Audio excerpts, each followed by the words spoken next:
Hey, Shaniqua, how you doing? Hey, Michelle. How's it going? I think it should be working better. It took a little longer to restart than I thought, and I barely got that video uploaded. Audio, actually. I got Daisy sitting out in the van. I'm gonna let her in. Then I'll be right back. Hey, little monkeys. Hi, Sandy, where you been? How's it going? I'm also videotaping an anthill.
Hey guys, I did a time-lapse video of ants. And then I gave them something to eat. Looks really good. No kidding.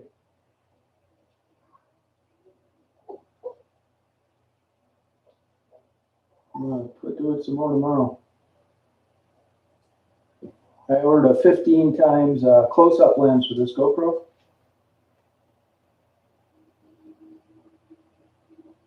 And it couldn't be better.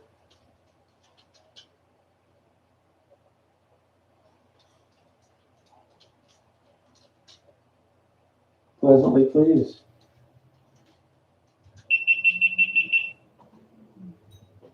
Daisy, I'm pleasantly pleased. Did you know that, huh? A treat? You want a treat? You do want a treat. Want some more butter?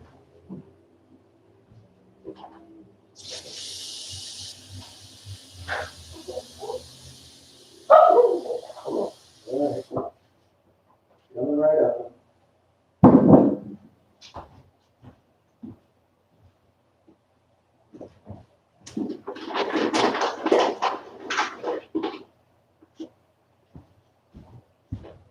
There you go, hon. Good girl.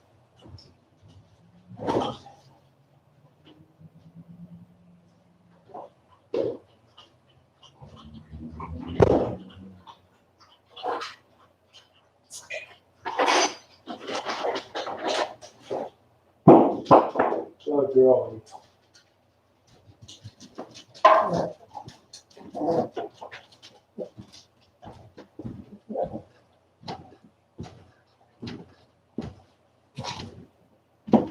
Sorry about that. Thank you, guys. Hey, Shaniqua, Jennifer, Penny, Buttercup, right here. I was bench pressing 500 pounds. Hey, Renee, how you doing? Hey, Frisky, how you doing? Yeah, I do spoil her a little bit. Such a good day. I did chew her ass out yesterday, though. In a bad mood yesterday. See, we've got a ghost light out there tonight. You know, it's not, the camera makes it look lighter than it is. It's not that light out. It's like just when you would start to turn your headlights on, but it's not that light. That's the white balance trying to, you know, it defaults to lighter than it should be, not darker. Hey, Conan, how are you? Hey, Tennessee Coats, how's it going? No, I was just kidding. I was really into weightlifting. Actually, I'm getting my COVID shot tomorrow at 2:30. I've been into weightlifting my whole life, but I haven't worked out in almost 2 years. So I'm going to get back into that. I've never really been that great of a bench presser for as much as I weighed. Most I ever bench pressed was 340, and which was not much for my weight.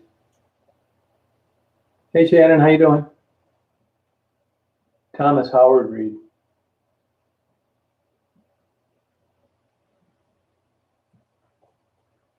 Yeah, well, I think I'll be feeling better. I popped an antidepressant this morning. Hey, Roberta, how are you? And I do feel better. Now, that could be just coincidental, but I think it's the antidepressant. I've tried them before. I've tried all of them before. Sometimes they work, sometimes they don't.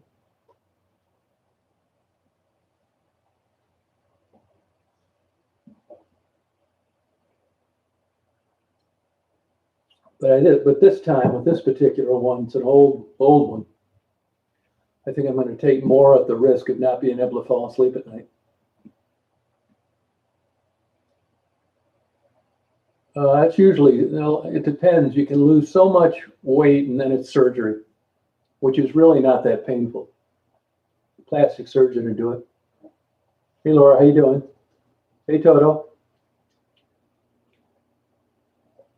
What's that, Toto? What do you got for me?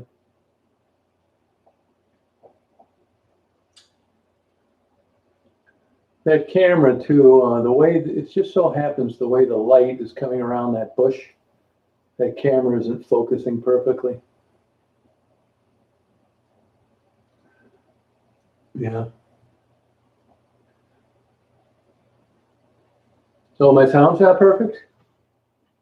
I haven't done anything different. I restarted my router and modem, and I did notice pages came up quicker. Tell me, Tuck, it's worth the money. I think it is.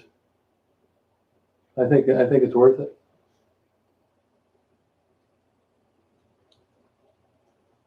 Oh, good for you. I'm glad you found something that worked. That's a place that does nails, pedicures, manicures. Hey, Shannon, how you doing? How are you?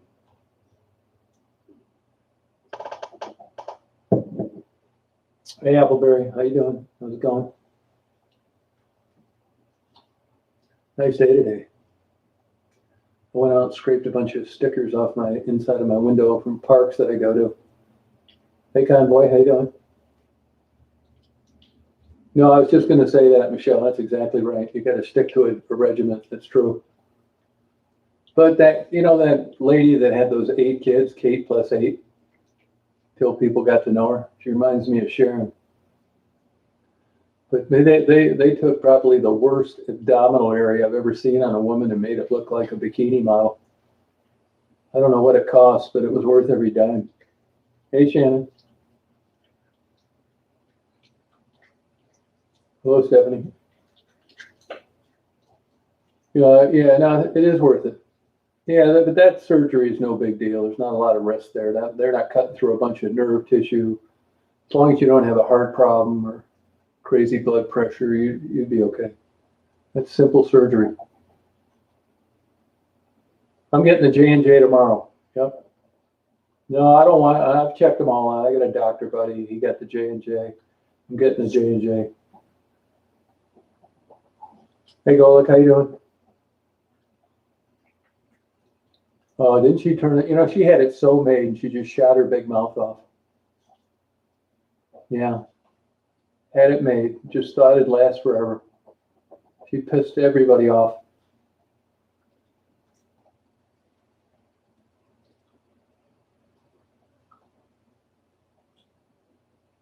Yeah, that's what I'm getting, J&J, yeah.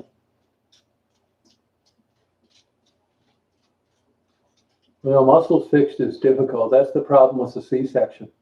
It's hard to get your stomach flat again because that muscle's severed.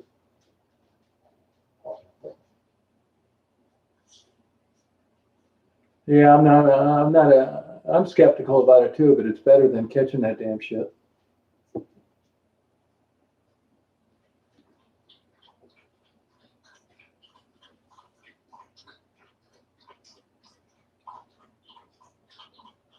Oh, okay. Well, I hope you survive it. Only reason I'm getting this one is because I'm going back to a health club, or I wouldn't have got one either. Oh, okay. So you know what I'm talking about, Michelle. No, you're not going to believe it, but I've been kind of putting it off, and the Rite Aid, which you see out my front window there, that's the Walmart. I mean the Walgreens, but across the street is the Rite Aid.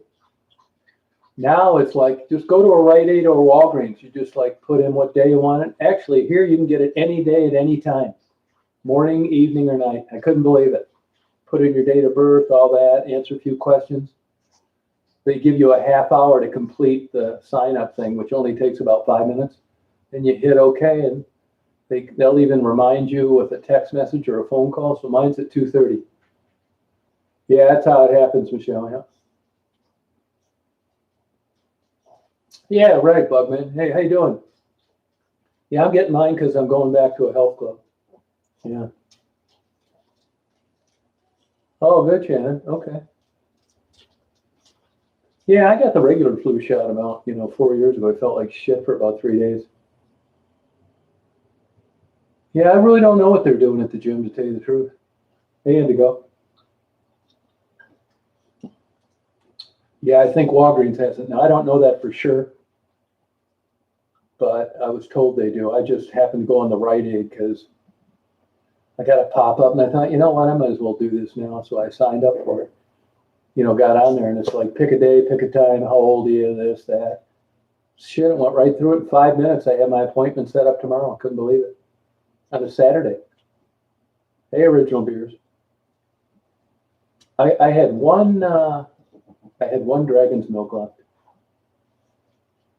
Oh, no kid, Michelle. Wow. Yeah, no, the blood clots are from birth control pills. And that percentage is actually higher than the women that had problems with J&J to begin with. That's horseshit. There were 3 women out of like 13 million or some shit like that. Don't get it. Go for it. You stand just as good a chance of getting a blood clot on birth control pills that has nothing to do with the shot. Oh, good for you. Yeah, these guys been complaining about fishing around here. Walking Wi-Fi, why not? I'll be a hotspot. Yeah, Rite Aid. I couldn't believe it. Super user-friendly. I mean, I've just been putting it off. I've been depressed. You don't get shit done when you're depressed. At least I don't, man. I was thinking today, people say they're depressed. It costs them a few weeks. It's cost me a couple decades at least. I'm not shitting you.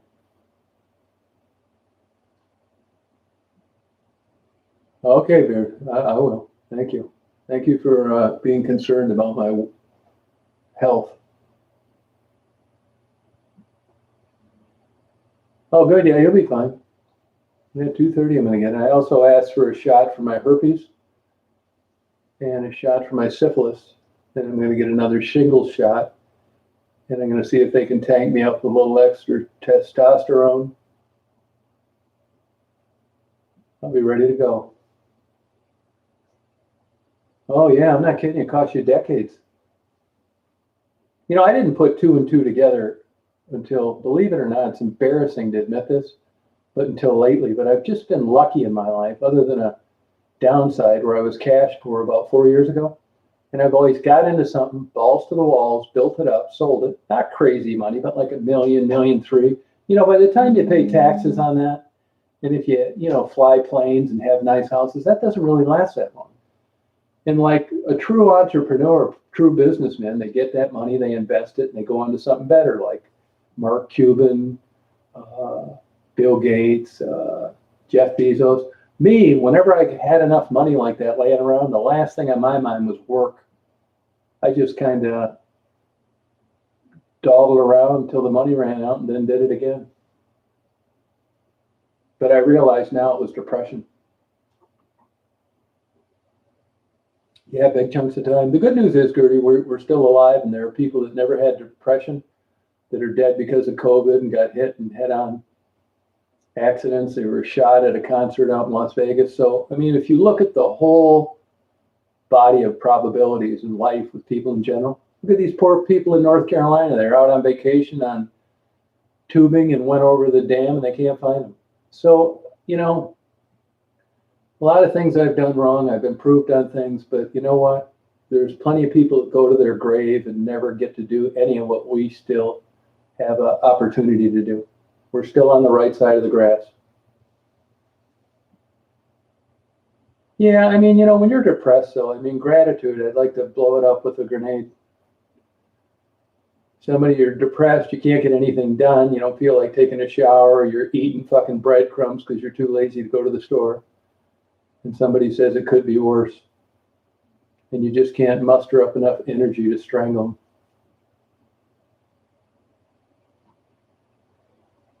And I'm much further down the road now because I've realized that my problem isn't because of anything. It isn't because a girlfriend's breasts are too small, or my house isn't big enough, or I don't have the latest camera, or I don't live in Florida, or I don't live in Chicago. It's not because of anything other than a bad combination of genes. And that's the hard thing to reconcile with. It's a chemical imbalance. And, I'm trying this. I've been fucking with this my whole life. No, Toto. Yeah, so that's the way I live. It's not some sunny side up shit, man. I'm just the biggest pessimist you'll ever meet in your life. I'm a glass. I'm not a half full. I'm a 3/4 empty. So what are you going to do? I could have 4-stage lung cancer. I could be a quadriplegic, or I could be married with 10 kids and a wife I couldn't stand. Yeah, it's in my family too. Addiction too. My parents were fucking crazy.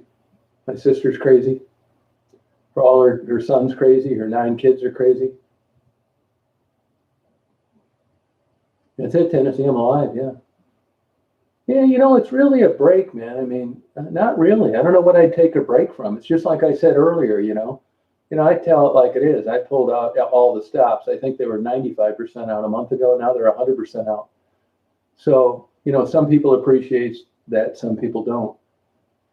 Some people may say, well, boy, you've changed in the last month. No, I've just told more. And like I said earlier, if you offered me $100,000 to tell you a secret, I couldn't tell you one because I've told you about everything. I'm lucky to be able to do this. I'm not running for office. I don't need a job. If I had current customers, I wouldn't do any of this shit. I'd upload videos and not say anything negative, and certainly wouldn't use any foul language, and wouldn't make jokes about porn and big tits and small tits and medium tits. And I probably still shouldn't. I've taken medication my whole life on and off. I just took one this morning, a bottle of, it's worked before, but short doses. And what happens, I'm kind of a jacked up, nervous fucker. I don't know whether that's my nerves got wrecked over the time or it's just genetic or what, but, between a Claritin D, a 3-shot, fat-free, large latte in the morning, and a Wellbutrin, I'm ready to start jogging to Chicago up until about 2:00 in the afternoon. Now that's all good if everything goes good. If my computer doesn't lock up, if a psycho doesn't stalk me. But I am locked and loaded for about the first 5 hours of the day. Hair trigger for sure. I never said this before, but part of my reason for not going down to Detroit is, honest to God, I think I would hurt somebody. With these people doing bullshit all the time, talking this shit, and just coming up there and getting aggressive, I don't think I'd do what I'm supposed to do, and that is leave. I just took one this morning. It is brain chemistry for sure, yeah. As you guys that have been around a while, I just had my 4-year anniversary Monday. I spent the whole month of June 4 years ago in 2 different psychiatric hospitals. I tell people, I let people happen. It isn't some corny thing about I'm going to let other people know or Just like they say about working girls and drug addicted prostitutes, that I'm giving them a voice. I don't think any of that fucking bullshit, to be honest with you. I really don't. I feel a connection with them. I think it's mental health that got them there. I think if I had something to sell, I'd have probably been there too. And for the grace of Johnny Holmes, I never was a drug addict. I've never smoked marijuana. I don't know why. I had other vices, things that I'm not proud of, but it wasn't drugs or alcohol. I think I'd have been long gone. My parents were big pill popping boozers. So even though I got a lot of bad stuff, it could have been worse. And anybody that is like homeless or animals or anything like that, I've always had a soft spot for. Yeah. I mean, I think I do have some good attributes, but as I say all the time, and I'm serious, I mean, if you saw the wife that I left, you would agree that I was nuts to do it, but it wouldn't matter who it would be. You get a lot of people, that's why I don't really take credit for things, because I do have good qualities, but they're at an arm's length. I'm a hard guy to be around, moody, cranky, fucking hair trigger. But when I'm on chats and I'm interviewing people, you know, you see the best of me. So it isn't a fair representation of the real me, the totality of my personality. Hey, Mary, how you doing? So, but, you know, like I said, I'm privileged and lucky. I really feel like I won the giant virtual scratch off, that I'm not seeking anything. You know what I mean? And that's a great place to be. And at the expense of sounding like an ignoramus, I just do what I want when I want. And that's the way I'm going to finish it out. Oh, thank you, Shirley. You wouldn't think that if you lived with me. You would love me for the first 6 months. All my girlfriends, I still talk to ex-girlfriends. I'm not a good-looking guy. I'm really not. I know this. But I never had a hard time getting girlfriends. Even now I don't. And now I don't really want them. You know, I'm an older guy. But I still keep in touch with girlfriends from 30, 40 years ago. They get separated. They want to go out and mess around. They said I was the most fun they ever had for the first 6 months or a year. It was the long-term things where the problem started.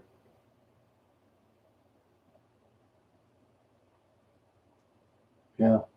Yeah, I'm retired. Yep.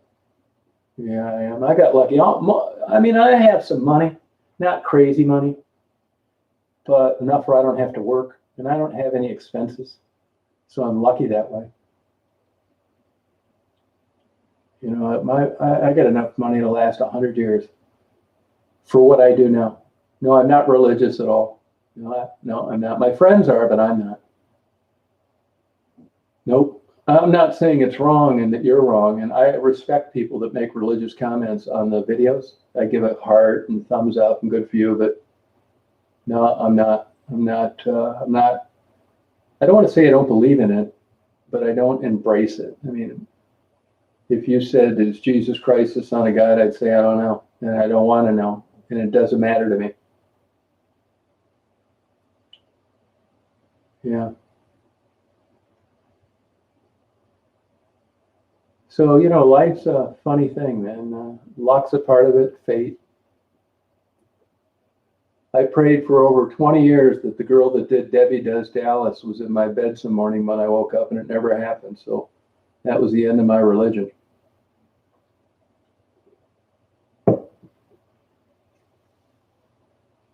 Yeah, man, you know how it is, Sherry. It's like any stock that tripled.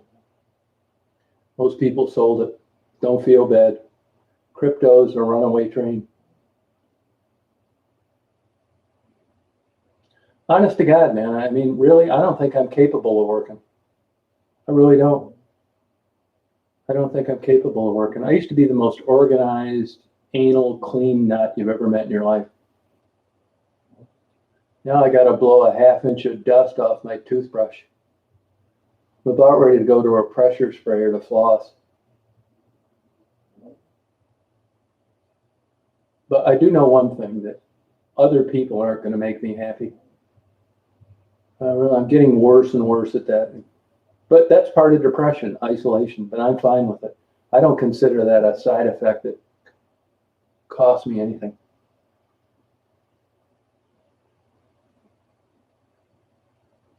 Yeah, I got a water pick, yeah. Actually, I just sent my wife one. Yeah, I used to be that way, Indigo. I'm not anymore.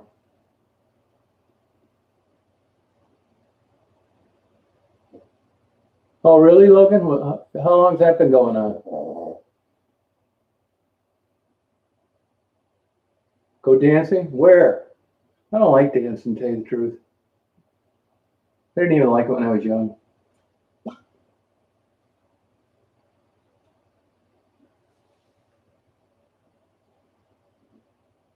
Yeah, I mean, I'm not going to give you all my secrets, but let me put it to you this way. I don't have a girlfriend. I haven't had one for about 20 something years. I had one for a couple months, about 2013. Yeah, I know, friends with benefits. I do have a few of those, to be honest with you.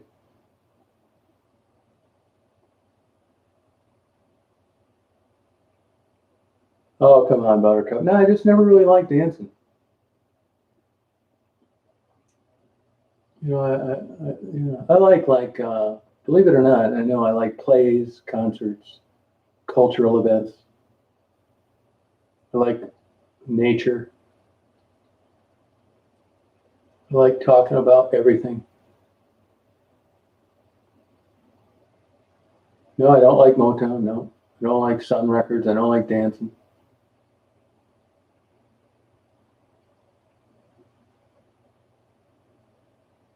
Yeah, you might be right on that. Who dances anymore?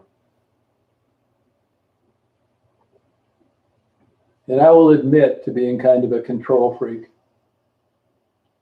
I think I'm a lot better than I used to be. But I don't sit down and plot this out. It just seems like that's the kind of way it manifests itself in a relationship.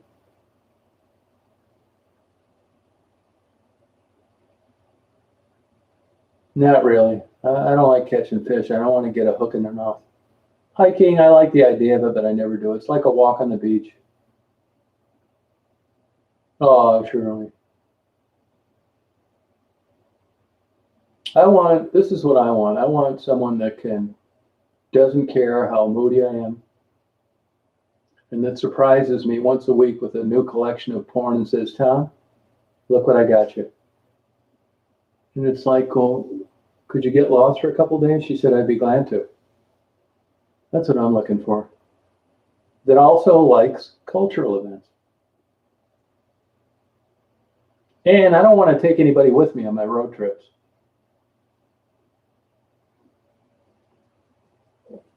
Anybody interested?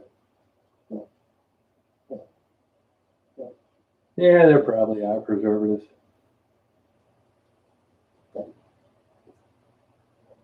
Yeah, see what I mean? Yeah.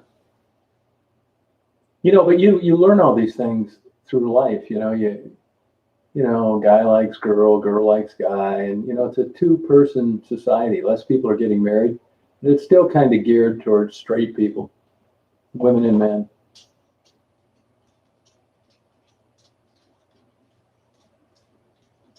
Yeah, only Daisy. I like a dog, and even she pisses me off. She pissed me off yesterday. I chewed her ass off out for about a minute. I wish those worked. I'd have a whole goddamn closet full of them. No kidding. If I could swallow a pill and blow up dolls could turn into real fantasy material, fuck, I'd have a goddamn room dedicated to them. It would be so great. I wish it was true.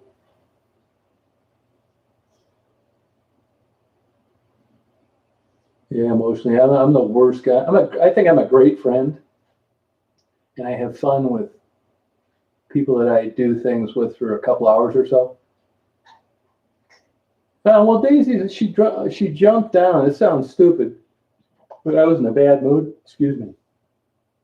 She jumped down between the seats and landed on her water dish.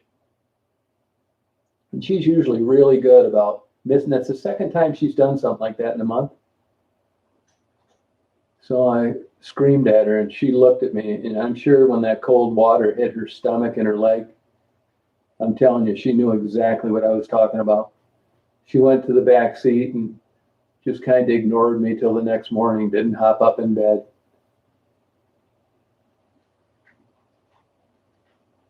Well, electronic love pills? Yeah, now the married men thing. No. I'll give you an example. Now, I'm not bragging, okay?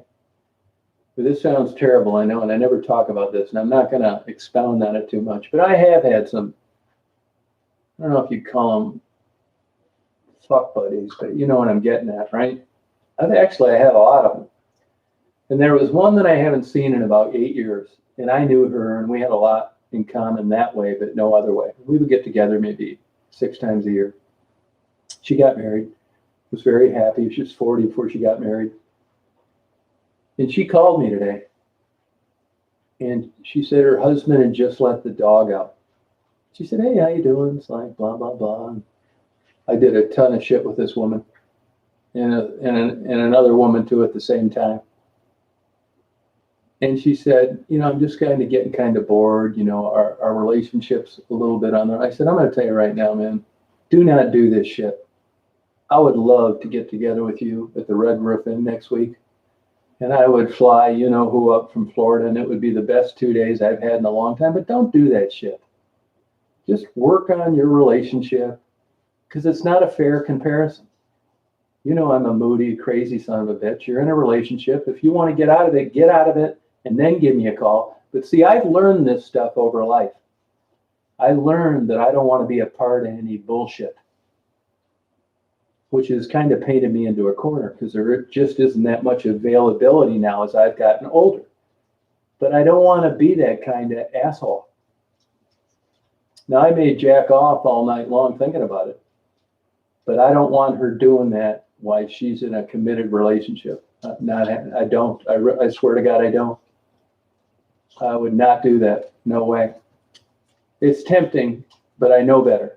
That's why I said when I was in a mental hospital for a month, I had plenty of time to think, and I know now if I get liver failure that it didn't have anything to do with the bad things that I've done.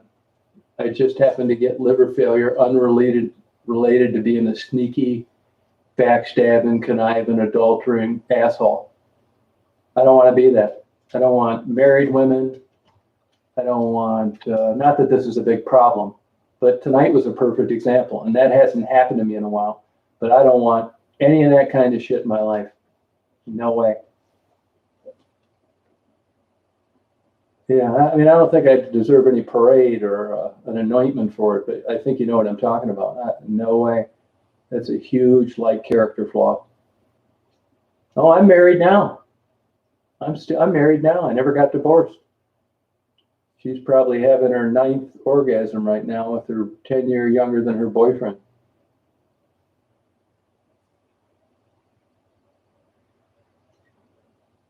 Hey, Eric, how you doing?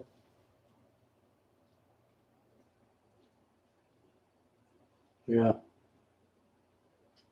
And, you know, I joke about it too, but honestly, I mean, you know, these guys that go over to Cuba and Thailand, don't get me wrong. I think younger women are beautiful.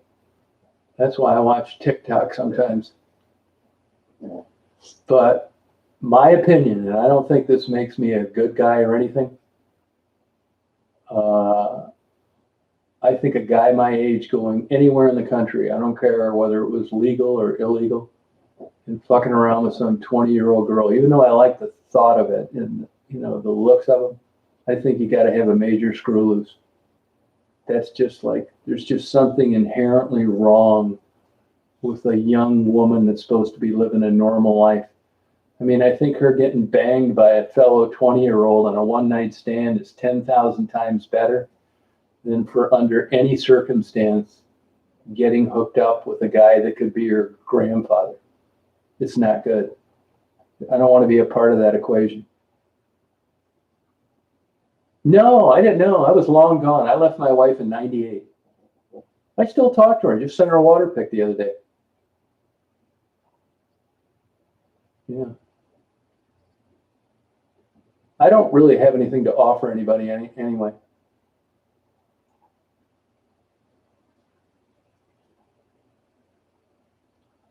Yeah, that's my problem, man.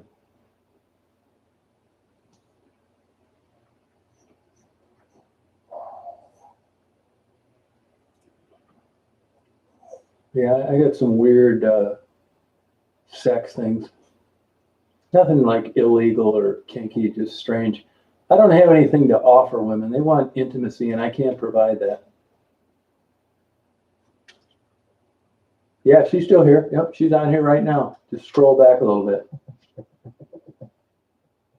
No, I don't think it would change at all. I don't think it has anything to do with it. She's been riding a young dick for 22 years.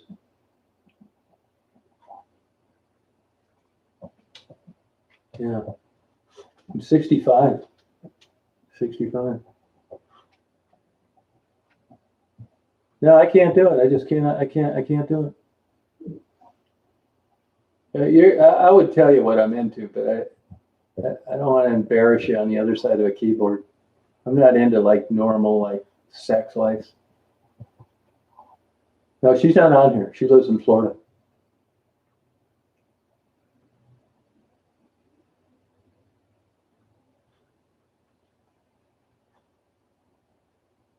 Oh yeah, you should do it. Just make sure your last name's not in there so you don't get stalked.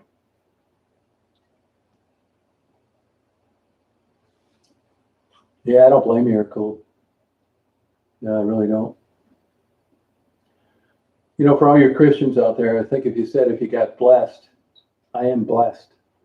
You'd say, well, how's that? And it's like, I don't get lonely. I don't get lonely. And I think that gets a lot of people into a lot of stuff. And I think that's what saved me, not getting lonely. Oh, were you, Michelle? Oh, okay. Yeah, that's right. I mean, it's fun getting on here. I mean, I don't socialize. What I like the spontaneity of it all. When I feel like getting on, I don't. When I get tired, I get off. And it's so weird that I do this. I can't quite grasp it. You know? There's some good female basketball players that have come on to Central Lake. Oh, Hills in Kentucky. Oh, no kidding.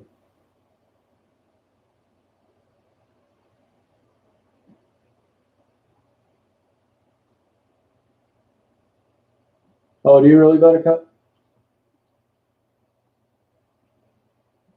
Oh, well. I don't, I mean, I had, like I said, I knew around 35 that I don't think this is going to work out too hot for me.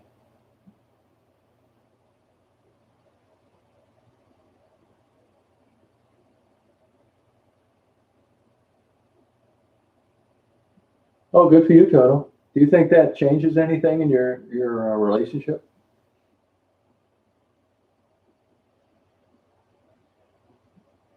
It's like out west of Gaylord.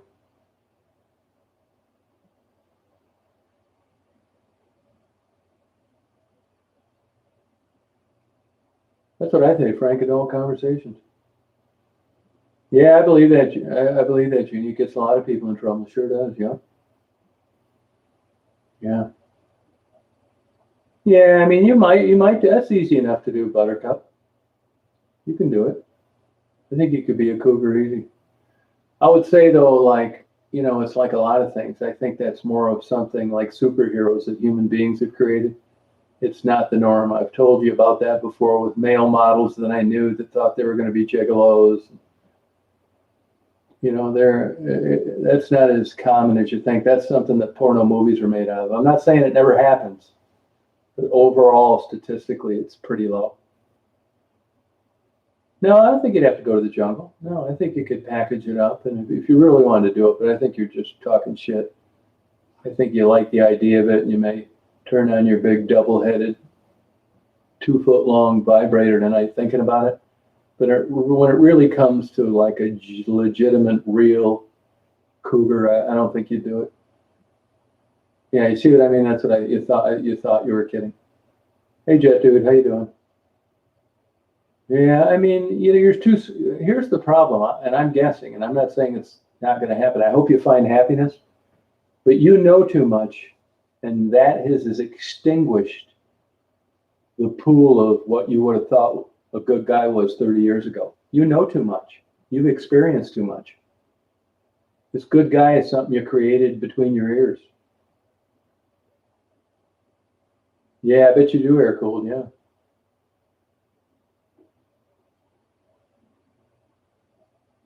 Yeah, really. I mean, don't get down on yourself. Me too. Me too. It really is, Maxine. That's so true. Yeah. Yeah. You still get, I mean, jealous and, you know,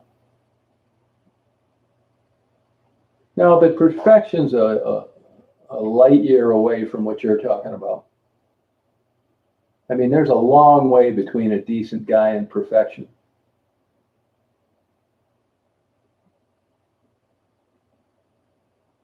Hey, Mary, how you doing? You know, I used to think that, Michelle, but I don't think that anymore. I think that happened like about the time Gone with the Wind came out. I mean, but I'm not a girl.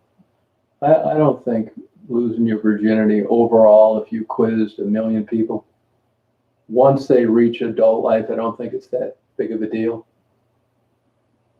It's going to happen sooner or later anyway. And when you really crunch the numbers and the experience, was it really that big of a deal? You know what I mean? I mean, that's something that the Catholic Church would make you feel guilty about. I just don't. I mean, but this is like everything. It's subjective. If we all thought the same thing, we'd all be ordering the same thing at a restaurant and driving the same kind of car. Hey, BJ.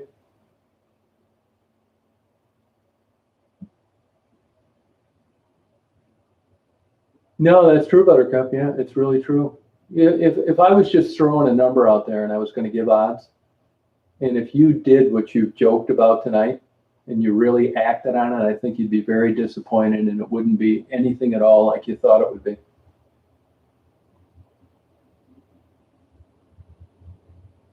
Oh, you like older guys? Yeah, I know people like that. I know girls like that. Oh, that's good to know. No, yeah, I know what you mean. Who are you talking about, though? Who's concerned, Frisky? Who are you talking about that they're so concerned who's getting dick? Yeah, I'm not into religion either. No. I mean, look, if you had someone that took the Bible literally, as I say, they make good neighbors.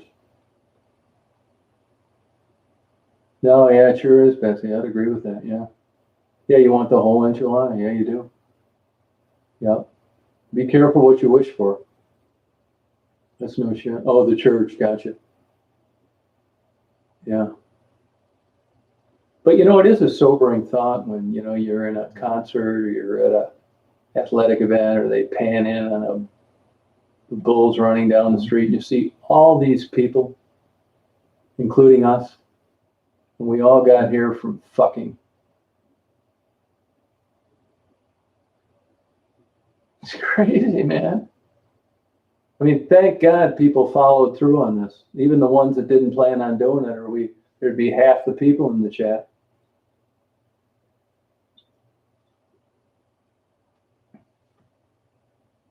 That's one thing you can't deny.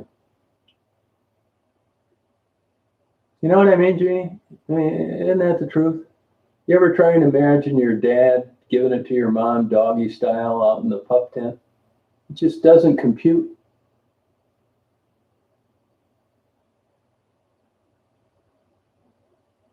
No, you're right, Bugman. I agree with you.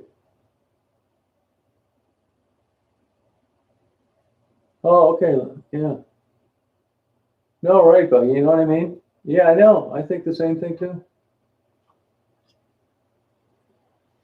It does, and everybody lies about it. You know, I talk about my buddy regularly, who's a doctor around here, and people lie about sex. They lie, and when they say they're getting it, and they lie when they're not getting any at all. That's why any young woman that goes in with abdominal pain gets an EPT automatically, no matter what the workup and the presentation entailed. because they've had it broke off in their ass too many times. Any young female that comes in with abdominal pain will be tested whether she wants to or not. Yeah. You know, there's an old adage, an airline pilot told me. He said, Tom, if you don't want to fuck your wife any longer, I'll find a neighbor that will. Ain't that the damn truth? Why is it like that? Isn't that the damn truth? Like I've said all along when I got in arguments with my wife, I don't want to see you in a Fredericks or Hollywood outfit. I want to see your girlfriends. That is fucked up. It's not good. Early pregnancy test.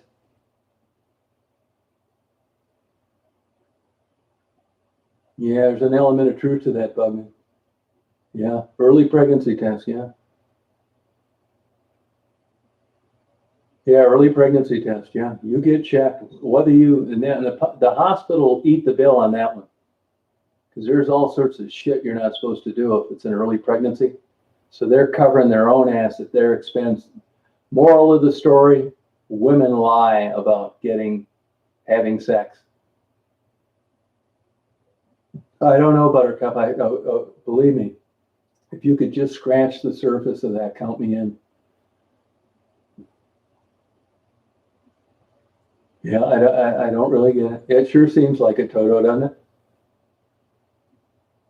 And if you're a guy and you've been sexually active your whole life, it's the old adage. I don't want to bang her, but I don't want to have anybody else banging her either. I got in so many damn relationships where I get back with them because I just couldn't stand the thought of them getting a dicking by somebody but me. That's fucked up. Yeah. They do lie, yeah. Which, I bet you they won't be lying as much 100 years from now. Things are starting to equal out.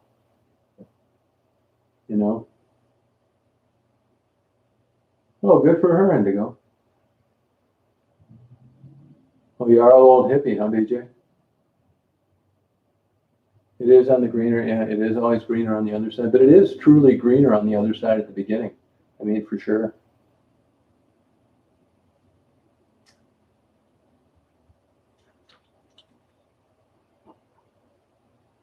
So crazy. No, good for your dad. God bless him. On the other side, isn't that the truth, Shannon? Yeah. There's hope for him. Yep, there sure is. Yep, hope springs eternal.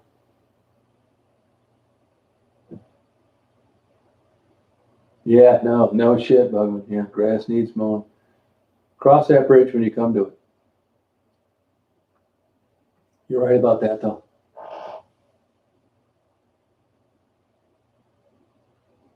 It's possible.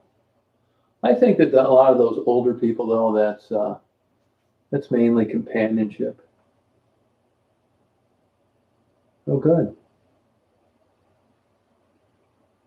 Jealousy, yeah, that jealousy. I don't think I get jealous now. I might. I mean, I was the most jealous guy you'd ever meet in your life when I was younger. Hey, Frank. Yeah, you can buy them. Yeah, I've done that more than once. Best investment I ever made in my life. I don't have a problem with that. I haven't done it in a long time. I don't think I'm a better person because of that, but definitely, Buttercup. We'll get to know the real you.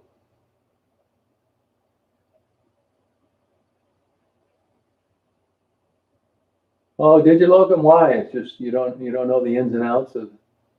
Yeah, I've had escorts in my life. Yeah, sure have. Yeah, worth every damn dime. I had an old Jewish lady tell me when I first got married that horror houses save more marriages than they break up. I didn't think she knew what she was talking about at the time, but as times went by, those are more words of wisdom.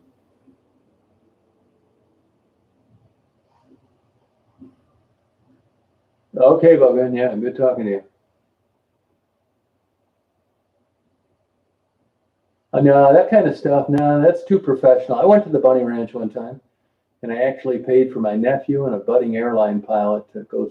I didn't find any of those women attractive. They were too old. They had too many tattoos. I like the college cheerleader type looking, or the June Lockhart or Samantha and Bewitched. And you just don't find those kind of people anymore. I like a woman that looks like she's really attractive, taking 3 kids to softball practice. I don't like this like tramp stamp, raspy voice. So I like the all-American look, which has disappeared.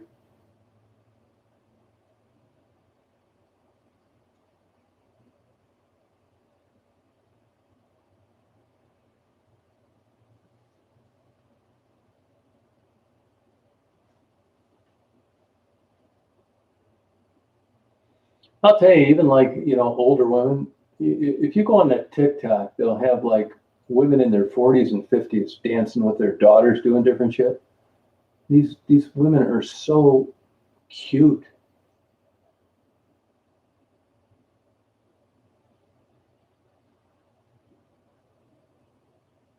Hey Nina, how you doing?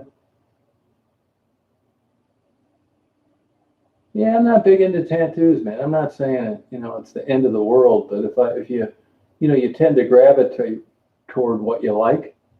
I'm not a big tattoo guy. Unless you get chosen one tattooed on the top of your butt crack, or I love Tom Reed stenciled in your forehead, I would overlook that.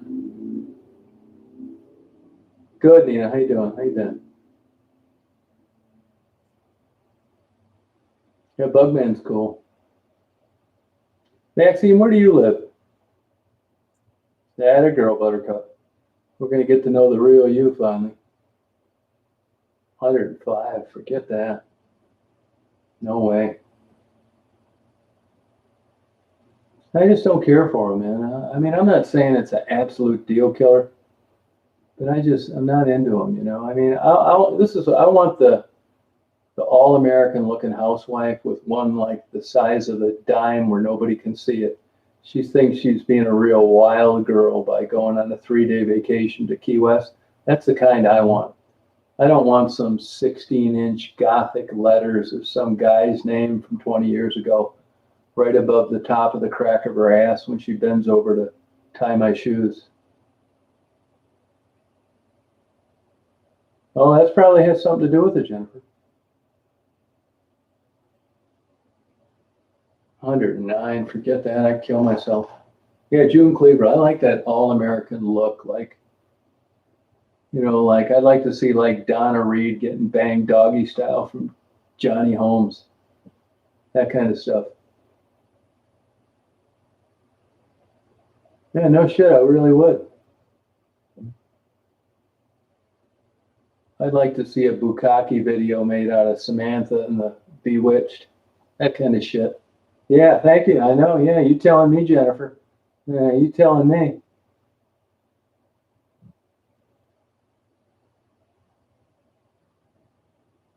Yeah, you're right, man. Good luck. I sure as hell need it. I rank that right up there with the scratch off. Yeah, do that. Make sure you spell it right too. I'm getting vaccinated tomorrow, Jules. Yeah. Yeah, they're free, huh? Yeah. Well, the only reason I got it, I shouldn't say the only reason, is because I've been depressed like a motherfucker. And you know how that is. You can't get anything done. But I'm gonna start working out again. And I still want to be in fucking around that health club without getting that shit. I do have a hell of an imagination, don't I? That's one big problem I have. I try to take fantasy and turn it into reality, which is super hard to do. It really is. Good for them, Michelle. It's a complicated, complex medication. That's capitalism, which I don't have a problem with. And that's what the government's supposed to do, protect the people. I'm fine with the whole equation. Oh, you are, Jules? Okay. Oh, good for you, Renee.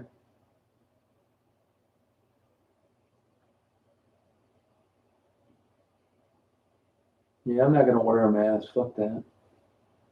I mean, I don't mind getting it and not dying, but I've been wearing a mask until lately. I have some. I don't like wearing them, but I would wear them, you know. You're going to laugh, but, you know, I probably will wear a mask in the fall and winter, even after getting the shot. Oh, really, Michelle? Now, you say weird upper respiratory thing. They should know what that is by now. What is it? It might not be so weird at all, and you could have caught it anywhere.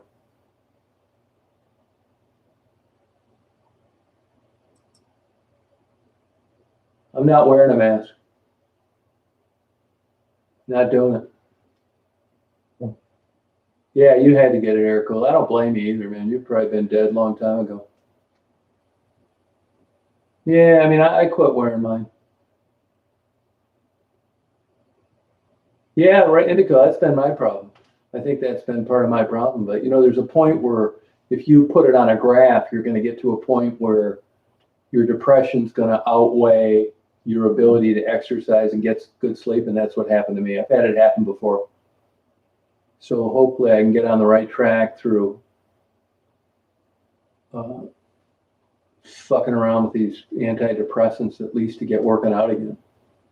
Isn't that a weird troll? You're not shitting.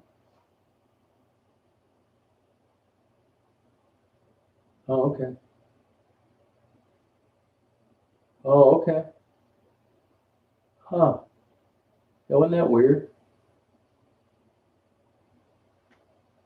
Yeah, it's so crazy. It's still 85 degrees out. This is bullshit. It never cooled down tonight. Unless this thing didn't update for some reason, but it should have because I started everything over.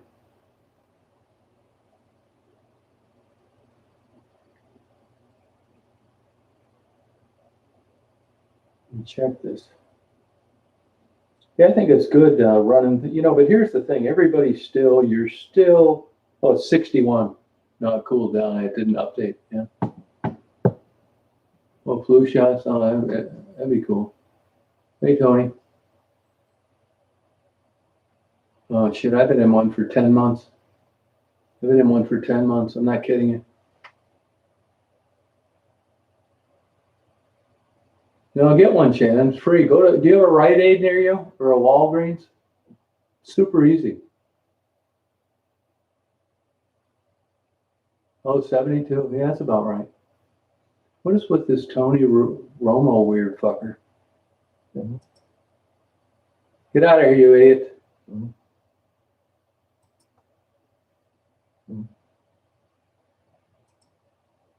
Mm-hmm.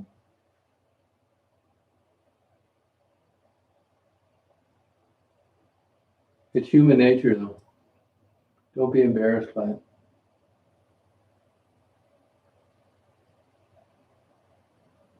Yeah, I like it. You know, here's the thing, though. I mean, I'm getting older now. I've worked out my whole life. I was really into weightlifting my whole life.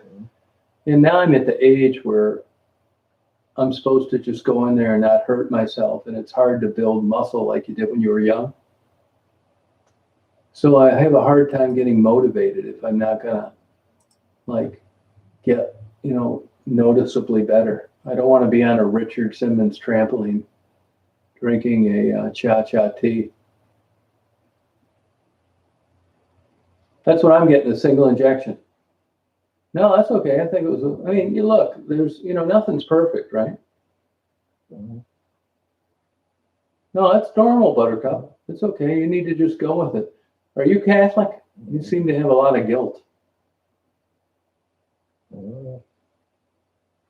No, never fooled with any of that. Nope. That's how Arnold Schwarzenegger and guys like Randy Couture had that big square Frankenstein head, human growth hormone. But you know, it's funny you bring that up, Frisky, because that's what takes the energy away from young men. When you're 20 years old, you jack off twice and then you go and you dig ditches for 12 hours. Now I'm doing neither. And human growth hormone, not testosterone, is the culprit. It's human growth hormone. Yep. Right. I just don't think you should be taking that shit when you're old. Oh, that's good. Oh, you're lucky, Frank. They're terrible. Yeah, I just couldn't believe it was so easy to sign up for the shot. So I just went with it, and the fucking thing was spinning around. I didn't care what time they picked, as long because it said morning, afternoon, or night. You can even get them at night at Rite Aid. I thought, well, I'll just get this goddamn thing tomorrow then. I mean, I'm not saying the church is bad. I mean, like I say all the time, I don't put much time checking things out that don't interest me. Yeah, roids, I never messed with them. I almost did one time in college, but I didn't do them. I'm glad that I didn't. Although they do have a medicinal purpose.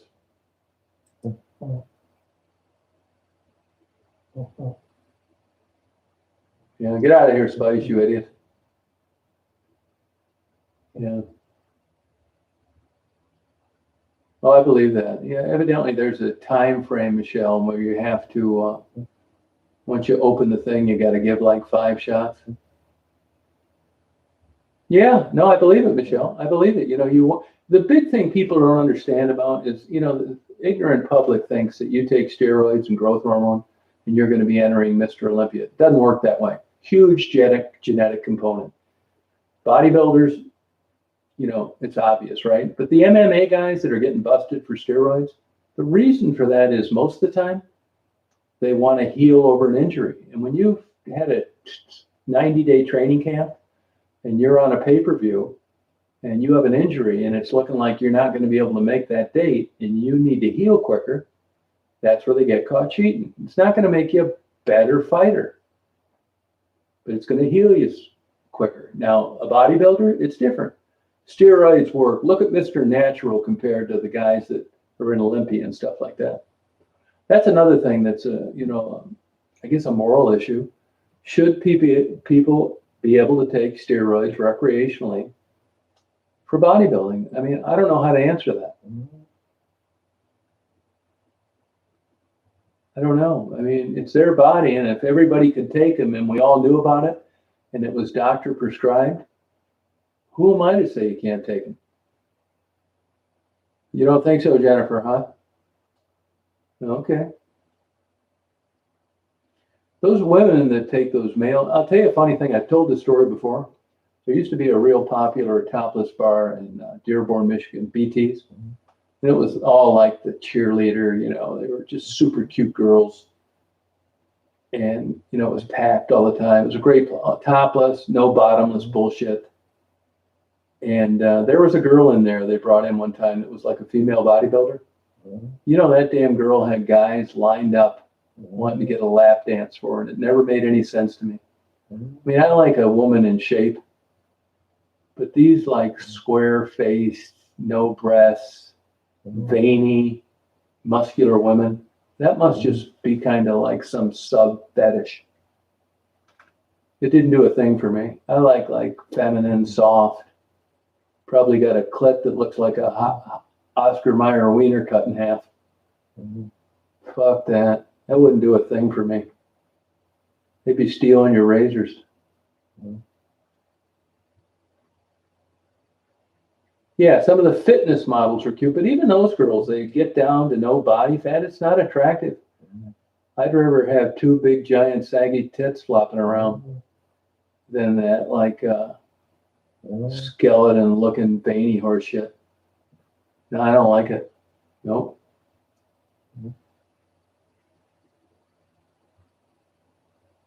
That's exactly right, Michelle. The bikini ones, that's true.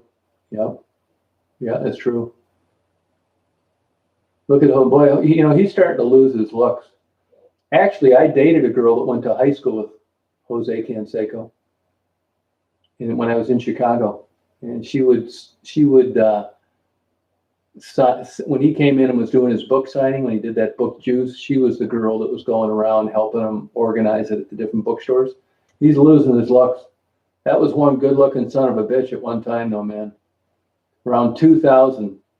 I mean, even if you were a guy, you looked at that guy and you thought, my God, man, this guy gets more ass than a toilet seat, but he's super stupid, uses bad judgment. Actually, they thought the brother was going to be the better baseball player. Ozzy, I think his name is. But that Jose Canseco was one good-looking son of a bitch in his day. But he's really losing his looks now. They just did a recent interview with him. It's on YouTube about a month ago. Yeah. Hey, Father Barry, how you doing? Pretty good, yeah. Oh, right now, Jeannie? Oh, right now? Yeah, he's just not a very smart guy. Oh, he was a good-looking son of a bitch. You better believe it, man. I would run into him at a place called the Big Bull, which was an Asian place. It's torn down now. They only have one location on Ohio. But the girl that was his old girlfriend that I dated was Blanca Hernandez. Super cute. And, they still stayed friends. But he's not too, there's not a lot there between the ears. They're doing good. They have their own website, Abigail. Good night, Mary. Yeah, I don't like that angular face. Yeah, he was a good-looking guy, man. Big, broad shoulders, small waist. He had the biggest forearms I've ever seen in my life. It's true, Frank. Yeah, they sure do. But, they blackballed him. Oh, Shirley's calling it tonight. My mistake. They blackballed him, and that son of a bitch turned out to be 100% right. Oh, thank you, Founder Barry. I'll get her some more of her favorite Walmart lamb, chicken, and beef rawhides tomorrow. But if you talk to him, he's just so stupid. Oh, were they, Frank? Yeah, he was a big guy too. He wasn't as good looking though. He wasn't as good looking. Yeah, 55 million. Yeah, he did. Yep. Home foreclosed. Yeah. Oh, yeah, good for him. I mean, I wish the best to the guy. He's just, not too bright. Jeannie, do you know what happened to Ozzy? That's the guy they thought that was going to be famous, not Jose. That's a perfect example of a guy that's a good athlete in high school, and then he just continues to get better through his 30s. Larry Bird was the same way in basketball. Some guys get better up until their mid-30s, and other guys are no better from their junior year in high school. I don't know who that is, Michelle. No, like who, Taylor? Yeah, I mean, but he has lost his looks. You know who else lost their looks? My opinion, George Michael before he died. I just didn't think he looked that good. It didn't last long. Oh, it's easy, air cooled, no problem, easy. Once you get into these yachts and these homes and having them in 4 or 5 different places, and then once you get into airplanes, it's crazy money.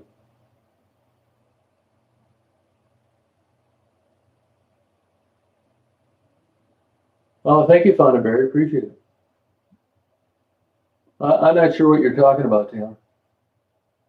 Yeah, he died a long time ago. Long time ago, yeah.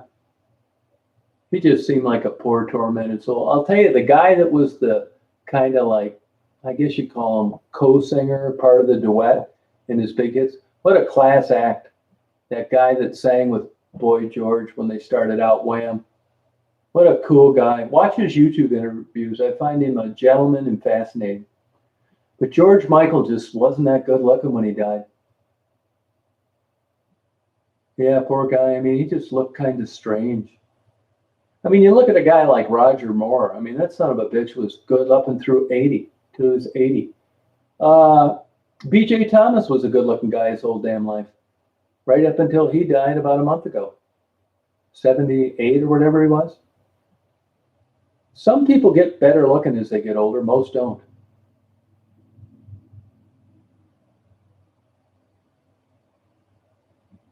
Yeah, like, I mean, I remember when George Michael, I kept constantly breaking up with my wife. And like I said, I know this sounds terrible. I'll admit to it.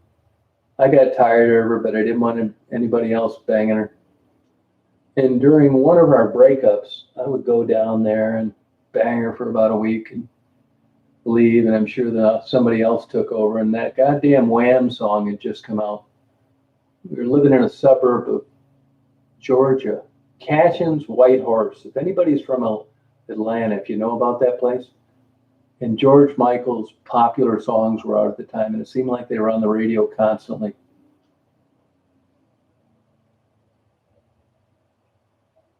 Yeah, it was. You know, tormented guy. He didn't know what the hell to do. Are you talking to me, Buttercup? Yeah, 2016. Mama, you better catch up on things. Yeah, he's a tormented soul of demons. Yeah, I tried everything. Yep. I didn't give a fuck about it. Like I said, I don't look at marriage as I was a bad candidate for marriage. I don't look at it as an endurance test, but I knew when I left her, I wasn't ever going to do any better, but I still wasn't into it. Yeah, I had that happen too. I just saw somebody that died 2 years ago. I didn't even know about. Oh, Anne Murray. I didn't know Anne Murray died. Yeah, I have that happen. Don't feel bad unless you're, watching gossip channels. You just kind of can get by, get by. Good night, Shannon. Make sure when you have an affair with Bugman, you call me and talk about it so I can use it against you on a recorded phone call a year from now. After I've uploaded these phone calls, nobody seems to want to talk to me anymore. Heart issues, but it was from cocaine use, Toto. Cocaine use. Yeah, have a good night, Shannon. You said you're not on birth control. You might want to order up that IUD. I think he's available, yeah. I think he is, yeah. Yep. Slam that baby in there one last time. Looking out for you. This is going to give you, your boyfriend's going to say to you tomorrow, why do you seem so happy? You know why. So do we. It's true, Jeannie, isn't it? No, I don't watch TV. I don't even have TV. Silver lining. True, Frisky. Yep.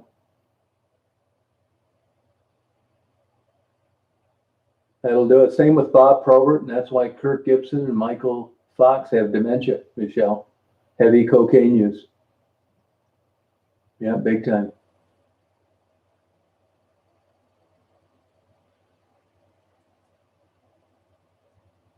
Yeah. Look at old horny Buttercup. Hey, BJ, you're using maize eggplants. Hey, Cheryl.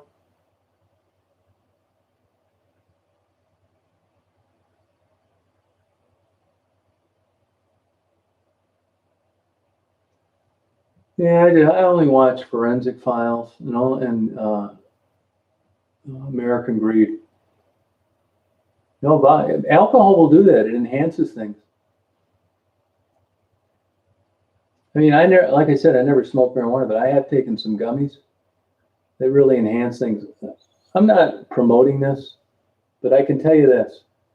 If you get some gummies, now don't get the ones, you can get either one, a hybrid, but if you got like indica,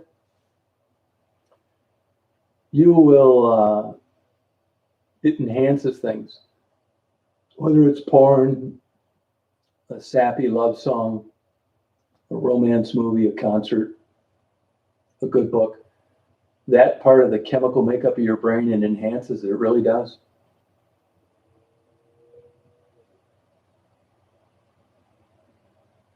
No, but it'll enhance things. It really will. Good night, Shaniqua. America Greed's good, but they show the same damn thing too much. I mean, it seemed like every time I turned it on, they were showing that damn college bribery thing. You like it, Maxine? Good night, found it buried. Yeah, thank you, found it buried. Have a good day tomorrow. Yep.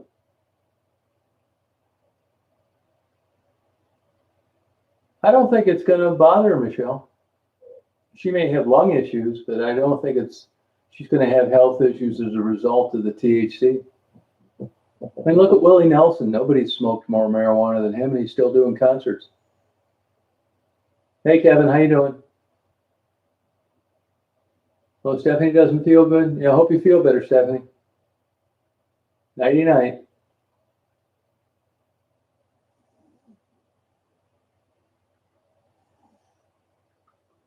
Yeah, I don't know what causes that. I don't really get any of that, to be honest with you. Oh, okay. Do you just take them for a pleasure, feeling of pleasure, Maxine, or pain or something? Yeah, nobody smoked marijuana than Willie. Yeah, that's true, Michelle. That's no kidding. Absolutely true. Yeah, you're right about that. Yep. Yeah, that's true, air cooled. Yep. Yeah, absolutely true. Hey, 4Q2, how you doing? Oh, do you really? You fool with that, Buttercup? You smoke it or you do gummies? I'm assuming you smoke it since you called it weed. Oh, really, Michelle? I didn't realize you were over in Canada. Oh, okay, DJ. That's cool. Oh, all right, that's okay. It's up to you. Have you tried gummies? Oh, thank you, Big Heart. Appreciate it.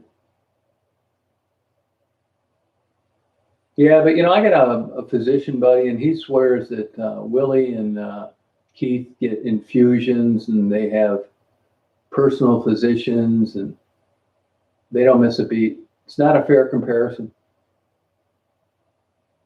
Oh, okay, DJ.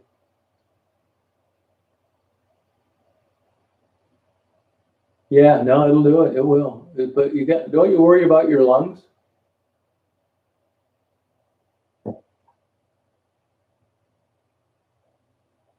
Oh, no kidding, Michelle. That bad, huh?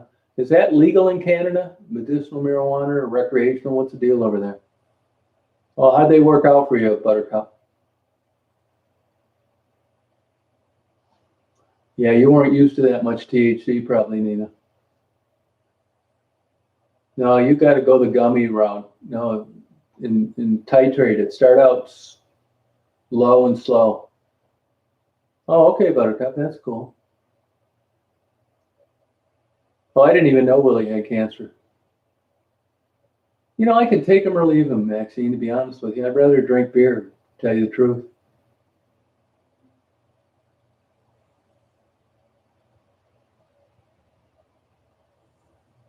Oh, okay, that's what I thought. Yeah, okay. Oh, okay, New Jersey now. So what do you have, a green card?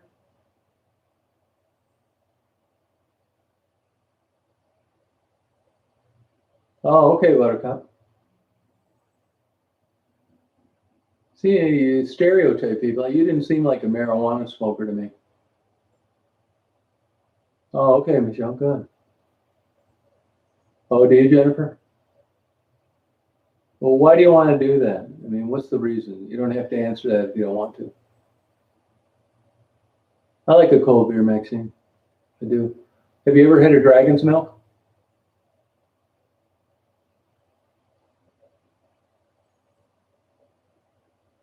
Oh, 2018. Oh, congratulations. Do you have dual citizenship then? If you do, you got the best of both worlds. Oh, okay. Well, good luck with that, 4Q. Yeah, good luck with everything.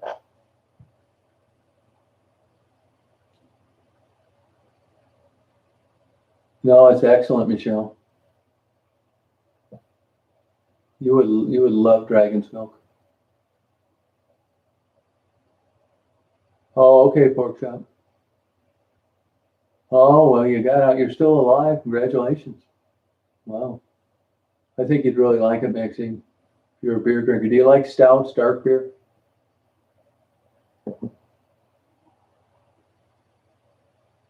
It's excellent beer. It really is. I'll get you a 4-pack next time I'm down there. 8-pack air cooled. It's the best beer I've ever had in my life. Yeah, well, I like them too, but they're high in sodium, Maxine. So evidently you don't have high blood pressure. I don't like the white dragon's milk. I don't like any other of those dragon's milk except the dark ones, the regular, not that Salern or whatever they call it. Sucks. My opinion, doesn't mean shit.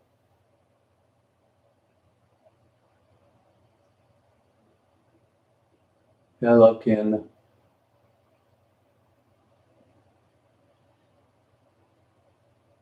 Oh, fundamentalist Baptist. Yep, that's right. So basically, Michelle can do whatever she wants and she's not going to lose her salvation. Good choice, Michelle. Way better than Catholic. Oh, you'd love Dragon's Milk, Jennifer. Really, I think you'd really like it. I'll get you a 4-pack. I'll bet you money they sell it around you, Faye. You can type the thing in on the website.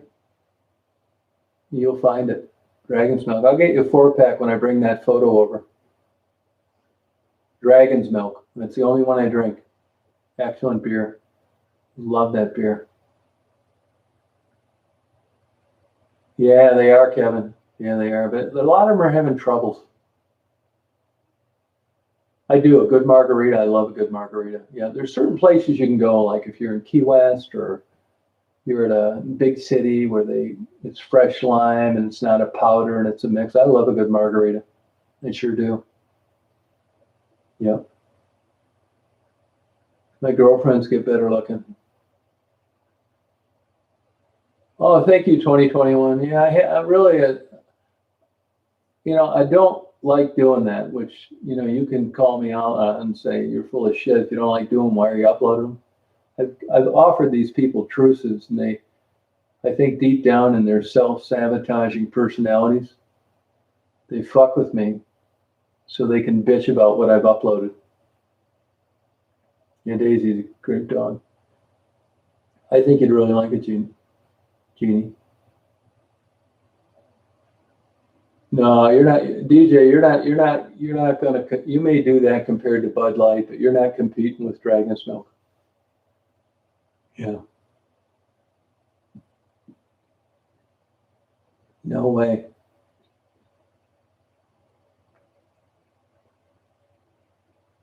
Yeah, Daisy's a cute dog. Yeah, it's $15 for a 4-pack. You got a PayPal? I'll pay for it, Jennifer. I'll buy a couple of 4-packs. You're lucky you can find it. That's what it is, $15. And that's not bad. If you go to a party store, they get you for 17 or 18. Yeah, well, yeah, I'm kind of in between a podcast. I'm really not sure how I do it. If I had my brothers, I'd rather buy an AM or FM radio station, a small one up north, and just turn it into a talk show.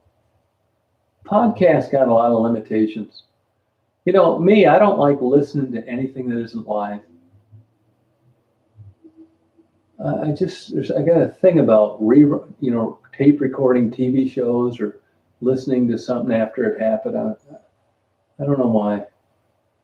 Well, I think you'd really like it, Buttercup.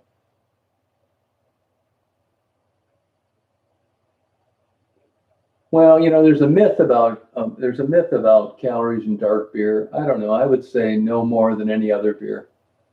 350 maybe a bottle, 300. It's worth it. Yeah, it's 11% alcohol.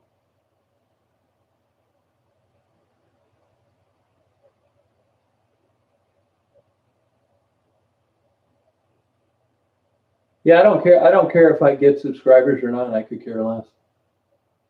If I did, I'd be, and that's not true. That's not true, Michelle. You don't know where I got my subscribers and when I got them. I get 5,000 subscribers a month, and I haven't done an interview in months. So you're wrong. It's not true.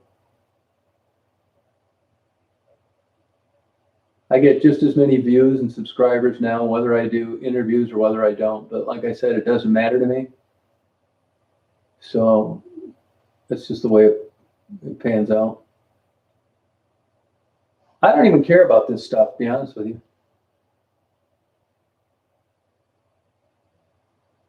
Now, I will agree that early interviews got me on the map, but it has nothing to do with subscribers or views anymore. I don't need them. I don't need them.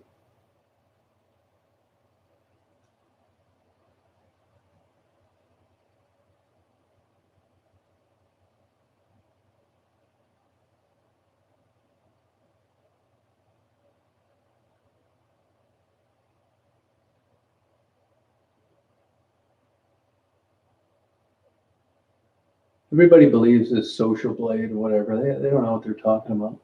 Oh, thank you, Jeannie. Besides, it's not subscribers anyway, it's views.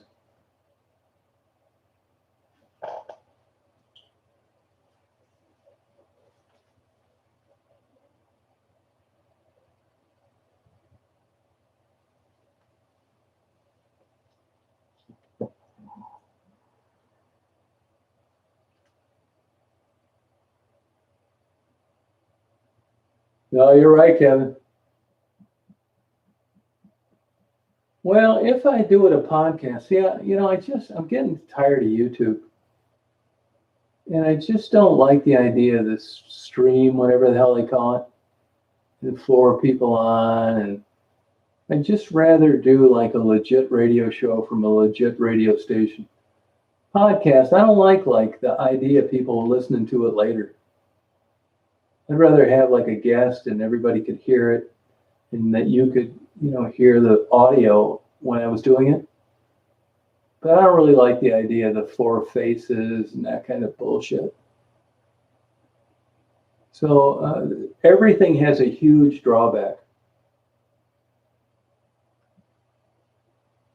I'm in West Branch, Michigan. Yeah, that's people talk to me. I want people to be able to hear both sides of the conversation. Yeah. Anybody got enough balls to talk to me right now? I'll do one right now with you. We just did one the other night when Bobbles called in, which was a good one. And then I talked to Tiffany afterwards. Test it out right now if you want to. Yeah, I got a lot of interest. Sure do. Yeah. Oh, thank you, Garfield.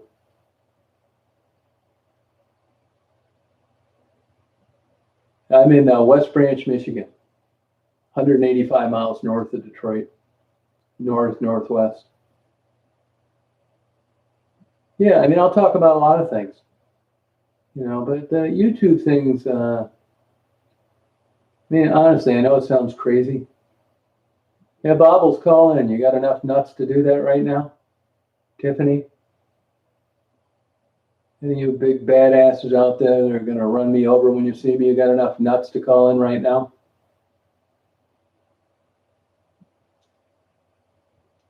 Buttercup, you want to call in? Michelle? You want to call in? There's only a couple people I wouldn't be willing to talk to, and that's because they're just so fucking stupid. Yeah, I know. I would have a civil conversation with her. I do. Yeah, I do. I've abided by it. I have. Yeah, Tiffany was on a couple nights ago. Yeah. Oh, that's a loaded question, Pat. I don't know. Where do I begin? Oh, Casey Kasem, I liked him. I loved him. Boy, did he marry a fucking kook. The daughter seemed just as nuts. He's lucky he's dead. Oh, I love Casey Kasem. Here's the thing, what I want to do. I'm going to be honest with you. I don't really care what it costs. I'm not trying to make any money off any of this bullshit. I do on YouTube now, but I never tried.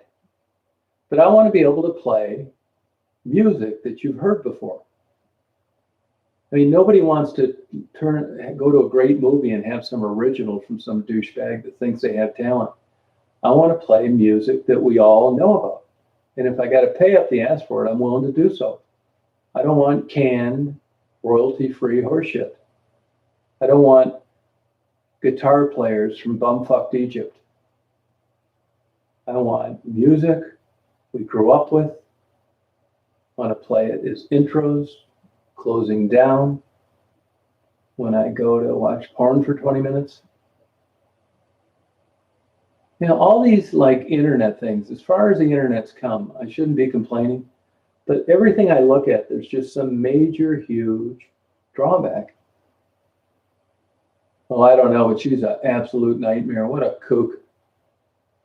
Yeah, they sure did, didn't they, Michelle? I think, was he Canadian? Wasn't he from Canada? You had Alex Trebek, Anne Murray, Helen Reddy, Brian Adams. And also, Michelle, congratulations to the Canadians for taking 55th place in badminton in the Olympics. You got something to be smiling over.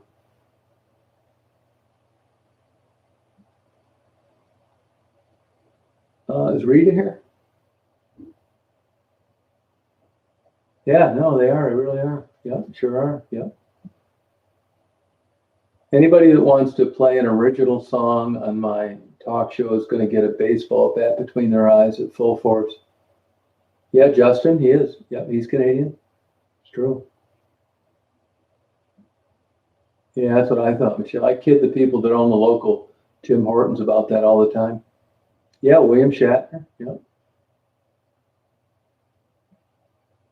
Yeah, I love Casey Kasem and those old shows.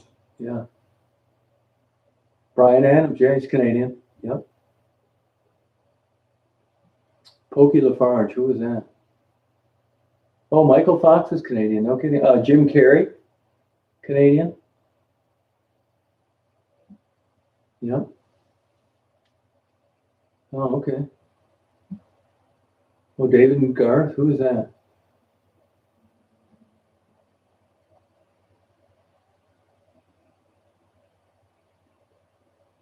Dan Aykroyd, yeah, you're right about that. Yeah, Dan Aykroyd. Yeah, a lot of good, famous, talented people from Canada.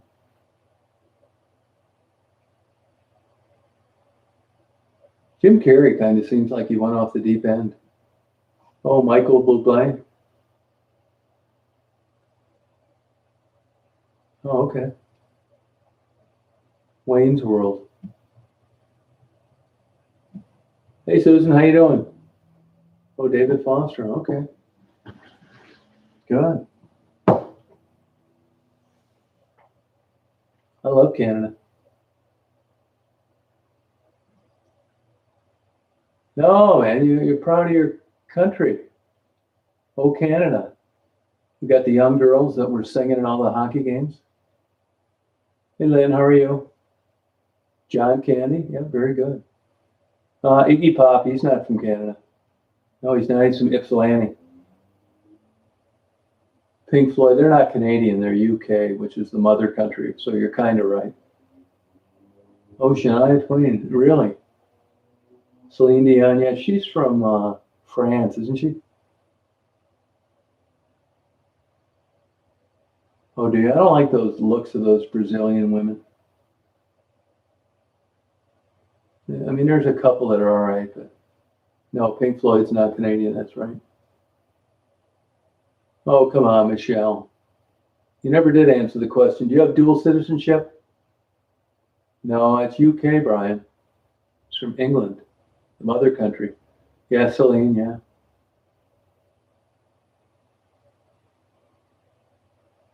Yeah, I like Canada. Yeah, I sure do. Love that place.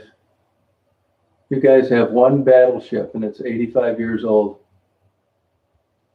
But you're a member of NATO, so thank you. French-speaking Canadian, yeah. Yep. D. Snyder, I can't stand that guy. I didn't realize he was Canadian. Justin Bieber's mother's cute.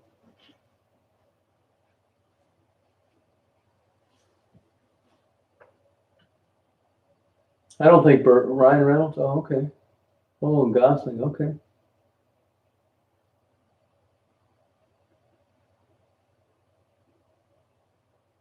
I think it is frisky. Oh, okay, David, that's not fair. You know too much. Yeah, I heard about that. Yeah, that's too bad. What a body, man. My God. Yeah, I don't know. Probably a lot of cocaine used. What a killer body, though. This is a perfect body. Yeah, Mike Myers, you're right. Yep. Oh, interesting, Michelle.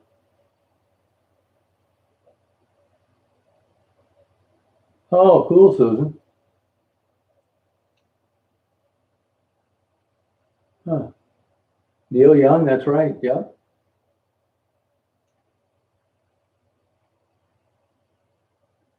Yeah, that's it, Michelle. Yeah, you're right. Yep. And I don't think if let's say your husband or you lost your job, I don't think you can go back and use their medical because you didn't pay into it. Am I right? I know two people that ran into Pamela Anderson in their life. They said you'd never seen a more beautiful specimen as a female in your life if you saw her in person. I don't like Jennifer Lopez. She's got a big ass. She doesn't look that great without makeup, saggy boobs. Tom Brady is not. Yeah, Gordon Lightfoot, love Gordon Lightfoot. Not anymore, though. So would you still be able to use it, Michelle? Would you still be able to use it?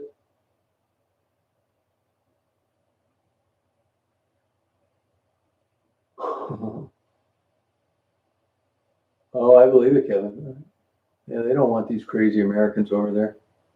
All you got to do is look across the water at Detroit. Good, Frederick. How you doing? Yeah, I know. People think that. People think Dan sees them down south. Oh, Leonard Cohen. No kidding, Batsuk. Wow, I never knew that. Brian, shut up.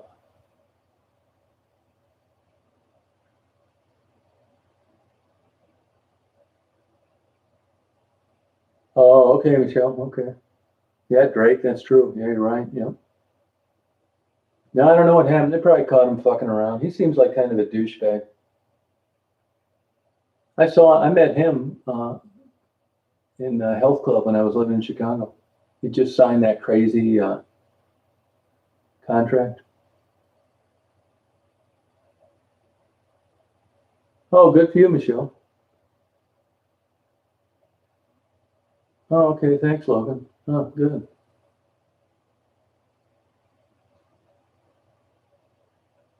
Yeah, I don't really care for Jenner. I don't think she's that good looking.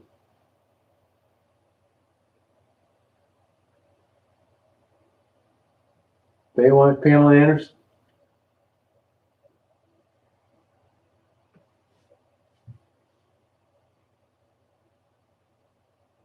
Oh yeah, you no kidding there, Cold. You got lucky. That was a good experience on that. Hey Janice, how you doing? I don't think she is either. I think that's all manufactured. Yeah, like created by agents. Yeah, I agree with you.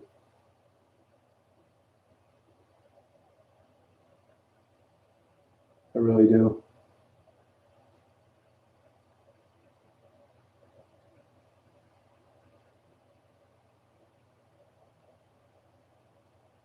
I'm Canadian.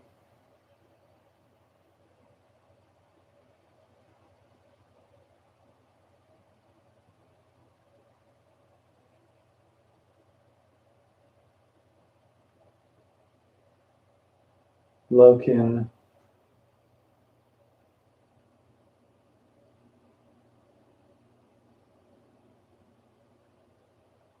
I can't wait to go back over there again. Hey Okie, how you doing? Yeah, get rid of Brian. Frisky, just get rid of him for good. What an idiot. Brian, get lost. Stupid idiot.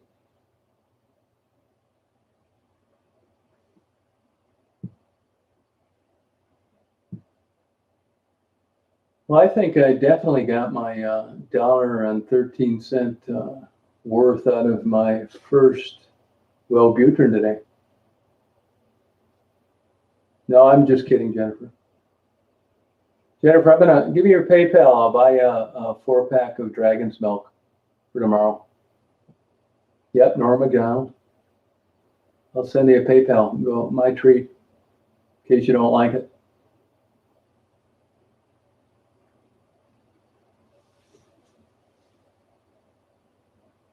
Yeah, Howie Mandel, yeah. Oh, no kidding, huh? Baywatch. Yeah, he's married to, yeah. Pam Anderson.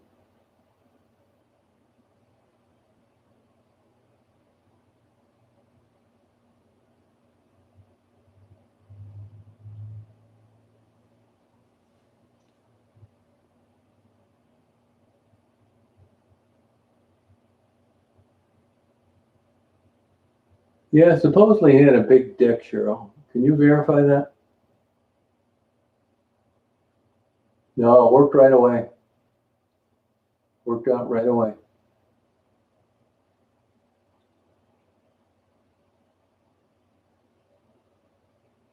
Yeah, I agree with that, Michelle. I don't like Rush, man. All their songs sound the same. Get a headache when I hear them. Let's see here. I have one Dragon's Milk tonight. That's it. Love Joni Mitchell. Me too. She's not doing so hot, I don't think. Air Supply. Daisy, do you know who Air Supply is, hon? You gotta go pee-pee out there? Wanna go pee-pee?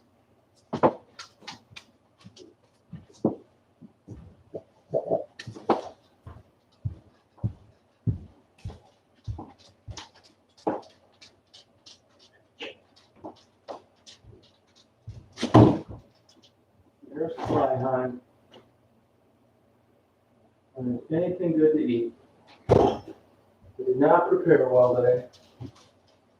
No soup. Bullshit. Nothing here worth a shit. I just throw all my peppers.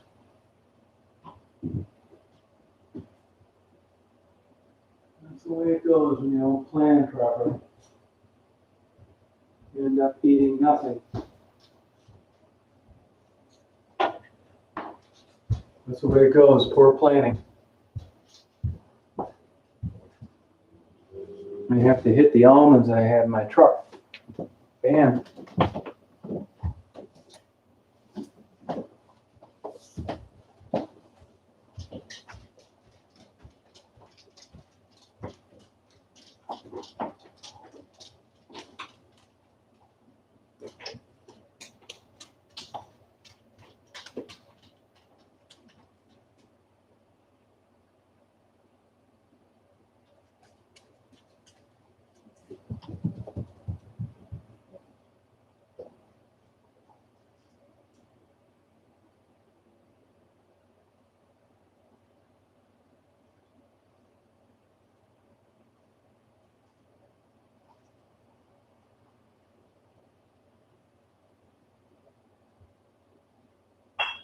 Good girl, honey.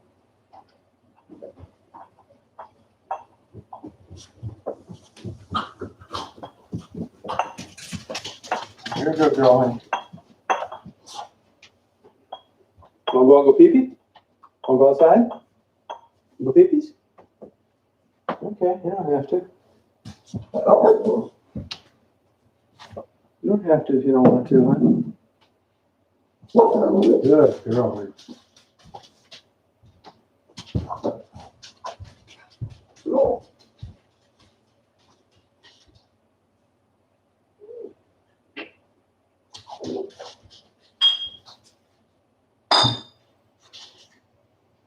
You ate everything. I had 3 of those today. That's enough, huh?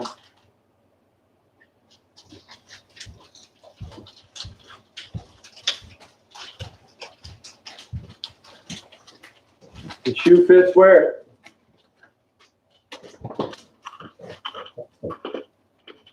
Gallon thick, yeah, yep.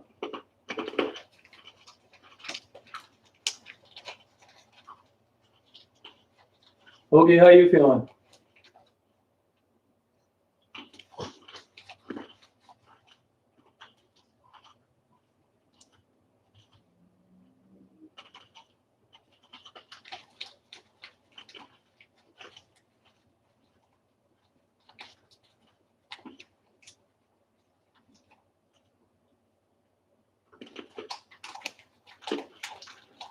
Good. I still got your bird cage. I might just head out there in the fall for then.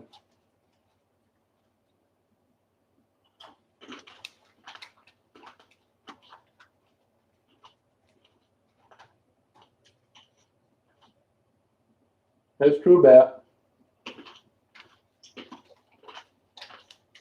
Yeah, I remember that airport. That big, cool looking sign. Windsor's hurting. Yeah, that's what I think I'm going to do in the fall. Head out to New Mexico. Cut down through Oklahoma. Do you have any adult bookstores there?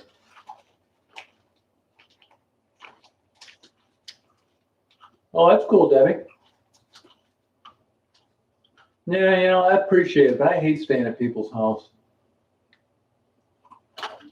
I got Daisy, and I'll stay at a hotel. Hey, Davey. Davey witnessed a murder last week. You guys, Daisy witnessed a murder. Davey, I mean.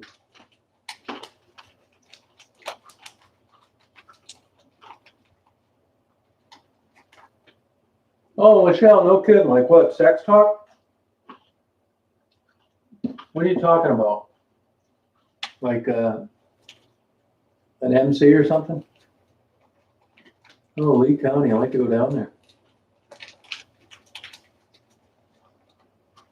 I'd like to check that out. Sure would.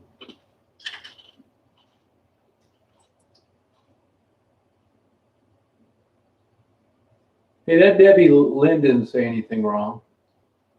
I don't think she said anything wrong.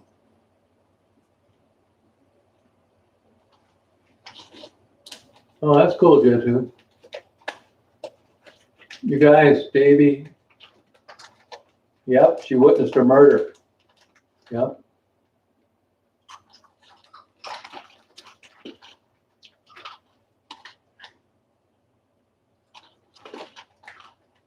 Davey did. She'll tell you about it. Yeah, she did. Yep.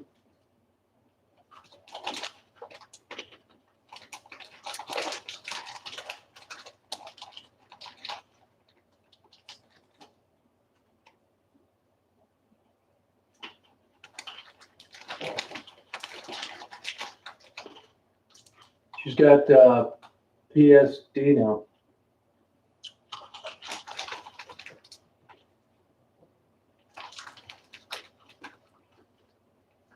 I am, Michelle.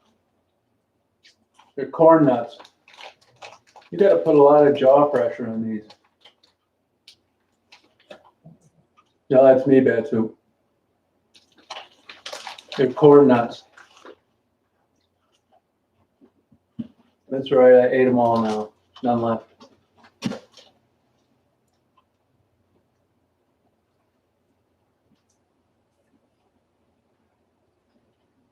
No, that's bullshit. It used to be. No, they're not that hard. No, not my teeth. I crunch them like they're nothing. I disintegrate them. No, I haven't had popcorn in a long time. Not me, Maxine. I crunch those babies into sawdust.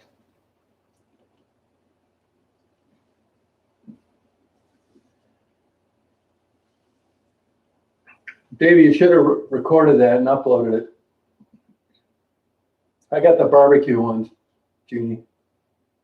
That's what I got, Okie. Yeah, the barbecue ones. Yep.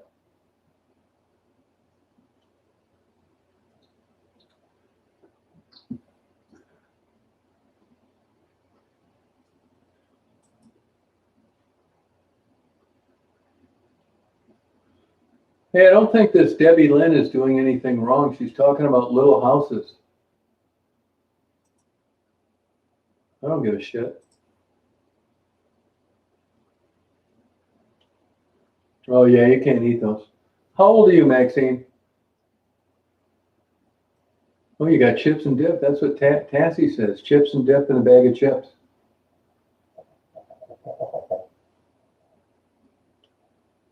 Wow. How you feeling now, Buttercup? Oh, sweet tooth. What's it about? Oh, that's what she's doing, repeating it. Oh, okay.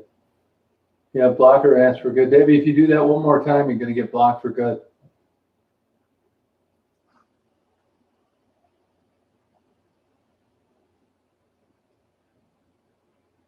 Oh, 33? So this was something you decided to do on your own with the braces, just, waited through your 20s and just something that you really felt comfortable doing? Just went for it? Yeah, punch Davey right in the face. Yeah. Isn't that crazy? Wow, that's nuts. Oh yeah, I saw that on the front of a magazine. I thought it was a bunch of bullshit, that too. That too, peace and liquor too, Jennifer. Yep. Jennifer, what type job do you have?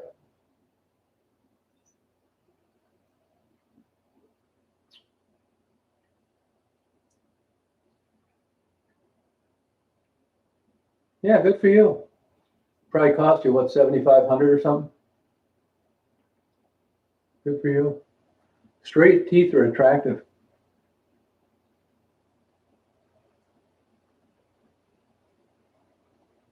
Oh, that's bullshit, bad soup. That's bullshit. Not turn them into animals.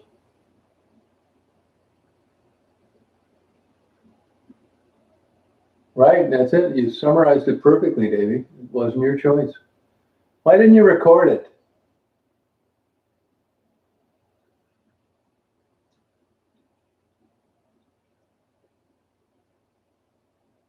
Oh, they are, Maxine. Yeah, I bet they are. How long you got to have them on for, Maxine? Oh, you didn't wear your retainer, Buttercup. Wow, Davey.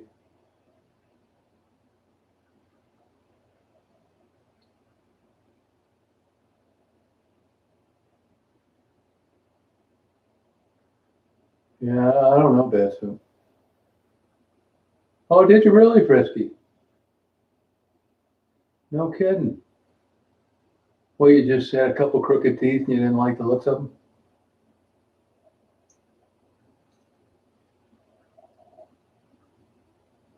Wow. Yeah, live 1 minute, dead the next. Yeah. Oh, okay, Jennifer. Okay.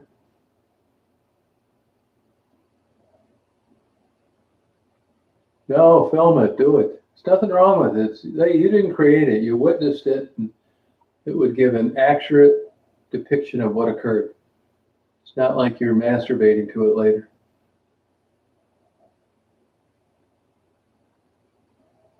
Oh, okay, Maxine. Good for you. Cool. Oh, did you, Jeannie? Oh, gotcha. Couldn't they have just pulled a couple of them out, Frisky?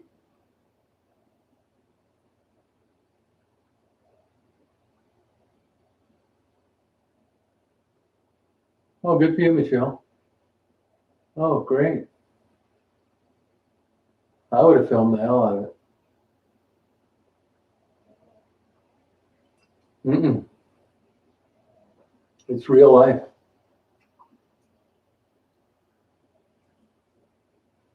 People remember things incorrectly. It would have been great documented evidence. Oh, okay. Oh, realignment. Good for you. Were you happy with it?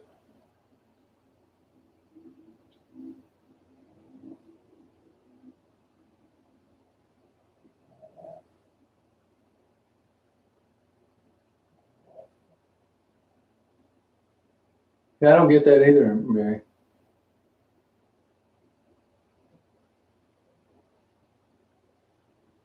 Hey, T. Still, how are you? That's possible, then. You might be right. That's a good way of putting it. Wow. Yeah, late night ones are better. Impromptu. Wow. Well, I'm sorry you witnessed that. I think you'll be fine now. You couldn't help it. Hey, Ollie, how you doing? Where at in Florida?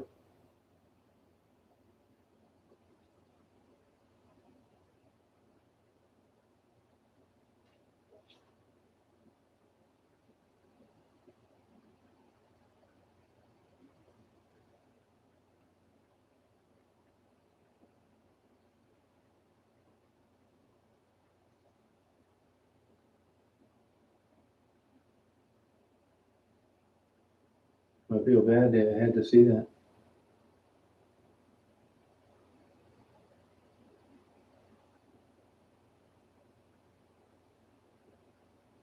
I got some nice emails today. Probably want to chop my head off.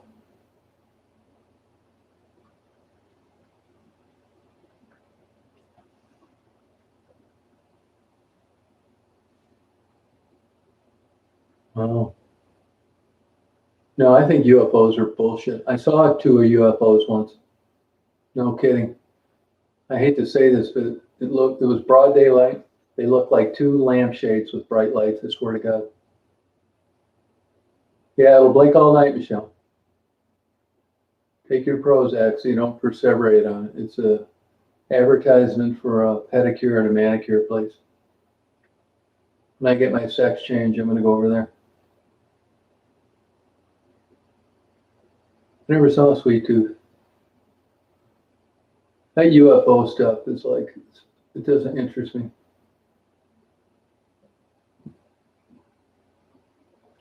Spidey, you gotta behave, you're gonna get booted out of here.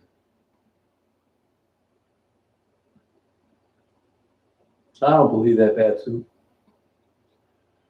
You need to hide the rest of the alcohol for tonight. Yeah, I know, Joe. I promise to make it up in performance. All right, Davey. Sorry you had to go through that. Yeah, I think that UFO is fucking bullshit. Same with these conspiracy theorists. I just get the hell away from them.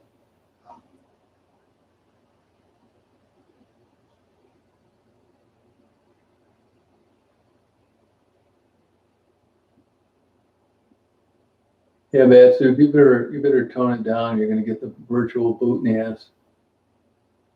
You're starting to act ignorant.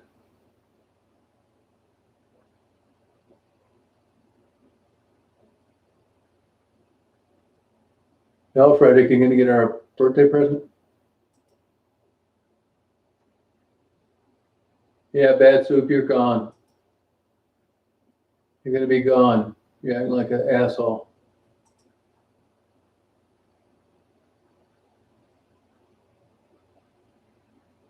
No, I'm heading there, Ollie. Don't feel alone. I don't believe everything happens for a reason. No, don't believe it.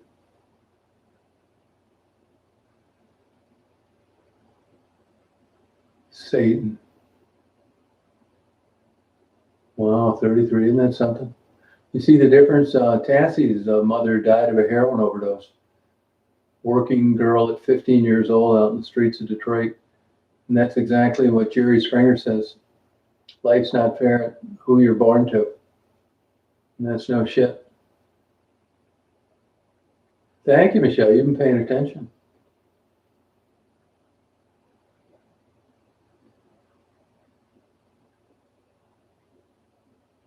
Well, I had 1 beer left and I got about 2 shots worth of Ardbeg 10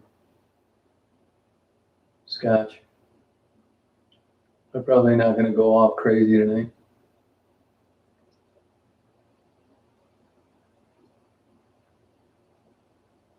Yeah, you got the wrong shot, Toto. There's a joke on that where a woman went to her gynecologist and he put her on hormone pills. And she went back, she said, "Doctor, I'm growing hair." And he said, "Where?" She said, "On my chin." He said, well, see me in 2 weeks. She came back in 2 weeks. I said, doctor, this hair is getting worse. He said, where's it at? He said, it's between my nipples. He said, see me in 2 weeks. She came back 2 weeks later. She said, doctor, this hair is getting worse. He said, well, where's the hair now? She said, right above my goddamn dick.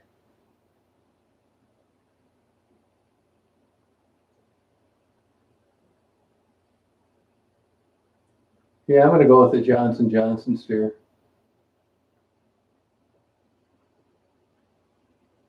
Well, thank you, Lily. Appreciate it. It's always nice to get a nice compliment instead of fucking stalked. Thanks for not showing up 10:30, middle of a weekday night unannounced to show your disappointment for my comments or that you were taken off as a moderator. It feels good. That's right, Stealth.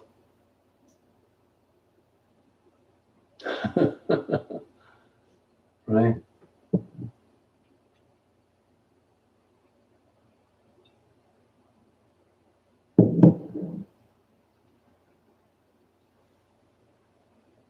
It probably is a good thing to show you.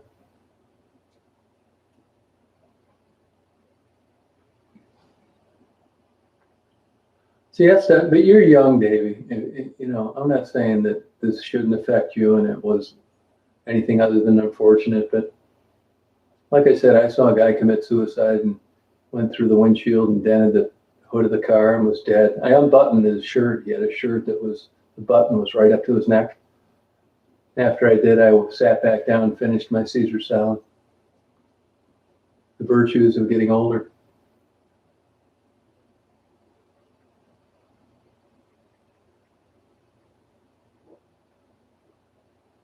That's a good one, isn't it, still?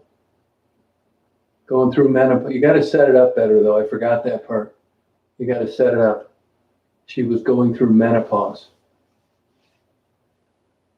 Yeah.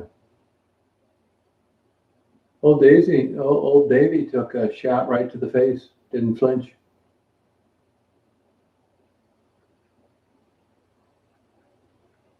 I'm glad Davy wasn't injured too. If any of you guys have never seen a photo of Davy, that would be a national tragedy. Super cute, real petite, talks a lot of shit.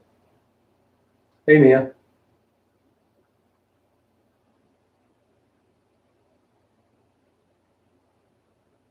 Oh, no kidding, air cooled. No kidding.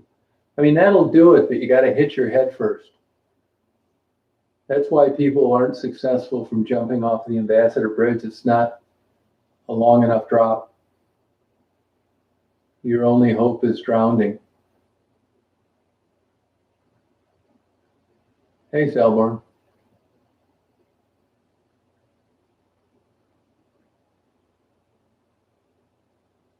Oh, Michelle, it's terrible.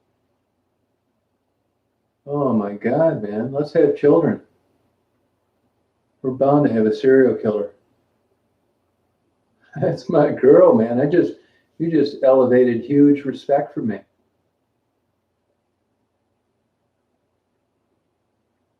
Right on, Davey. Anytime, baby.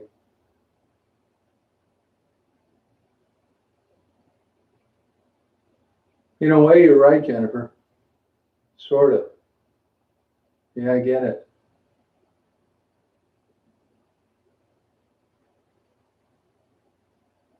Oh, Michelle.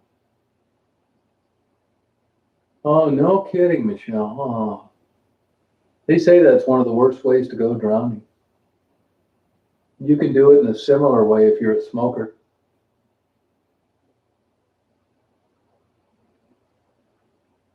Yeah, I mean, it's his choice, Michelle.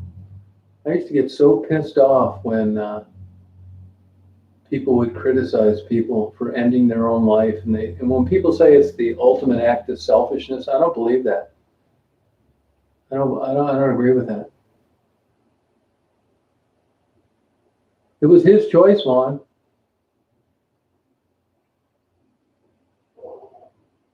No, hey, let's get this stuff out there, man. No holes barred. That's how some people interpreted it, but others didn't. Oh, that's different, Logan. Sorry about that.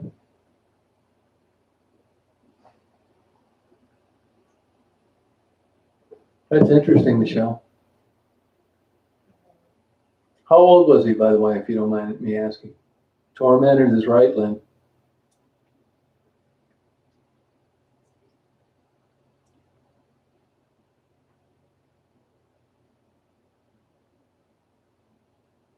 Yeah.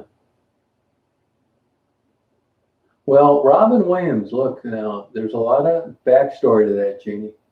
Heavy cocaine user, which leads to dementia, and he was having financial problems and was married to a gold digging bitch.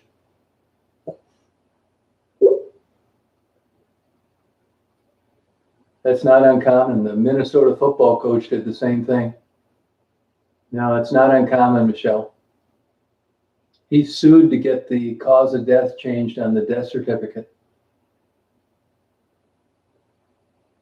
Yeah, Michelle, good. Yeah.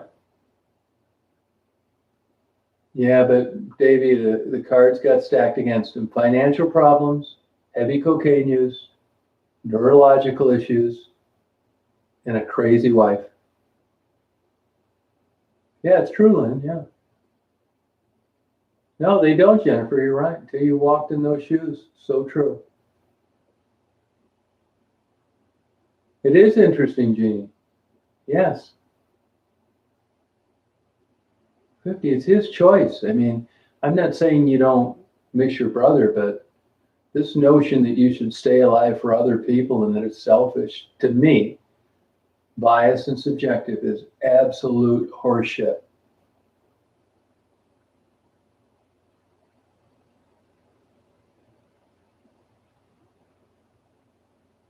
Thank you, Vaughn. I do too, Michelle.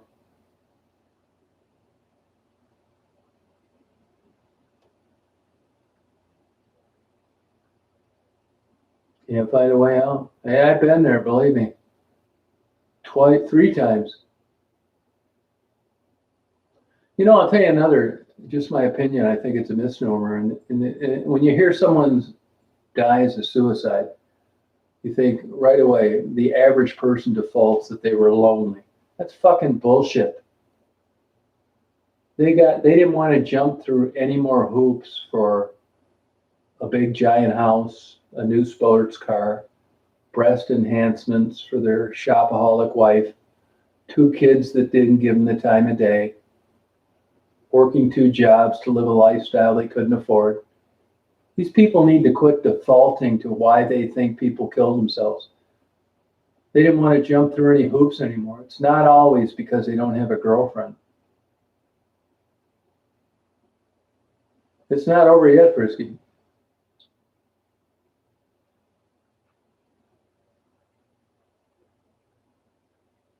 No, I get it fully, man.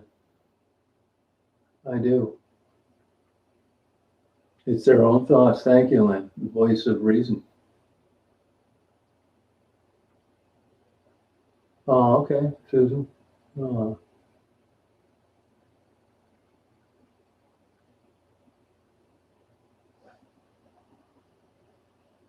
Yeah, Michelle, it makes sense to me. I mean, people, look, here's the difference. They don't agree with it, but it's logical. But if you study human evolution, it's not normal to want to end your life. Animals don't do it. Big time, Maxine. Huge.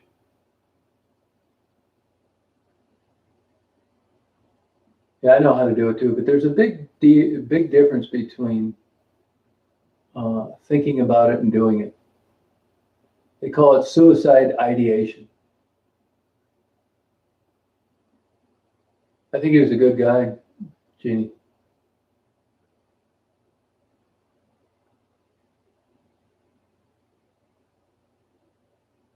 I get it, man.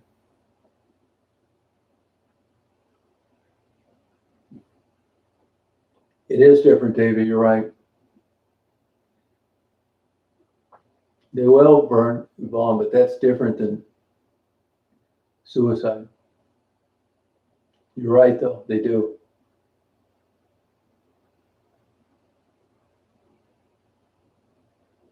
You really think that? You really believe that, Mama?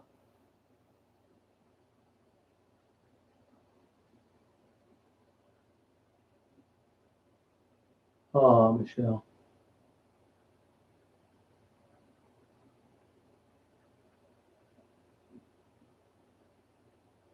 Well, thank you, Indigo. Yeah, you're right. Yeah, I agree. I mean, condolences is appropriate. You just seem like such a pacifist. And I never thought for a second you'd be making bombs while you paddled down the river in your kayak.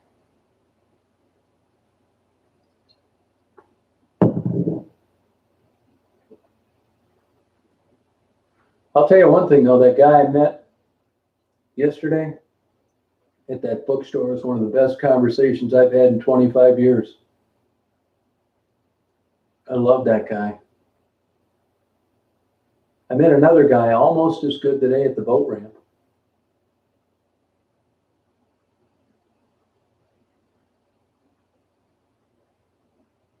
Yeah, Nina, you know.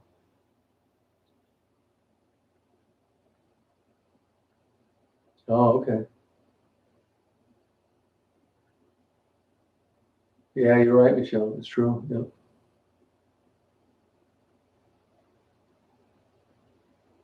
No, it's so much bullshit, Susan. You know, if you read some pretty good psychiatric studies, and I'm talking about anywhere in the world, one of the worst things you can do is talk to a man of the cloth. He's going to be bringing up all this stupid bullshit, which will send you into a bigger tailspin.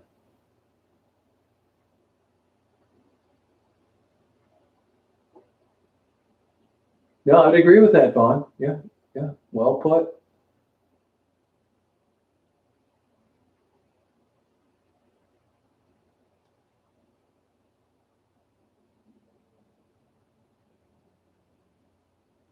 Yeah, it's not right, Michelle. It's not right.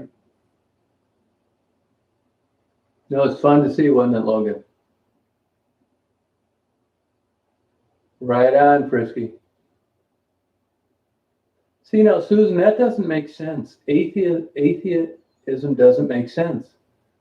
Now, if you can't, how can you prove that God doesn't exist? If you don't believe in it, I get that, but you can't prove it doesn't exist.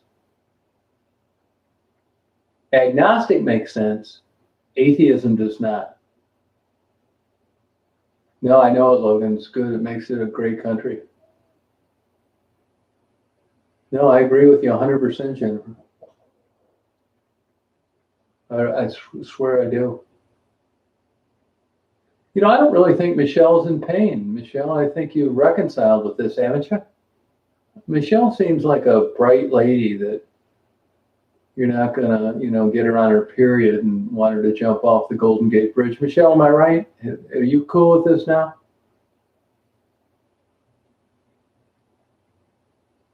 He's crazy, Dave. He's not of sound mind.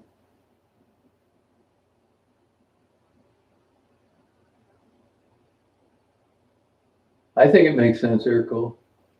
Agnostic makes sense. No, you can't be both. No, research it, Susan. You're smarter than that. Atheism doesn't make sense. Being agnostic does. Oh, wow, Davey, sorry about that. You need some Remeron, some Trazodone, or some indica gummies. It's all chemicals, Davey. I don't think so, little monkeys. But I could be wrong, but I don't embrace that. Oh, Parkinson's. Yeah, well, 100 years from now, Jeannie, we're going to know what causes that. No, I never did backwoods. I would have been interested in being a truck driver, but I didn't like the idea of not being able to peruse the places where I drove to. I mean, going to LA and Seattle isn't much good when you have a 50-foot trailer. And it's always, get back here as soon as possible. That's why. But I like the idea of driving. I even thought about driving one of those buses, the Grand Canyon, stuff like that. $11 an hour. Fuck that. Got all these old ladies on there, haven't been fucked in a decade. no fun. Well, I don't know if I'm right or not, but all things considered, that's the conclusion I've come up with. Yeah, thank you, Toto. Yeah, but if you really look at atheists, they got a screw loose because you can't disprove it. You can't. You can't. Yeah, I think driving is relating to my chronic depression. I think I gotta, make sure I'm not doing 100 through a school zone and not on the wrong side of the road. I think that's what it is. That could be wrong too. Yeah, I mean, look, if you're 25 and your job is to drive college cheerleaders on vacation across the country, that sounds fun. But if you're 65 and you've got a bunch of 70-year-olds that want to see the Grand Canyon, that is not fun.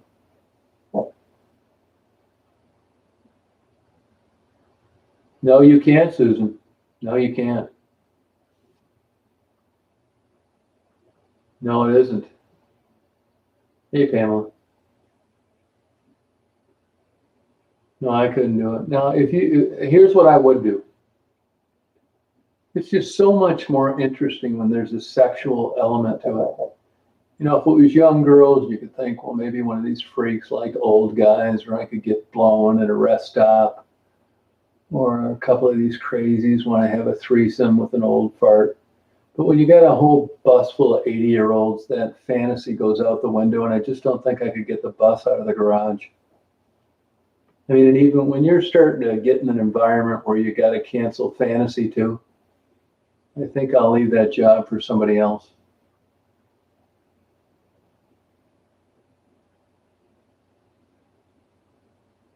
I know it sounds terrible, but being honest, I figure if I ever end in a convalescent home, which I hope I'd have enough balls to blow my hat off first, I'd like to take any money that I had left and just start offering cute orderlies and LPNs, just like 10 grand for some head. I really would do it. I would get an Uber to the bank and I get 100 grand out, and I'd start offering the orderlies 10 grand for some head. I swear to God, I would do this.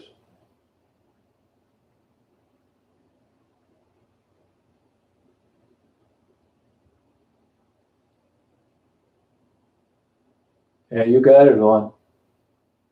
Well, thank you, Frisky. I know I can always count on you for not having to repeat everything.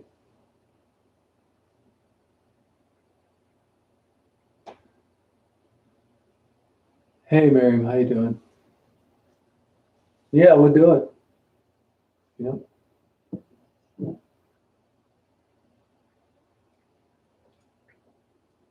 Thank you, Vaughn. We're getting somewhere. No, you can't. And I just think even at that age, it'd be super exciting. Like Johnny Carson said, everybody has a price. And if you had a couple 100 grand left and you just, I would just keep jacking up the goddamn price. And it'd finally get to you, serious?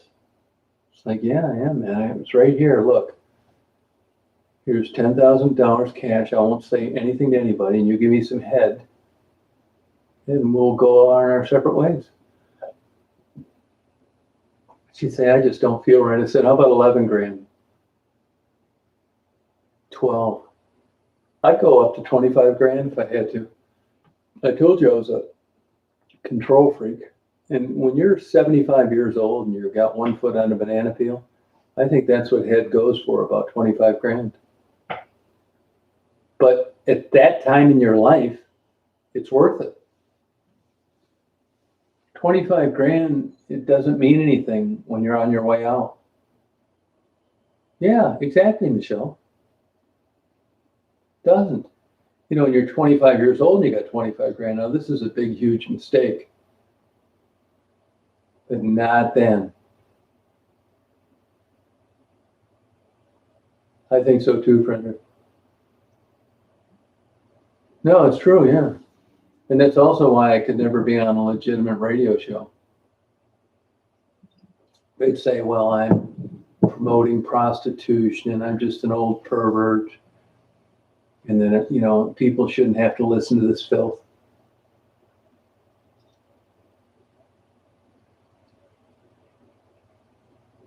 Yeah, I don't know why they don't. I think because there's no evidence. I think they're out there. Well, thank you, Michelle. Yeah, I mean, what the fuck? And there it would be kind of a hybrid. When you're 25 and you're paying for head, it's all sex. When you're 75 and you're about ready to die, it's control, sex, and going out with a big, huge bang. This would be so great. I would do it. And I had got my doctor buddy, hopefully he's still alive. He'd give me some Viagra's. I wouldn't even care if it's a fake heart-on. The girls wouldn't need to worry about me telling because I'd be dead in a couple years. This is how the world works.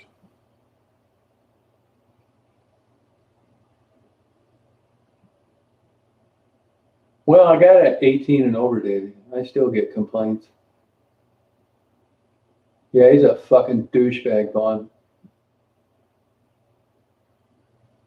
No, he's a fucking asshole. He died. The son's running the place now. Why do you think Canada wanted to build a bridge? Because they hated that guy that bad. What a fucking douchebag.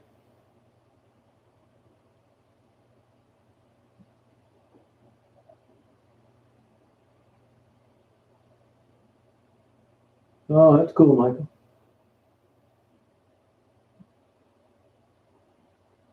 No, agnostic, Frederick, not atheist. You can't disprove it, Frederick. Agnostic. Isn't that weird? It's funny. I talked to a really interesting guy yesterday up in Traverse City, Northport, actually. And we agreed on what you just said, Susan. Yep. Exactly what you said. Yeah, he died. Yep.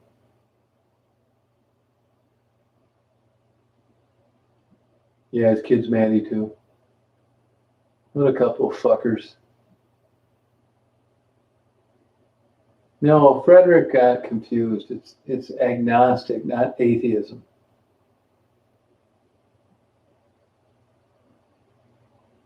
Davey, you're not on this religious bandwagon right now, aren't you? You're not countering Frederick's argument because of this Jesus horse shit, are you?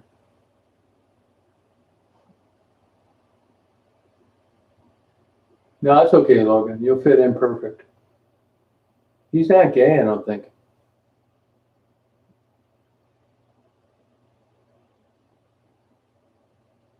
Oh, you got a problem with that, Michael? Where do you live? Was he got a law degree?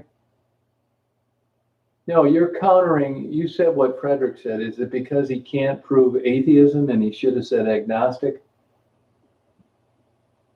Or are you like this pro-Jesus stuff? Hey, that girl, how are you? No, but I'm trying to figure out what your opinion's based on. Because he misspoke, or because you think this God and all this bullshit.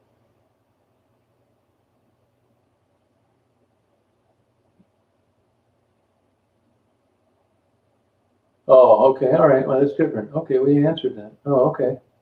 No, nothing. It's subjective. It's a moving target. Nothing.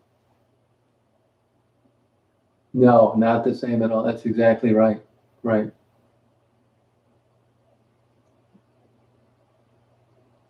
Oh, yeah. So, yeah.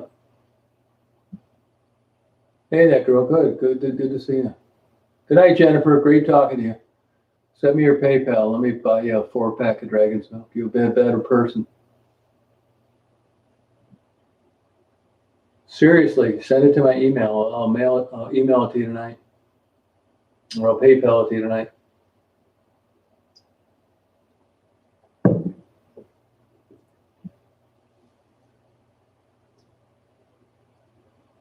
Yeah, that's a little strange. Well, I'll tell you, the Ten Commandments, even if you don't look at them from a theological perspective, I think you'd be a good person. You would. Oh, she doesn't have PayPal? Oh, okay. Thank you.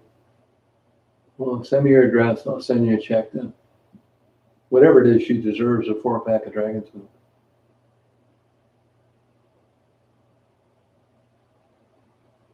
Yeah, it's true, Susan. I would agree with that part.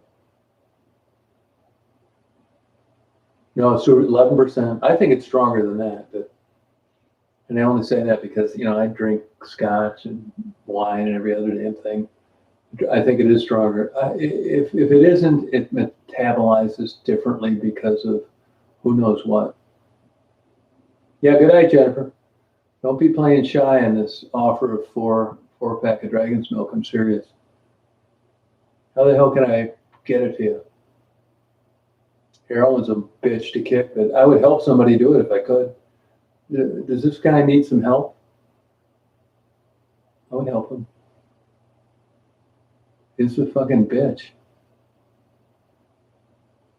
Yeah, it's a beer. You can get it in a lot of places. It's beer aged in bourbon barrels. No, but if you printed the Ten Commandments and you stripped away its origin, I'd be cool with it. Why not? It is. It's a stout, Davy. Yeah. I think if you're not a beer drinker of that caliber, you're not used to it. It takes its toll on you. I tell people, do not drive even after drinking one. No, I'm not, but I paid to have 25 cats spayed and neutered. And even though I'm not a fan of them, I feed them in the winter when they run out of food everywhere I see them. Don't anoint me. Hold off on the parade. I just do it. You got it, Susan. Hey, Dragon's Milk. It's really good. I'd like to get Jennifer a 4-pack of it. And I do this because maybe she won't like it. And to the average Joe that's not a beer drinker, they may think, God, $15 for this shit sucks. I used to like Duval, but I like Dragon's Milk way better. Yeah, I don't like that orange stuff in my beer. Yeah, you can get it for 16 at Walmart, believe it or not, T-Stone. Yeah, I do that for people. I don't mind. No big deal. Yeah, like I said, hold off on the parade for me, Cheryl. Good night, Buttercup. You check those batteries? Walmart carries it. So, I mean, it's subjective. It's just my opinion, I mean, everybody I seem to tell it's a good beer, they seem to like it and they drink it. But I'll tell you, it's my favorite beer. I almost don't want to drink anything else. Yeah, I fed them through the winter. I don't care. Yeah, Walmart sells it, thank God. Oh, do you? Yeah, there's a special, there's a palette for that, Davey. That's what you like, and nothing wrong with that. I've tried all those shorts. I just really didn't care for them. I'm not an ale guy. I'm more of a stout, Good night, Buttercup. Oh, interesting, Cheryl. Oh, okay. Well, she's glad you're lucky your dog has you. I wasn't a big beer drinker, nothing really. Get a margarita, and I've been drinking good scotch for about 20 years, but I just don't like most beer. I don't like that ale-y, hoppy bullshit.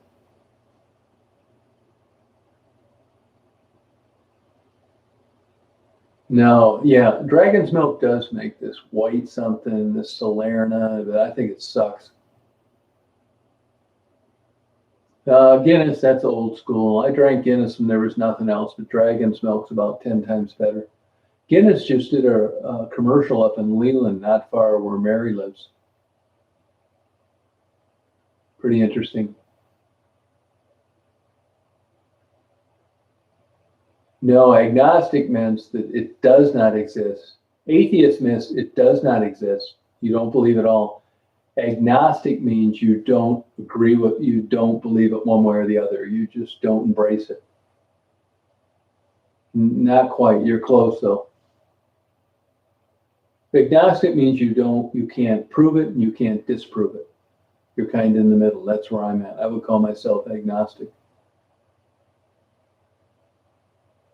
Oh, wow, Michelle.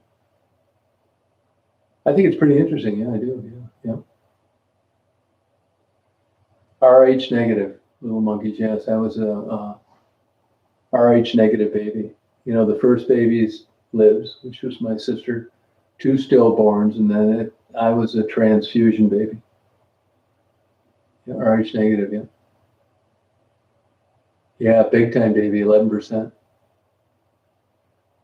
If you, let me give you an example. You've been with this guy 3 years. Let's say you guys break up, and I bought you as a treat a 4-pack of Dragon's Milk.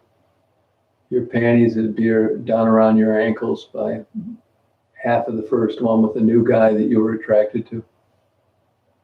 Well, thank you, T. Still. I don't take credit for anything. I mean, I got my downside, believe me.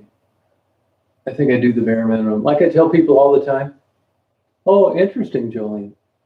I tell people all the time, if I pull somebody out of a burning building or a car, I'll take the credit for it. I wouldn't take an award or be in the newspaper. I was a premium. Yes, I was. But I don't think, I'm willing to accept a good deed, but just being nice to people, and I don't think that's anything to toot your own horn over. Oh, that's good, Cheryl. It's nice of you to do that. Oh, RH positive. Interesting. Blood type is super fascinating. Goodbye, Michael.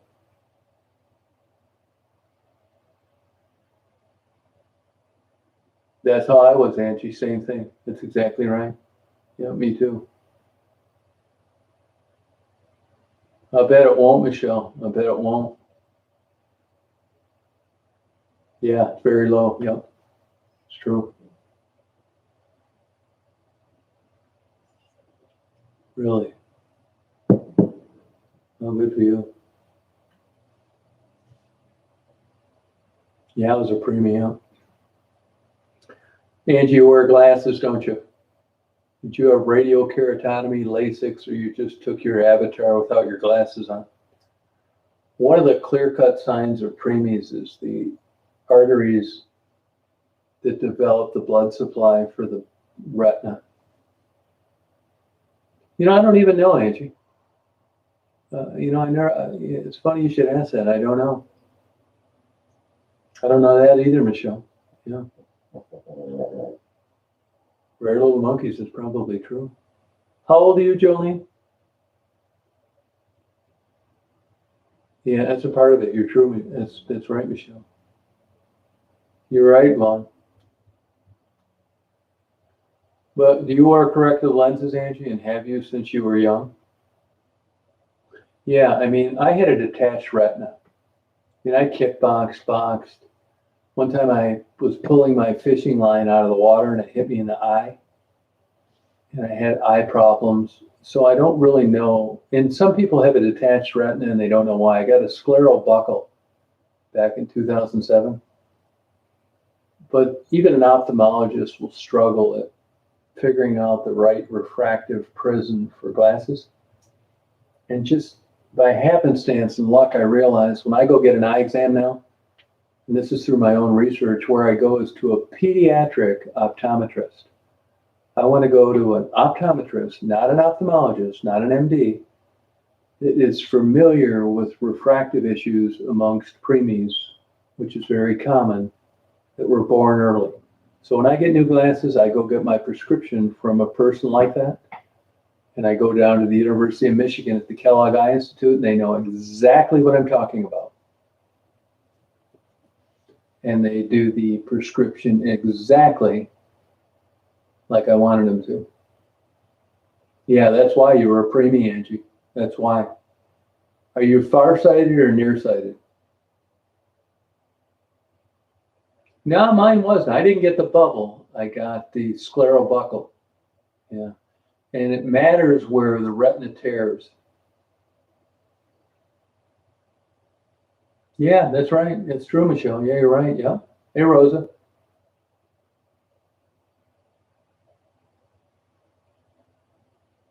Oh, yeah. A lot of people, it got common more people than I thought, you know.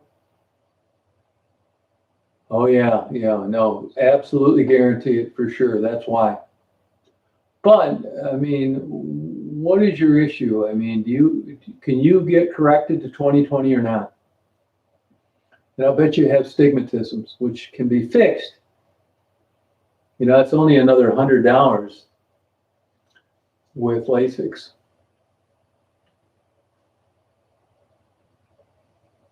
Yeah, it's a great chat. Yeah, good, great to have you, Toto. Thank you.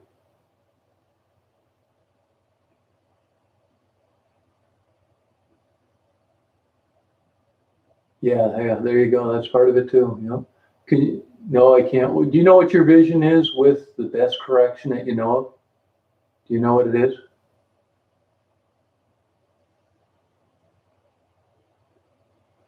Yeah, that stigmatism can be fixed with a very easy slice with a laser, unless if you're not self-conscious about the thickness of your lenses, don't worry about it. But if you are and that's bothered you, that's an easy fix. Oh, did you, Cheryl? Now, have you noticed any problems with riding in an airplane? And how long ago did you get that? How long ago? And do you need it again? Because it doesn't last forever. Which hepatitis, little monkeys? Do you have C? Do you have hepatitis C? Well, what do you know what's the best vision you've had out of each eye? Do you know, Angie? Do you know this? Because if you get by, then I don't blame you. LASIX is pretty safe. It's not 100%. You know, air cooled that weather lady in Detroit, killed herself. It's not 100% because of complications she had with actually lens flare. Now, you can't tell me there weren't mitigating factors, but Google it. You probably remember it about 3, 4 years ago. She killed herself because of that. Okay, you don't care if the other thinks so. I'd be curious what your vision is in each eye.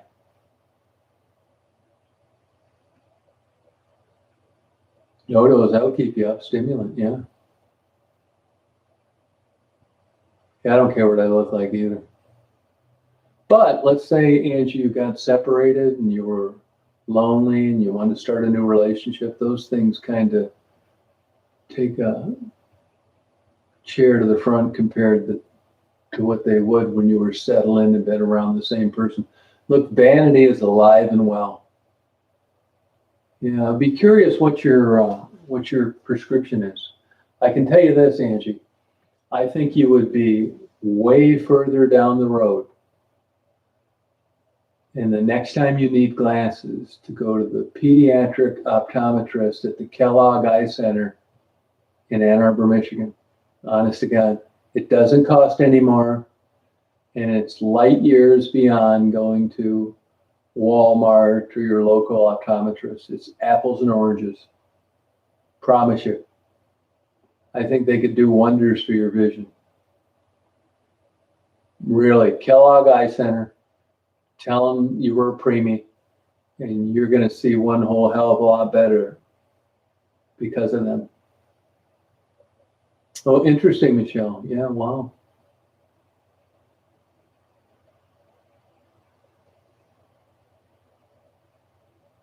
Yeah, 50/50, that's true. But Frederick, when you get a few minutes and you have some extra time, just look at the difference between agnostic and atheism. Yeah, you want a pediatric optometrist from the Kellogg Eye Institute at the University of Michigan, Ann Arbor. I'm telling you, it's apples and oranges.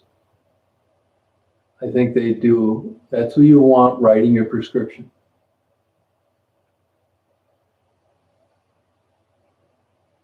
Well, it's interesting, Michelle. Oh, Yeah, no, seriously, no big deal. And it's not like it's, you know, some $5,000 eye exam. It's not. Yeah, no problem. That's how I found it. Well, I learned my whole life, man, my whole life. And I don't think I'm better for it, but I've learned every goddamn single thing the hard way. I struggled with everything: school, reading, writing, flying lessons, college. Not shit, and nothing came easy to me.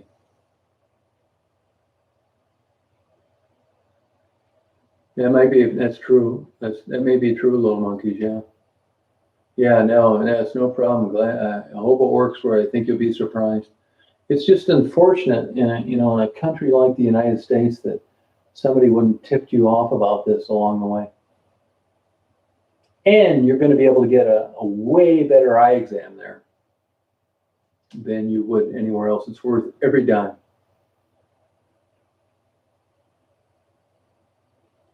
No kidding.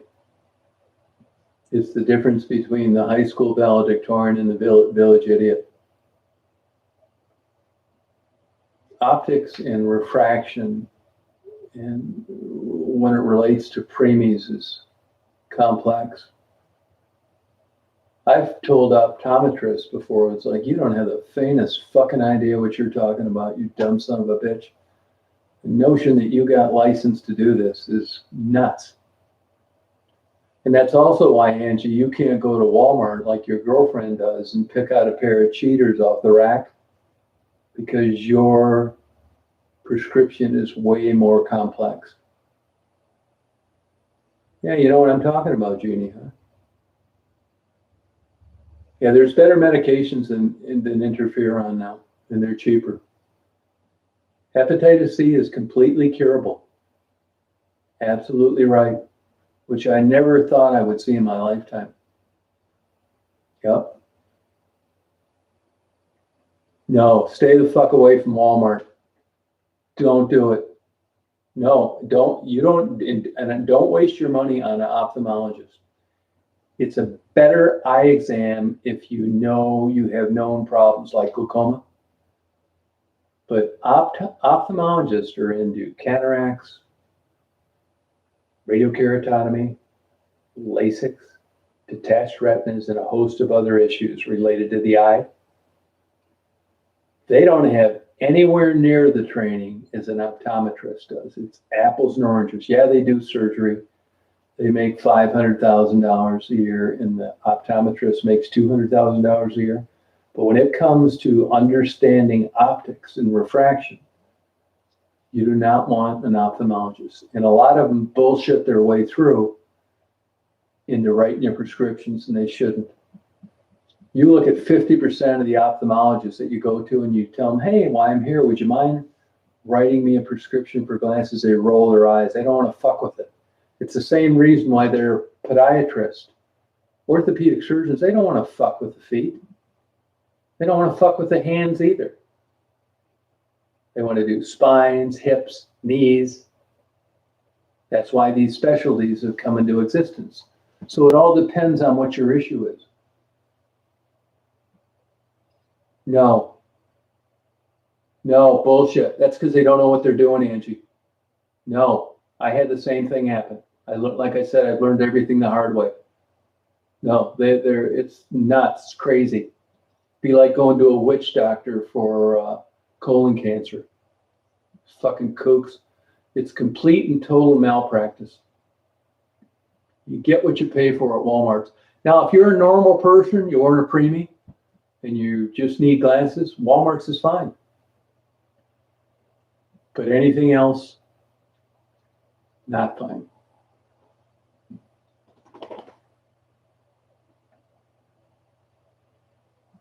Yeah, that's because of that stigmatism, Susan. How old are you, Susan, if you don't mind me asking? Because the stigmatism can be easily corrected. If vanity is a part of your concern, and you usually get it when you get LASIK. That's only another $100. All I got to do is take that laser and slice that cornea and flatten it out. and you'll be wearing normal glasses. I don't give a fuck, but young people do. Right on, Michelle. That's my girl. Yeah, it's a fuck job, Susan. No, go down there, Angie. Your problems are over if you go down there. No, apples and oranges.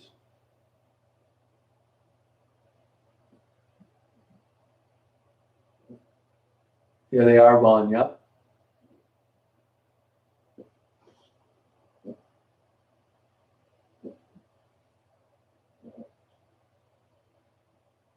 Great. Costco's great. Costco gets my ultimate respect because everywhere they go, they kick Walmart's ass and Sam's Club. You wouldn't believe the amount of money that Walmart has spent trying to take down Costco, and they failed every single time. That's a hard feat to accomplish. Oh, big time. I mean, honest to God, I mean, I'm not religious, but if you had the human eyeball that saw 20/20 in a camera shop, it should be $1 million a piece. Seriously. Good night, Jolene. Yeah, good to have you around tonight. Big time, Michelle, for sure. All you got to do is look at their meat and their seafood. It's obvious. Oh, did you, Jelly Bean? No kidding, huh? Oh, you did, Michelle. No kidding. Well, you know what I'm talking about then. Yeah, it's an excellent company. And they stuff it up the ass with Walmart wherever they go. No, it's not Little Monkeys. Well, good for you, Susan.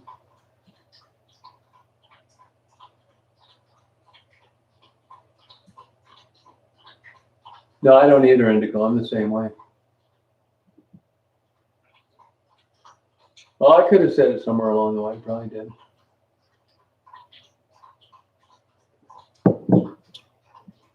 Probably had a couple of Dragon's Milks. Yeah, Daisy's drinking water. You know, Angie, your problems are over. What sucks is that nobody referred you there to begin with. Yeah, she gets thirsty when she eats those treats that she likes that I get her. It's got that lamb, chicken, and beef on it, on a little skinny piece of rawhide. Yeah, we had a good time. Thank you. Appreciate it. Yep. Sure did. No, hey, I'm glad I know it, and I'm glad you go there. Your problems are over. You're in good hands there. I mean, they're a bunch of liberal motherfuckers. There's a lot of things I don't like about them, but they'll get you further down the road than anybody else.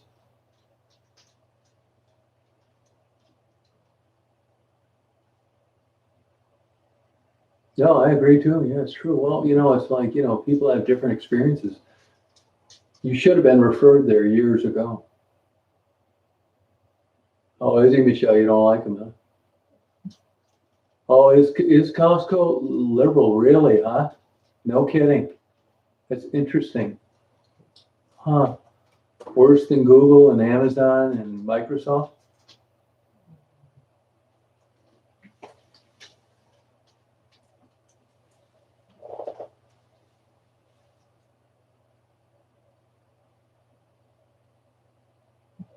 Well, Angie, a part of it, you know, you may be a very nice, you know, trying to please popular person where, you know, a lot of people think I'm a big dick. They think I find problems and everything, and there would be an argument for that. I'm a balls out motherfucker. I think it gives me a chance to flex my muscle and be aggressive. And when I get the proper motivation, I am on shit. I look at it as a gift. I mean, my clothes may be 2 months behind and my house may be a mess, but when I get something that tweaks that goddamn interest, I'm fucking balls out. I've always referred to it as a mental illness. I mean, I'm not bragging and I never toot my own horn, but I think I was an excellent private detective. And that's just based off what people told me and my results. When I get on something, there's no fucking around.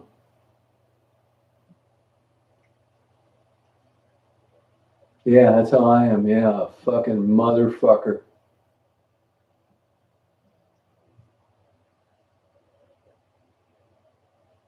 That's interesting, Vaughn. I never knew this. As I've aged, I'm more interested in issues as opposed to picking parties. Oh yeah, I swear to God, man, if there's an underdog or an animal, I just got in a beef with a fucking casino yesterday over this dog policy.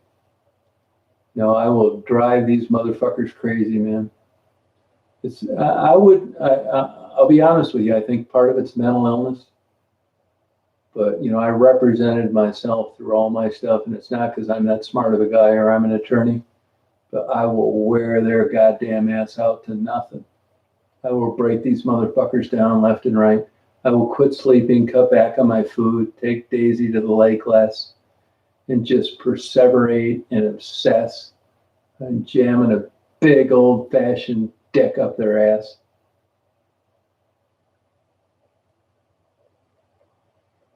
Seriously. Same with the working girls or the Native Americans or Polywog that they want to build a new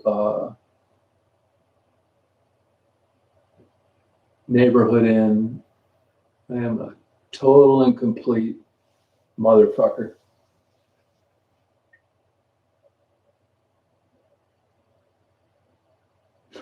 Shit, you man. I'm not saying it's all good, but I get obsessed with shit. No, I'm fucking crazy, man. Sort of. I mean, Frisk, you happen to know more about me than a lot of people do because it's all done on the QT and there's no videos and you know what's going on. So I think that's why you think that, but most people don't know that. But I'm on that goddamn shit. You're not going to find any smoking gun, any bullshit, no, uh, backstabbing, misleading people, not following through. When it's the right thing to do, I'm like fucking crazy. No, I'm depressed. I do have chronic depression. No, I got diagnosed with bipolar 2 one time, which turned out to be false. Yeah. Chronic depression, I think. I do have that. Yeah. I only had one dragon's milk tonight. I wish I had more, to be honest with you.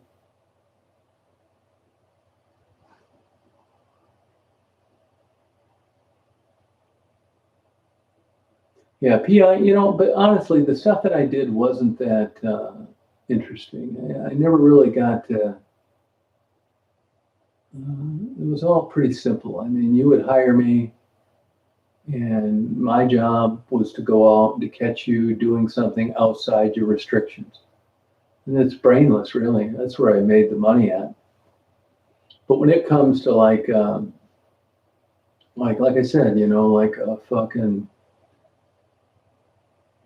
frog getting fucked over for development, or honestly, I think it's an excuse to exercise my aggressive personality.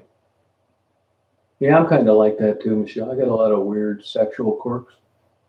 Nothing out of the ordinary. Nothing crazy, but yeah, it's weird that way too. Nothing perverted, nothing illegal. But when I get the right criteria, I'm off. It's off to the races. No, I don't doubt that, Michelle. Yeah, I'm not really a sexual freak. I'm just like, how can I? I'll be honest with you. I mean, I beat around the bush with this. You guys are gonna laugh. You're probably gonna think less of me, but I never liked intercourse. I mean, when I was young, it was a means to an end. Last time I had intercourse was 1998, and I tried to get out of it then. I just never really liked it, to be honest with you. Now, here's the caveat to that, is you meet women and right away you're considered selfish and you don't provide intimacy. It's like, I know you're going to think this, and I understand the argument for that, but you know what? I don't like green beans. And it isn't because corn was better to me. So when I joke about, and you wonder why I don't have a girlfriend, that's why. I can't provide the normal things that most women would want. Intimacy. I just don't like doing it that much, to be honest with you. And I don't think it's fair that it gets pigeonholed into being selfish, but it does. I've had it happen too much. I started figuring this out around 35. But up until then, there wasn't a lot of porn. You had to go to a dump to watch dirty movies in a bad neighborhood. And it was a means to an end. I mean, if you were dicking these women, nothing was going to happen. Well, once there was a way out of that, I took full advantage of it. No, not a snuggler at all. No, zero. I'm the least romantic motherfucker that you've ever met in your life. Hey, Jeff. I mean, I consider intimacy a big, giant cum facial. It's fucked up. Yeah, sure, I do. I do. Stuff like that, yeah. I do. Now, I have had relationships where I can, get it around to that, and it works for a while. Yeah, but I'm just not into that damn shit, to tell you the truth. I'm crazy. I know it's fucking nuts. But, these women that, think I'm a good guy and they want normal intimacy, which I can't provide. I mean, I could if I had to, but I don't have to anymore. Fucking crazy. Fucking nuts. No, I don't. I don't like doing it. I don't. Sure. I mean, I will if I have to under certain circumstances. And that may work early on in a relationship, but at this stage of the game, no way. No, I'm not into it. Nope. So you can imagine the dilemma that's created by meeting women that like you and getting around to talking about this stuff comfortably. See what I mean? And I don't want to put 5 months into something that I know is not going to work. Yeah, it's fucking crazy, I know. I don't think there's anything wrong with it, but I think you can understand why I don't have a girlfriend. I am Irish and Scottish, yeah. That's why for a guy like me, even though I'm out of the mix now, an escort makes perfect sense. You can pick what you want. You don't need to fuck them. They don't want you to hold them. You don't need to eat them out. And it's worth every goddamn dime. Not necessarily for the sexual act, but because of what you don't need to do. Yeah, I'm a perfect guy for an escort. And there were times in my life where that fit perfectly, but not in a long time. I mean, I live out in the middle of nowhere. Things have changed, sex trafficking, bullshit. I mean, I had some super nice, I've had some super cute, great girlfriends. My wife was great, but I knew this isn't going to work out. Pay to leave, thank you. That's exactly right. And if you try to pull this off and get it both ways, at the beginning it works fine. But after a while, if you're a normal, typical woman, you're going to want what a normal, typical woman wants. I tell her right out of the chute, I can't do this. I'm not interested in it. It's like, well, you're just one selfish, big douchebag. Well, I understand why you think that way. And here's another thing, too. Confiding and bringing that and talking to them up front doesn't do me any good. Doesn't do me any good. So, a lot of times people think, I'll give you an example like YouTube. They can't figure out why I'm hooking up because I know that it's not really small. Now, I don't really like big women, to be honest with you. I mean, it's an impossible no. If I ever had a big woman girlfriend, I have not. Would I be interested in getting a blowjob from a heavyset girl? I doubt it. I don't think I'm better than anybody. I don't think that there isn't somebody for them. But like I say all the time, the best way I can boil it down early is that I don't like green beans. Now, what are you going to blame that on? Not really small, Cheryl. What are you going to blame that on? I don't like green beans. That's the way I shut them up usually. So I just avoid the whole thing. When I was in Chicago, I'm not bragging now, and I've told you this before, but when I was in Chicago, I can give you 5 examples of where things happened where I got introduced to super pretty women that kind of made the first move. And, I'm not the greatest looking guy in the world. And they could not believe that I wasn't interested, but you do now because of what I just told you. And I didn't have the opportunity to tell them. I always passed it off as I'd like to get to know somebody better and got the fuck out of there. But honestly, I just wasn't into it. And I think it's the same strong mental behavior that like gays would have against good-looking guys would have against having sex with straight women. I think it's exactly the same. So fucking crazy. I mean, I don't feel bad about it. I mean, if I could wave a magic wand and change it, maybe I would. But I've been this way my whole life. And when I would go to like topless bars, I liked the all-American girl. And if it was a bottomless bar, I wasn't interested in. It's just weird, crazy fetish bullshit. Yeah, that's me. I own it. Crazy. So, I mean, and I'm not saying, it's good or it's bad. I'm just saying that I think you can understand now why, because I get this question when somebody gets to know me better. My wife was a beautiful woman, but she wanted what beautiful woman would like. And I just couldn't do it. I just couldn't do it. No, I was not interested in having intercourse or hugging in front of a fireplace. And I did that from about 18 to 30 because it was a means to an end. It was either that or nothing. But once I had that crack in the door opened and I knew I could get out of that and I didn't need to, I say it in a crude way, bang these chicks or hold their hands.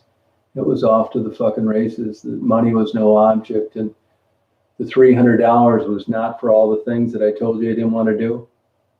It was to get the fuck out of the things that a normal woman would expect. So there you have it. Now you know. That's why I say nobody's going to trick me, setting me up with some flirting, sexing bullshit because of what I just told you. So really, it's a no-brainer. I think you guys get it now. No, not into that. Nope. Nothing aggressive, nothing like that at all. Not at all. Nope. No aggressive, no kinky shit. No, not really. No peeing on people or none of that. Nope. Thank you. Yeah, cool. Exactly right. Yeah. And you guys can appreciate that when you meet someone and you know they like you. How do you bring this up? I do like submissive. I do. And I only will say that not because I want to give them 50 lashes for burning my grilled cheese, but because I don't want to get a bunch of bullshit and try and get bamboozled into what they want. That's why. And submissive seems to work better for me, not in a demeaning, controlling way, but that I don't need to jump through a bunch of fucking hoops with some goddamn feminazi. And now, on the other hand, you can take it to extremes because honestly, I would feel guilty, like I said earlier, of like going to a strange country and doing this to someone that may not have had the discretion to not be involved in it. And I think there's something fucked up. You're using people. Believe me, I think young women are beautiful, but I think a guy my age to be with a young woman that didn't know what was going on from a foreign country, that's outside my comfort level. Yeah. I mean, I know this sounds crazier than hell, but I mean, sometimes I think I should have been born gay because blowjobs are so much cheaper. I've known a lot of gays, never budged the needle. I don't think I'm a better man because I don't like a big dick. I just don't like it. But like I said, my kind of thing would fare better in a gay lifestyle than it will with straight. It's a pain in the fucking ass, man. It is. People want to set me up. Why am I such a nice guy and don't have a girlfriend? Well, now you know. That's why. And it's rock solid.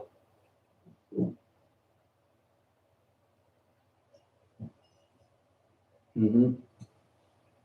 That's exactly why.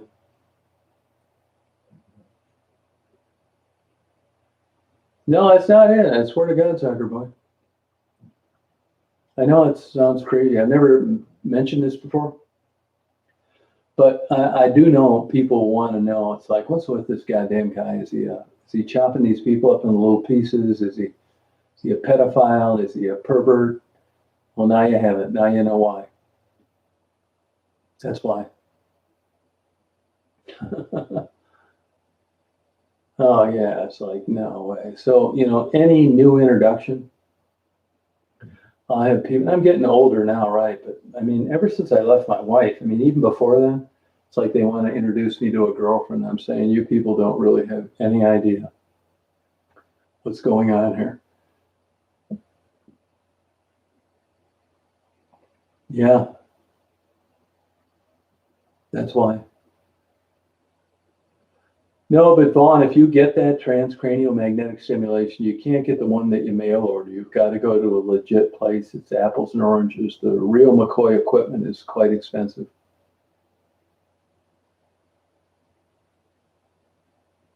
Oh, really, Michelle?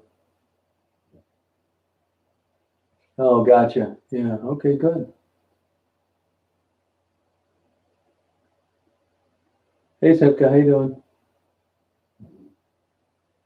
Yeah, right, so. But, for all, this disclosure and being upfront, that doesn't really work in the real world. It doesn't. Because the people coming at you want a relationship. I mean, if I was completely honest, it would be like, whoever, Shirley, I think you're attractive. We got a lot in common. How about a blowjob and then getting lost? You see what I mean? And that's the constant dilemma because it right away gets pigeonholed into selfish, controlling, and that's not really what it is, to be honest with you. It's not. It's not. Which is why I always boil it down to I don't like green beans.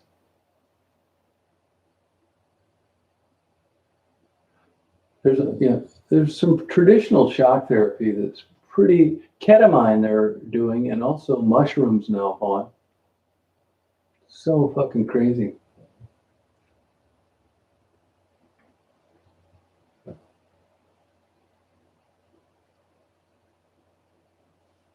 Hey, Pride, how are you?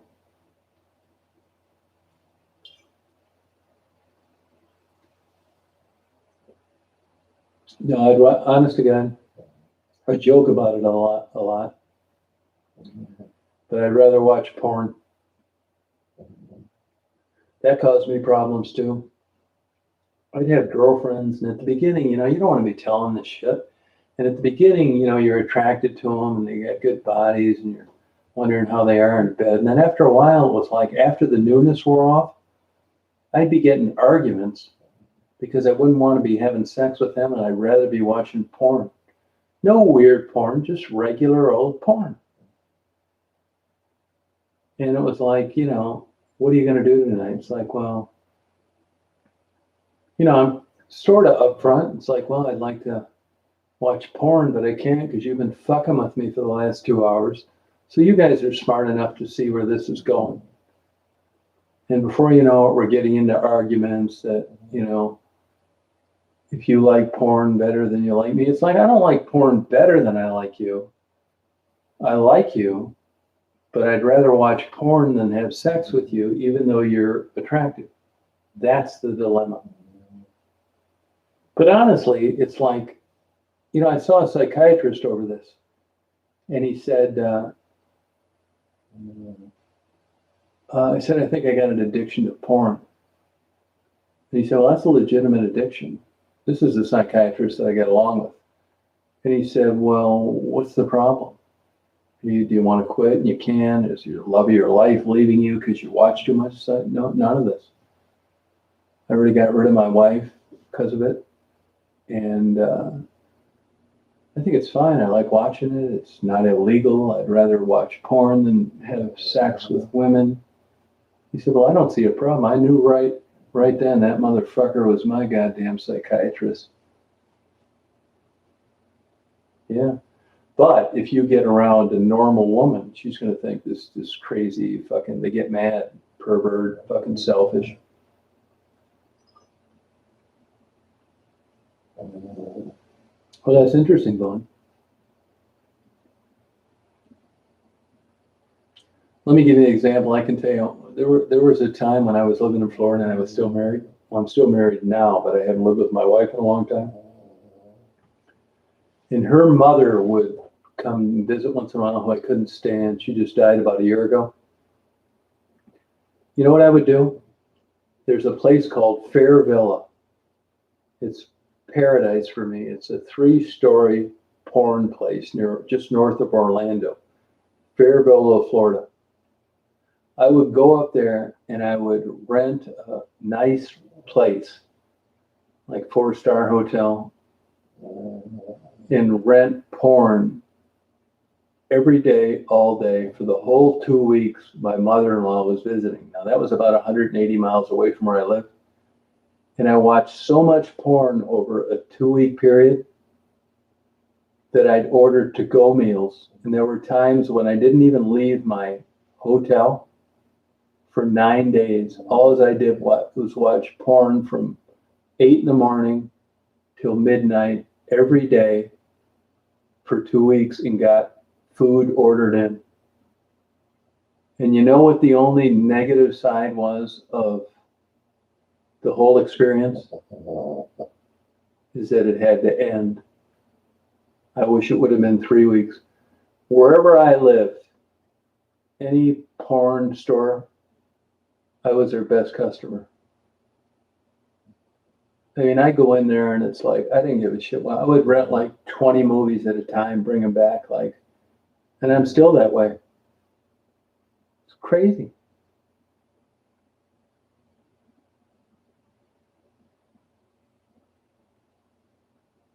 Yeah, so that's it. Yeah. Yeah, thank you, Backwoods North. But that's the truth. Yeah. I mean, people will criticize you. It's like, you shallow, lonely, crude, stupid motherfucker. You know, your life's pathetic and sad. Well, I mean, that's your opinion. And maybe there's an argument for that, but that's me. I own it. I'm fine with it. You wouldn't believe the shit that I've done to try and get out of having intercourse. I swear to God. I've been accused of being gay. And, you know, what weird shit am I into? And you know what? I don't want. You're right, and you know what? I don't want to change it. Now, there are women that I'm friends with that know this, and they're cool with it, but, you know, we're just friends, right? Yeah, thank you. It's just, I mean, and, you know, maybe if there was a day of reckoning and I stood in front of the all-time being of everything, maybe I led one big fucked up, selfish, lonely life, but so far I don't think so. No, I had I just love porn. I do. I like it. I think maybe it has something to do with my upbringing. Nothing weird, you know. I mean, for the last 10 years, I've really been into, this is going to sound crazy. You know, I don't like I'm not interested in intercourse, but probably for the last 10 years, I think my favorite is older women like 50 and 60 blowing younger guys like 18 and 20. I don't know why I like that so much. So crazy. And in my lifetime, I don't want to say I talked women into doing shit, but there are women that hate my goddamn guts because I talked them into giving blowjobs with other women that I knew. And it was cool at the time because it was the height of the beginning of a new relationship. But later on, they thought I was just a manipulating fucking sociopath that tricked them. Yeah, so that's not a good part about it. Like I said, this lady called me tonight that I did all sorts of crazy shit with 10 years ago. She's married now. She's bored. Her husband's not fucking her. She liked having these things with me and this other girl that lives in Florida now. And she wanted to do it again. And in good conscience, I talked her out of it. It's like, look, goddammit, you're married. If you want to get divorced or separated, let's do it. But do not do this, goddammit. Go get some counseling. So I'm not totally derailed. I still consider the sanctity of a relationship and someone that's found something that I don't agree with important. I don't want to be a user. I don't want anybody feeling bad about me talking them into, that's the way they phrase it, into something that they didn't want to do. These were all consenting adults. There was no drugs. There was no alcohol. And I know why they did it, because during that honeymoon period, they wanted to please me. And after that ended and I got rid of them, they got pissed. All the more reason that escorts make sense. That's exactly it, Frisky. Yeah. At the time, it was fine. You know, I've gotten arguments with them later. It's like, what the fuck are you talking about? You know, it's like, well, you motherfucker, you know, you gift a gab, son of a bitch. You know, I thought I could trust you. I said, you did trust me, goddammit. It was your own volition. We didn't get drunk. There was no dope. What the fuck? You act like I chopped 3 of your goddamn fingers off. So before you know it, we're arguing about this horse shit. And I'm talking to a 30-year-old woman that I had a blowjob with her girlfriend or something. You see what I'm saying? Do you guys like get this? Yeah, I mean, so, you know, just like I said, I've painted myself into a corner.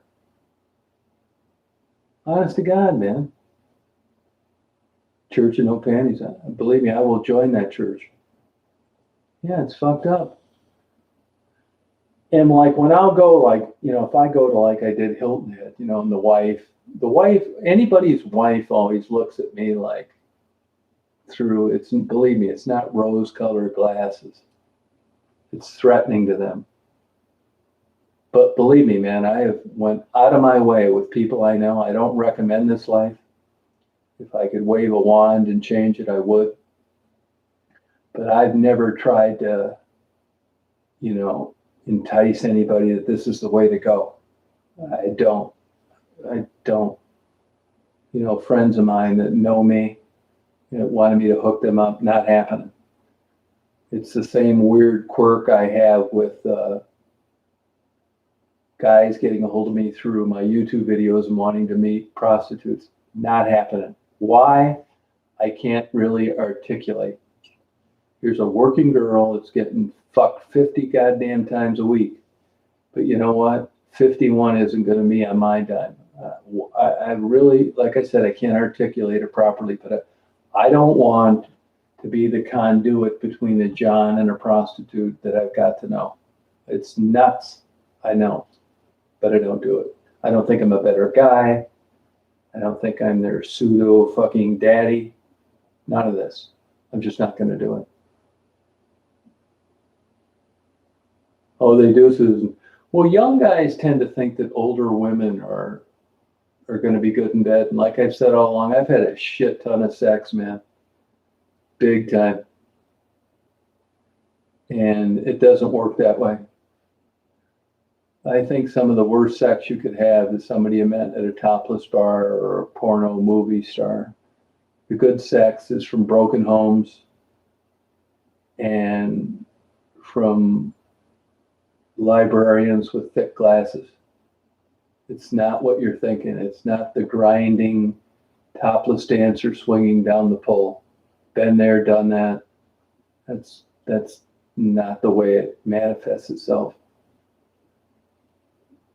Let me tell you, the only time in my life I ever used fake ID was to get in to see porn. And it was in 1973. I was an older guy in my class because my birthday is in January. And I went to the Mel Theater right outside Detroit. And I'll never forget it. I walked into there and I thought, Tina Russell sucking a big dick, who looked like the girl that ought to be on the cheerleading team. And it was like, I would only assume that it was like shooting heroin. And I sat down there and there was about 12 people in there because that's where you had to go see porn at the time. And I watched that shit and it was like a religious experience. I would rank it right up there with walking on water. And when I saw this cute cheerleader looking girl sucking this big dick, I think it rearranged my DNA. I shot a big giant load right in my fucking jeans. I was 17. And from then on, my ship had come in. I could not goddamn believe it. It was like every endorphin, every synapse. I shot every goddamn bit of serotonin I ever had in my life right out my pecker into my jeans. And from then on, it had me. That real sex was going to have a second fiddle to that. And from then on, it got me. And for about 4 or 5 years, I would like meet girls and I'd tell them about this and I'd talk their goddamn ass into going to this place. They'd blow me in the seats because there was never any people and that kind of thing. And that was the beginning of the end.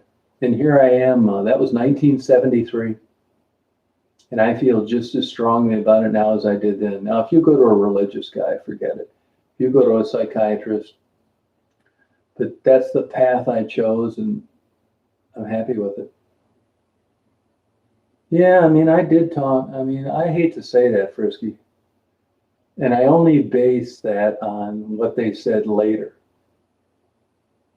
What they said later, said, you motherfucker, you know, you fucking caught me into going to see that goddamn porn and doing this fucking shit. Now you don't even return my phone calls. I mean, I swear to God, I got so goddamn lucky with women in my life for not being a good looking guy. It was never hard. Even still, it's not hard. You would not believe the goddamn opportunities I have. But now you know I don't act on them. No, yeah, I mean, you know, I know I don't want to be a smooth talker, Frisky. I really don't. I mean, I would like to think that, you know, there was some quirk in them that made them think like me. But it wasn't. They liked me and they thought that it would change and it didn't. And when it didn't, they got mad. Yep. That's what happened. So in the end, the net result was like no long-term relationship. But to be honest with you, I'm fine with it. Is that using people? You tell me.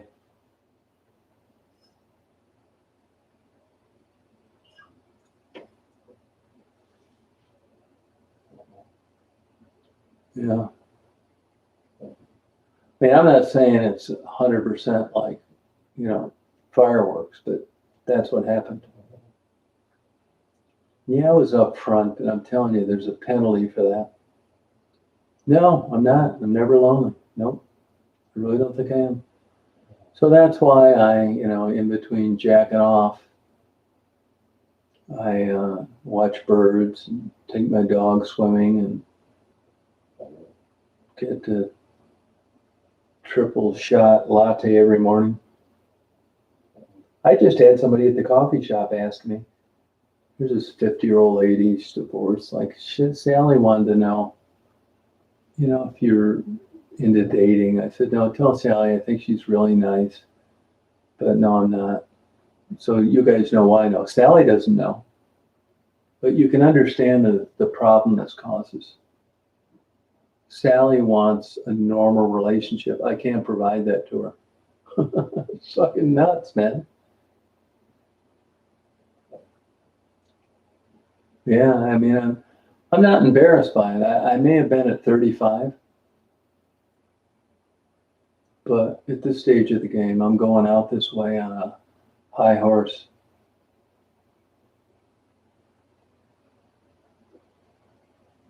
Oh, you like that, Cheryl? Yeah. I mean, I don't think I'm normal. My dad used to tell me that if you're normal, I'm glad I'm not. But so the whole damn thing, typical scenario, never applied to me.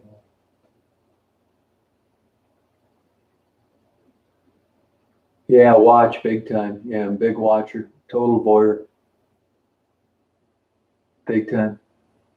I'll tell you another thing too. It's going to sound crazy. I'm telling all my secrets now. But I have had relationships. This is no bullshit. With married women whose husbands knew me. I've met them. And the husband was cool with it. I don't want to be doing any secret shit. They would go out and blow guys and record it and overnight me the DVD the next day. I'm still married right now, Angie.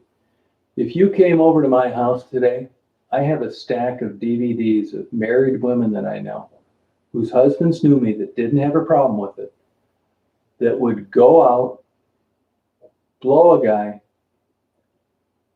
record it, and overnight me the DVD the next day. That's my idea of the perfect woman. I've got stacks of blowjobs from women that I just spelled it out to that were fine with it, that knew that they could trust me. Not in a million goddamn years would I ever take a DVD that was done in private and do some fucked up bullshit like that. So they knew they could trust me. So that's been my whole sex life, to be honest with you. Now, I haven't had that happen. The last time that I had one of those deals, to be honest with you, was 2013. But I've got such a portfolio and stack of what I've just explained to you that I don't need anymore. When I knock those motherfuckers over, it takes me an hour and a half to alphabetize them again. I do, Conan. I sure do. Yeah, it does. Yeah, it takes me, yeah. I mean, you think that, but see, Angie, I mean, you think that, but that's just because you're different. You see what I mean? So, now you guys, there's not like I said, I've completed now my journey in telling people, like I mentioned earlier, you could offer me $100,000 tonight to tell me for me to tell you some secrets. There are none. None. I don't divorce because my wife's living with a young guy. She can't afford my half of our place. I don't give a fuck. So that's why. I mean, she's doing her own thing anyway. She knows exactly what I'm like. Exactly. She knows what you guys know. And that's why she's not with me. Yeah, that's why. When it first started, it was like, I wanted to beat his ass. And you know why? Because I lost control. It's the old story. I wasn't fucking her, but I didn't want anybody else to be. Well, I'm over that. I went full circle.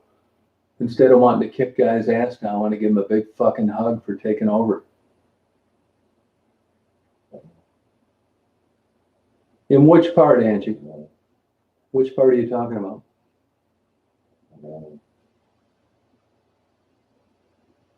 Yeah, I mean, so now you know it. Now you guys have got.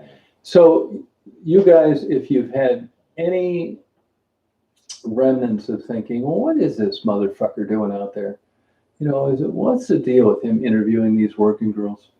I think you guys know now after the story, besides what I've told you, and there's zero evidence, I think you know why I wouldn't be interested in being involved with any of the people that I interviewed. It's fucking a million miles away.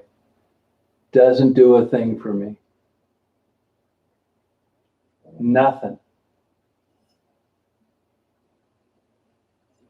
Well, I think that's an advantage of getting older, is that, jealousy went out the tubes. I don't give a fucking flying fuck. So there you have it. And you guys know everything now. Yep.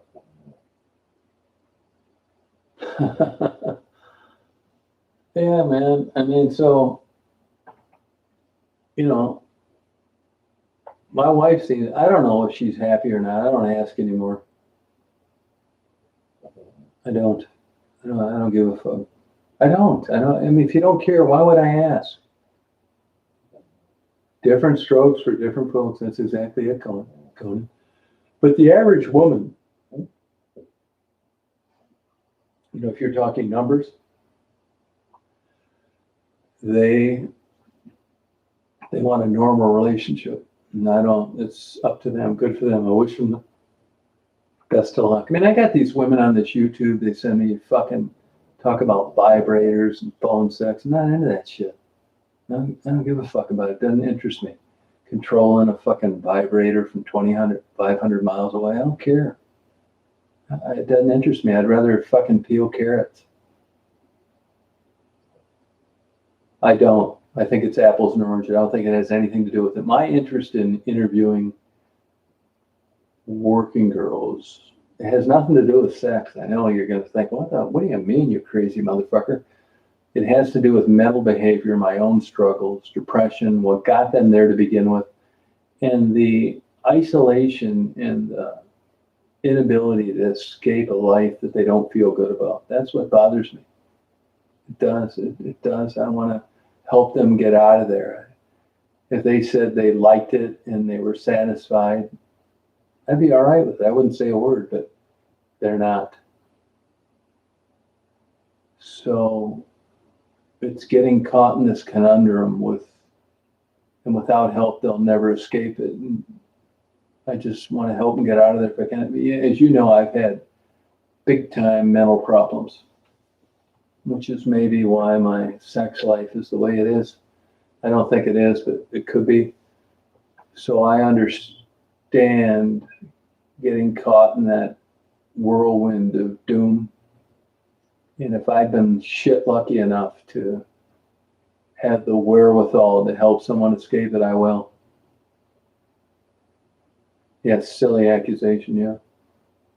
I mean, if you listen to that last audio recording that I uploaded with Sharon, I joked about fucking her doggy style and sending a video to her sugar daddy, but the context in that was that this old guy that was sending her all sorts of money was clueless of how she really felt about him. But any of the girls I've interviewed, swear to God, no, I'm not religious, so it doesn't mean anything. They couldn't blow me for $1 million cash. It was never even on the radar. Never. Not at all. It was all good intentions. And I've got lucky with YouTube. I have, man. I mean, like I said, I didn't get any money till a couple years ago. And now the money gets better and better and better. And I am perfectly fine with spending every goddamn dime helping somebody that's addicted, that can't afford an apartment. I'm fine with it, goddammit. It's play money. I mean, like the analogy I use is, do you get paid to go on vacation? It's been nothing but fun. So the notion that I just was fucking around, had a lot of spare time, and started interviewing working girls, which were responsible for the attention that I got. I don't think it's a moral dilemma, but for me to not go the extra mile for people that have survived that clusterfuck is not right. So that's why I do what I do. It's nothing to do with sex. I don't think I'm a great guy. I don't think I've done anything out of the ordinary. I've got shit lucky in virtual musical chairs. When the music stopped, I sat down and there was 15 grand a month sitting there. And I'm more than willing to spend it. I just don't feel comfortable in getting credit for it because it's the girls that got me here. It wasn't any great interviewing skills or editing, or, you see what I mean? It isn't guilty either. I just think it's the right thing to do. It's play money. I get a big fucking stack of Monopoly money every month, and I'm more than willing to hand all of it out. And I'm privileged to be able to do this. And I thank Johnny Holmes. You know, people say that. I don't know if that's true or not, Jeannie. I've always kind of been that kind of guy. I mean, human behavior, why it manifests itself the way it does, particularly from my background, a couple crazy parents. I don't know why I think the way that I do. I'm just, thank God that I'm not a pedophile, a serial killer, a arsonist, or a kleptomaniac. I'm just not. I don't know why I do what I do. I don't credit anything other than shit fucking luck. Swear to God, man. Virtual musical chairs. The fucking music stopped and I sat down. There was a goddamn chair with $15,000 a month. All you guys that wonder what I make on YouTube, you ready for this? You want to know what I make on YouTube? Now, this is debatable because it all depends on what accountant you talk to. If you consider the fact that I've done this through 2007 and the hours that I've spent, which I'm not keeping track of, the computers, the camera, this, that, right? I'll tell you right now what I make on YouTube. The best month I've had was $25,000. The average month I get $14,000. And on a low month, I get about $6,000. So in a bad year, I've only been getting paid for 2 years. And it fluctuates. And, you know, I can't really figure it out. So when I tell people that I don't want any donations, I don't want any fucking whatever that goddamn thing is during a chat, I don't want it. I don't need it. If you looked at what I've spent since 2007 on a tax return, I'm still in the hole. But I didn't give a fuck. If you looked what I've made, what I've been paid in the last 2 years, it's crazy fucking money. In January, I was paid $25,000 from YouTube. It's fucking nuts to be able to come in, just fucking around. So, you know, don't have any parade for me and anoint me as some good guy when all I was doing was something that I thought was interesting and fun to do. And I'm completely fine with taking every goddamn dime. So when I pay Tassie's rent or Kim's rent or any other goddamn thing they need, when people come to me, if you can't afford your copay on your Suboxone, that's not my money. That's money that I've got through YouTube. It's not my money. It's not like I'm digging into some fucking job I didn't like and that was my pay. So there you have it. So that's why I don't want donations. I don't need them. I just got fucking shit lucky. I really did. Super lucky. Yeah, I pay taxes on it. I do. But, you know, the other side of that, there's a lot of deductions. You know, I drive about 55,000 miles a year. I buy new cameras. I pay people for interviews. You know, the taxes aren't that bad when you look at the deductions. And I don't mind paying taxes. You know, when I was 30s and 40s, I would be more than willing to fuck Uncle Sam. I'm not like that anymore. Like I said, my month-long stay in 2 different psychiatric hospitals paid dividends that I wouldn't have got any other way. I sat and had I had a lot of time to consider what kind of person do you want to be? And I don't want to be a person that's cheating on my taxes, fucking married women, finding wallets and not returning the cash. And I just went with that. I don't think I'm a better guy for it. It's just the way I decided to go. So I pay my taxes and I'm happy to do so. Someone has to fund this infrastructure of roads and programs, and I don't think the way that I used to. And it wasn't because of religion.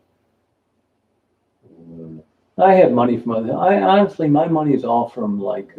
I'll tell you another thing too. Like, I'm not bragging, but I did pretty good financially. I was cash poor for a while, but I've got plenty of money. You never know by the van I live in the condo I have, and I have like a $4.5 million place in Florida. Now, 50% of that's my wife. There's only $300,000 owed on it. Am I a really rich guy? Not really. I don't have any bills, utilities, taxes, that's it. So really, I've got it made. So I'm more than willing to, you know, the resources that I have, give them to people that weren't as lucky as me. I swear to God. I don't want a new Astro van. I've got a Toyota Sienna in the garage. And the only reason I bought it was because, this Astro van isn't going to last forever. I buy used clothes. I eat out, nothing extravagant. I've got insurance now. I'm on Medicare, which you got to pay for. I don't know if most people know that. I'll get pretty good Social Security when I turn 67. I don't claim it. And I'll cash in on this Florida property someday with totally shit luck. When I bought that property, they thought I was crazy paying $10,000 an acre. It's about $180,000 an acre now. There's somebody that stops by there every week wanting to pay $5.5 million for it. But my wife's fucking her young boyfriend. She likes it. He probably fucks her on the balcony and she sees the sunrise. I don't care. I don't need the money. It's not a big deal. If I never get a dime from that, it's fine. All the money I've accumulated was from a long time ago. It wasn't from the last 20 years. So there you have it. You have the complete and total story. I got shit lucky. Yeah, I was very lucky, Angie. Right time, right place. Shit luck. It's not because of like an 80-hour working week. There you have it. So you know my whole history now. That's why, and I don't want to sound like a dick, when I say I don't care about views or subscribers, and I've never said share, thumbs up, fucking subscribe, I don't give a fuck. I'd rather tell it like it is, ban every cocksucker with a rude comment. You people don't need to be reminded on what you like. Thumbs up, fuck it. Give it a thumbs down if you feel like it. I don't need YouTube money. It is a nice supplement, and it's money that I would have been probably handing out anyway. When I go on these trips, all my expenses are covered. I can buy my cameras, and there's still a shit ton of money left over. So when I got to help somebody out there that I've interviewed, it's no big deal. Don't send me anything. I'll pay for it. Yeah, I've been to Hawaii. Your eyes dry out. It's too expensive. The food's not that great. Hawaii, I went there once. That was enough. So, people say, well, how do you build this YouTube channel? Believe me, it was shit luck. I've never promoted anything. That's why when you see videos of grilled cheeses and daisy swimming and that's fine. That's what I really like to do, infrared photography. So I do what I enjoy. If it was a money chase, I'd be doing interviews all the time. I really wasn't interested in viral videos. I don't give a fuck. I don't have any benchmarks to accomplish anymore. I've owned some nice airplanes. I've taken 10 years off at a time and just traveled. I've led a charmed life in a lot of ways. I don't even consider being in a mental institution for a whole month bad. I think it did me some good. It's hard to want to give chronic depression credit for anything. And honestly, to be honest with you, I still think that I'll probably off myself someday. I don't think it'll be a natural death. Not because I'm lonely or I don't have money. It will be because I got bored and my health will be failing. I don't want to get finger fucked by a orderly that can't speak English in an old folks home. So that's a big question mark on the next 15 years of my life. Yeah, plane ride. I didn't like it that much, man. You can go to better places. Go to Leelanau County. Go to anywhere, goddammit. I don't really like that tropical bullshit. Drinking, you know. I'd rather be in snow up to my fucking nuts.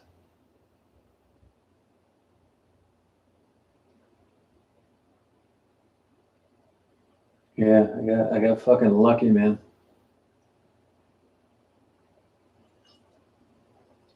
So I don't think you guys, if you've wondered some of these things, just thought it was rude or nosy to ask.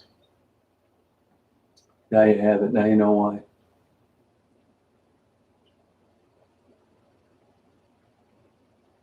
Yeah, Susan, you are arguably at an advantage in Canada, but you guys get the fucking shit taxed out of you. The notion that your health care is free is a misnomer. You pay for it, and in a big way. You gotta like cold weather, yeah. Yeah.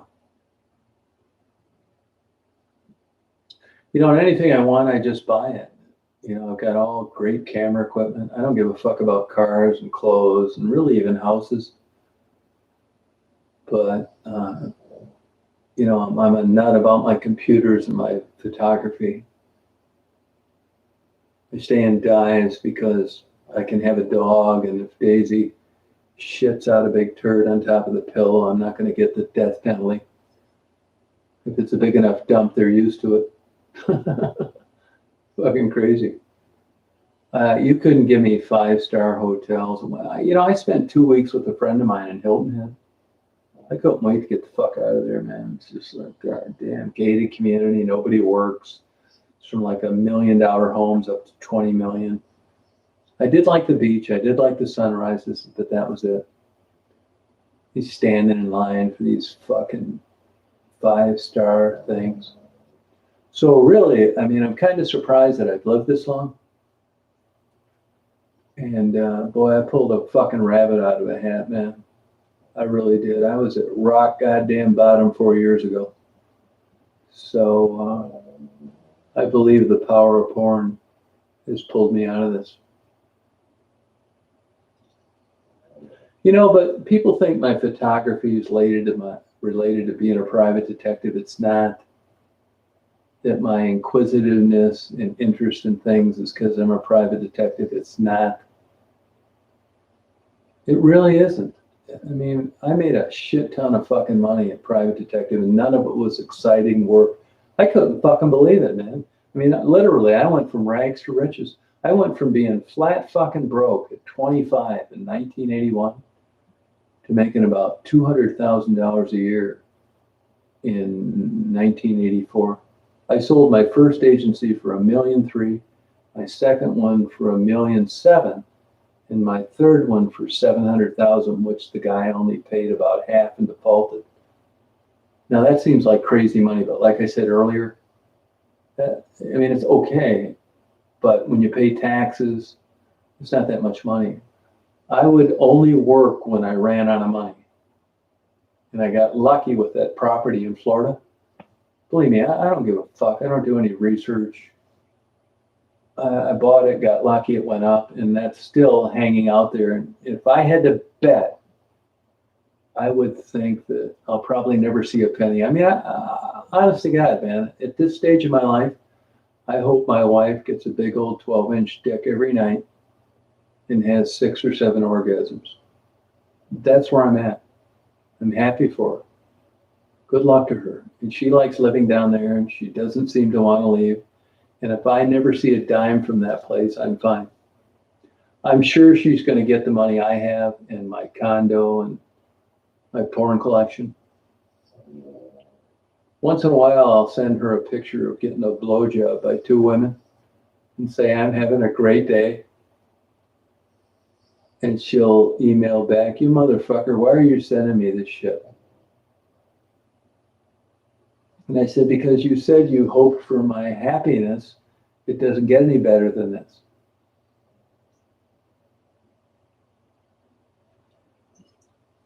That's it, Bitcoin, yeah. So, that's my life. And there's always going to be people that are going to think I'm crazy. There are going to be women that don't want their husbands being my friend. There's going to be people that don't give a fuck. People think, wow, this guy is fucking cool. It runs the gamut. I tell it like it is. Not long ago, and not in Hilton Head, I had a buddy of mine that's made a fucking shit ton of money. It's worth about $30 million. And I spent a night there, which I normally don't do.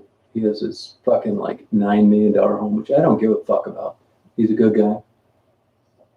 And he knows what I'm like. And just the way I explained to you, and I'm not saying it's the way to go and it's necessarily mentally healthy. And he asked me point blank, what do you think of my wife? He must have picked up on this during the day that I stayed there. I said, your wife is a fucking cunt and a half, man. I don't know how you put up with this fucking bitch. I made a joke about gays. Look, I've administrated 2 gay estates. She was right the fuck on that. And then I made another comment about something else. And she, just this always looking for conflict, even when there isn't any. And he shook my hand. He said, I appreciate it. Nobody else had enough balls to tell me that. And I'm not saying it was necessarily balls, but like I say all the time, and I think you have a clearer understanding about this now than you did before. I don't give a fuck. I don't want money from you. I'm not trying to fuck your wife. I'm not applying for a job. I'm not running for political office. I'm just like, I can call it how I see it. And it may be 100% wrong. Keep that in mind. But my ass kissing days are over. Not doing it.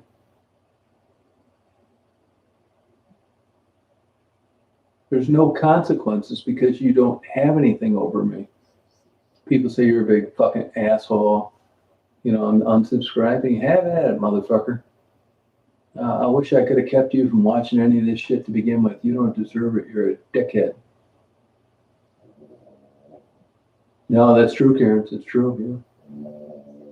Yeah, you're right about that. No filter. It's hard not to have a filter, though, when you got a job. Because everything is so goddamn touchy now, hot potato. You can't say anything about anything. And people accuse me, it's like, oh, this guy is drinking. I don't have an alcohol problem. I really don't. This has nothing to do with alcohol. I didn't have much. I wish I did. Luckily, I don't have that problem. Drinking. I mean, I do drink, but not to excess.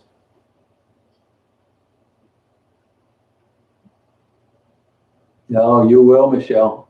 You're goddamn right, especially in this day and age. I mean, some of my best friends have been gay, and, like I said, I administrated a couple of dead gay guys' estates. Now, just because you administrated a couple of dead gay guys' estates, does that mean that you can make gay jokes?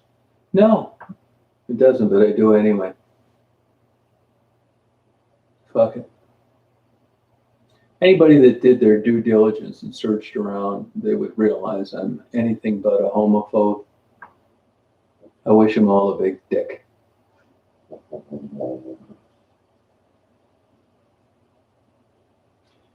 Yeah, I was really into, I know it sounds juvenile, but I was really into vintage marbles, German handmaids, and also American, like Christensen, Ackroyd. And there was a super good looking Polish, blue-eyed blonde that collected marbles as well. She lived with some fucking GQ looking motherfucker.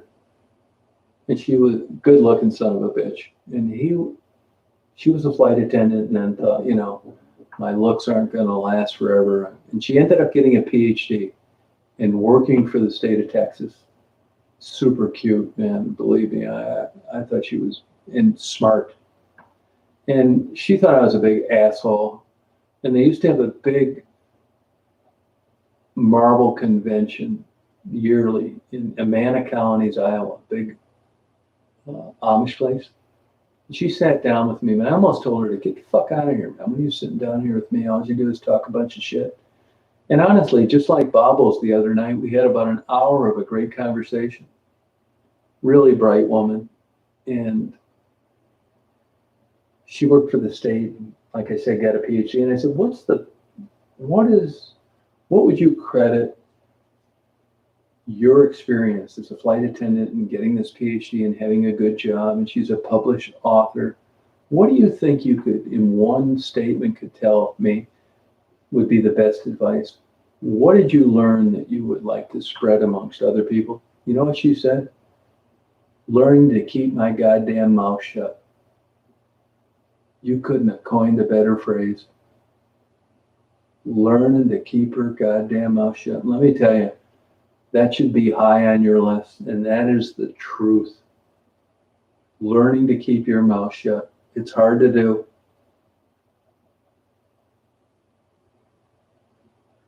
Yeah.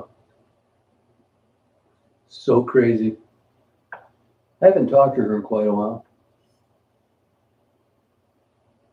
You guys know how it is. I mean, who's fucking shitting who? I mean, the first time I saw her, I thought, my God, what a beautiful woman.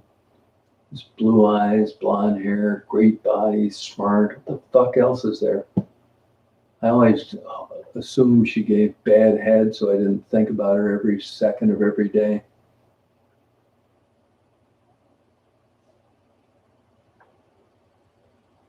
That's no shit, Michelle. Yeah, you got it, T-Still. Yep.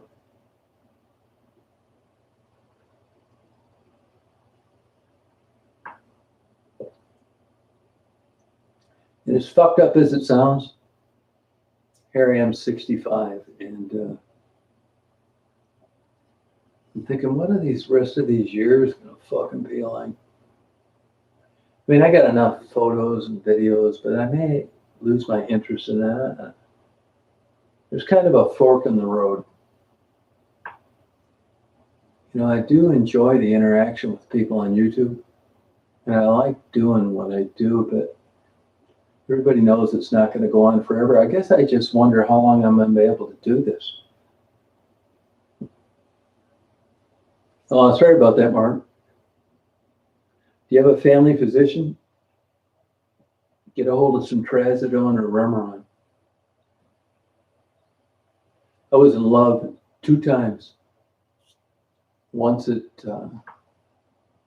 21 and once about 8 years ago, believe it or not. I mean, the real goddamn deal. Be honest with you, I was never in love with my wife. I thought she gave great head, but I wasn't in love with her. Yeah, it's Daisy. You know, I liked her. She's a good friend of mine, but I really wasn't in love with her. You know, there's a difference. Unless you've been in love, you don't. It's a whole nother tier of emotion. But 2 times it happened to me. I fucked the first one up. You know, God damn it. You know, I was a fucking total delinquent, man. Car thief. Always wanted to put me back a grade, bad grades. But I had about 3 valedictorian girlfriends. I always thought it was the big bulge in my pants they liked, because it certainly wasn't any academic prowess. I always liked smart girls. And I had a great one, but she just couldn't put up with my bullshit. She got tired of me and wanting to eat her, watch her eat some pussy, and couldn't take it any longer. Eventually married a state trooper. And then it just happened to me about 7 years ago, believe it, up here. And as lucky as you could be, this woman felt the same way about me. And she said, I've never been this attracted to a guy.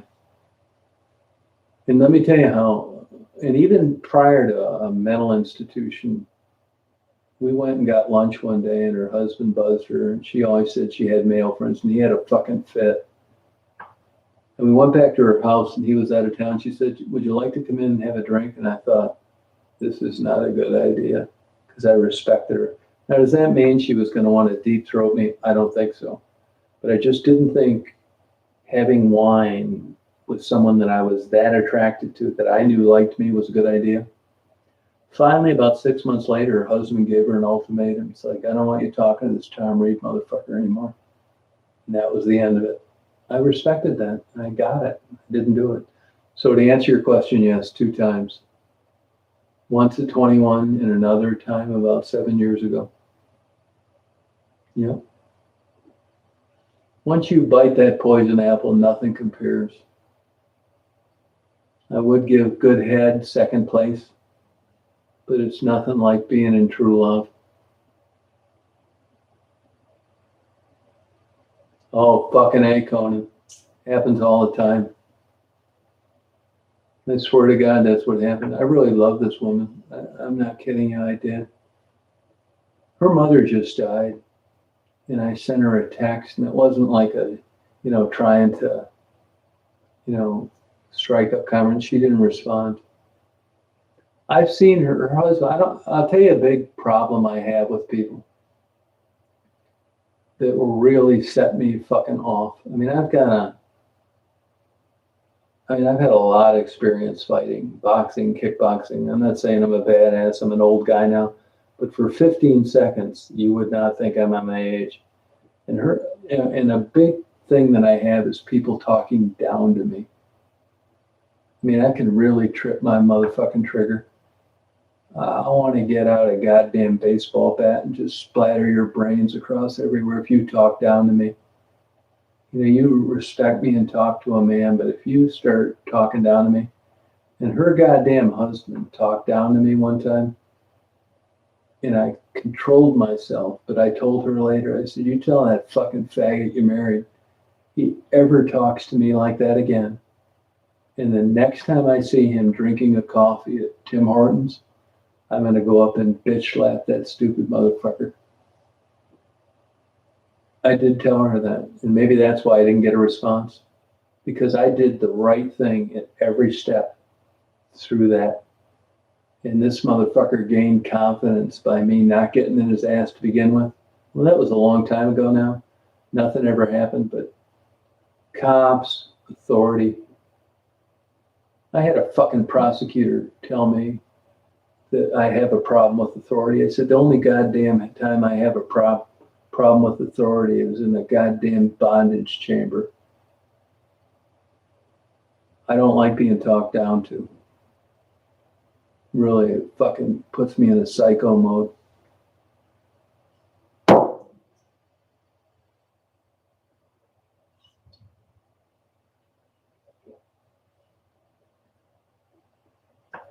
Frisky, you doing anything later?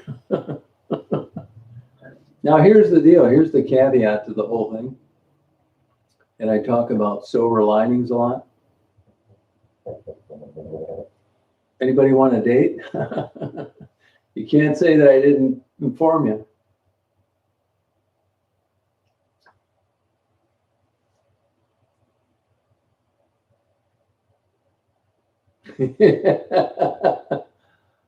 Yeah, Frisky, let me get my 21-day in advance discounted ticket to San Francisco, but please let me know in advance if this has offended you in any way.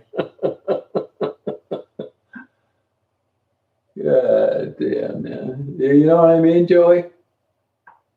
God damn. Now, if I start getting emails now, it's like, Tom, I listened to your chat on Friday night, and thank you. It's like I'm available. Fucking A, man. Just say when. Yeah, I'm the same way, Frisky. Yeah, I fucking cleared the air now. It's like if I get an email tomorrow morning, it's like, Tom, I heard that whole chat. And it's like, I still think you're really a good guy. Fucking game on. Shit, I've never had this kind of relief. No, I bet it won't, Angie. No. Not with normal women. No, it would not do it. No. No, it doesn't work that way. It doesn't. Well, thank you, Whitehead. Appreciate it.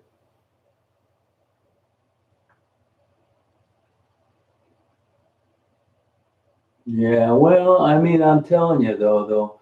I mean, Frisky, if you're born in the United States, you're not a fucking total lunatic. It's hard to escape the protocol that got you to where you are now. You know what I'm saying? Unless you're just someone that's been abused and fucked over and desperate, it's going to be hard for you to think that the way I've articulated things are okay. You know what I'm saying?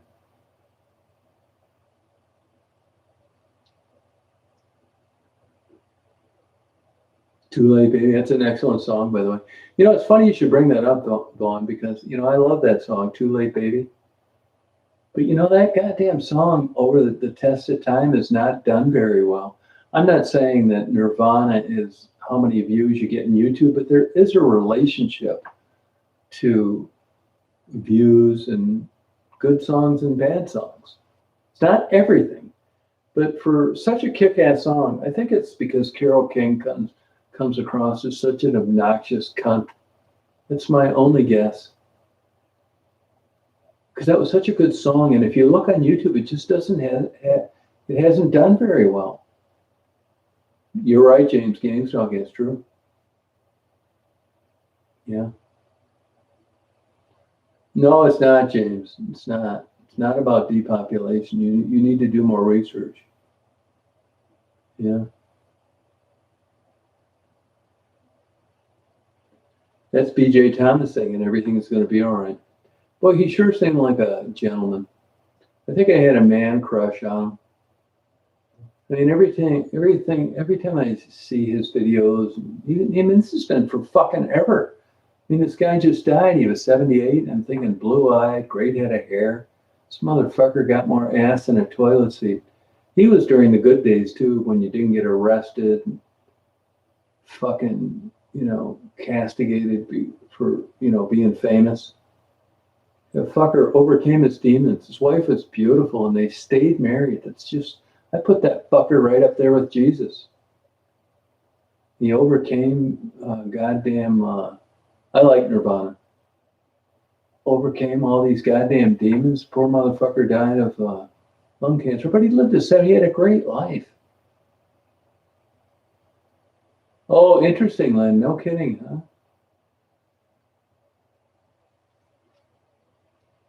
Oh, you have Frisky. Oh, I'm sorry about that. I mean, I really do try to help people, man. Anything I can do to help you on that? Or you need something? I don't believe that coronavirus. You know, you're going to bring this bullshit up. You better show me some goddamn data instead of pulling stuff out of your ass. Like UFOs, man. I don't want to talk about fucking UFOs and coronaviruses and fucking flu. Fuck you. Hey, Pug, how you doing?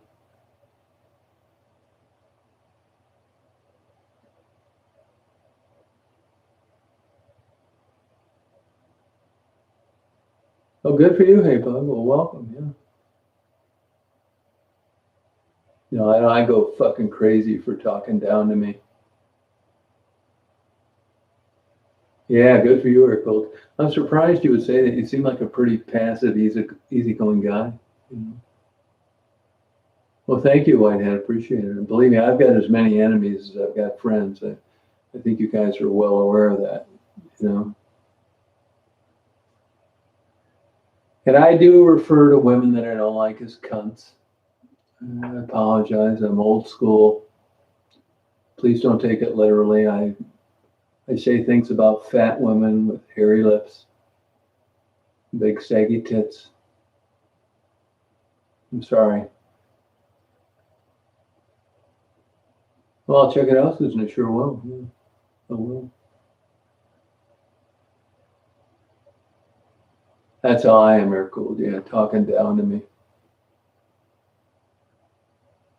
Yeah, I've really got a fucking problem with that.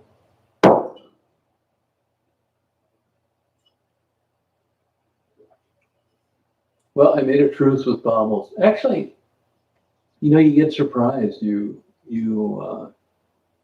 make an assumption based on your experience, on your relationship with people. And I honestly got to give credit where credit's due. Not that that means a fucking thing, and that I am, you know, some hierarchy that judges right from wrong. But I thought that was an excellent conversation with Bobbles. I agree to the agreement we had and move on.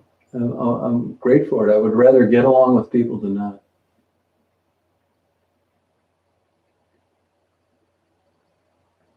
That's how I am, and yeah.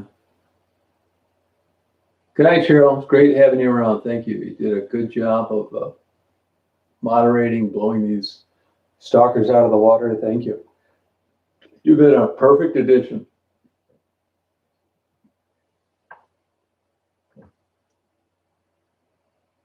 Way to go, Frisky. Well, you kind of glean from people and their comments and their responses.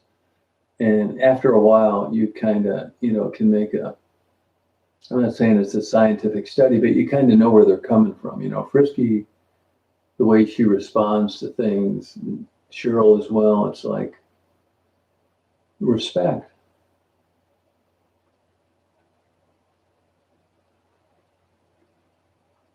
Oh, GH, yeah, good night. Have a good night. Yeah. Have a good night to you. Yeah. Good night, you guys. 2:15 in the morning. Wow. Glad I don't have a job. Now, with everything I've explained, spelled out, any of you women want a big dick tonight? Oh, we had a great chat today. Hey, Bug, sure did. Yeah. Good night, Michelle. Appreciate having you on. Thank you. Right.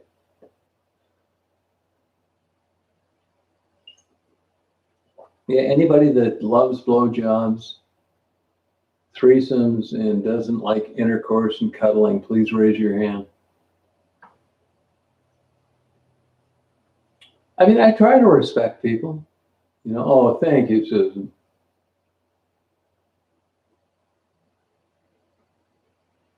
Yeah, you guys know how it is. That's right, Jeannie. Yeah.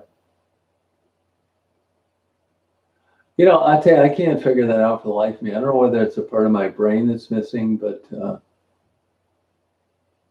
I just can't get into replays, man. If it's not live, I'm shocked at the people that watch chats later on. It just doesn't make any sense to me. It was a good live tonight. This is great. I would say this ranks right up there. And, if it wasn't for the interaction with the people on the channel, I'd be talking to myself. So this is good. Thank you, people, tonight. Oh my God, hey Pug, I don't want to say it's embarrassing. I mean, but there's nothing left to your imagination anymore. I spelled out everything, how much I make on YouTube, what my sexual preferences are, why I'm single, why I don't date, I don't like intercourse, and anybody that loves giving blowjobs, I'd be glad to provide you with my email.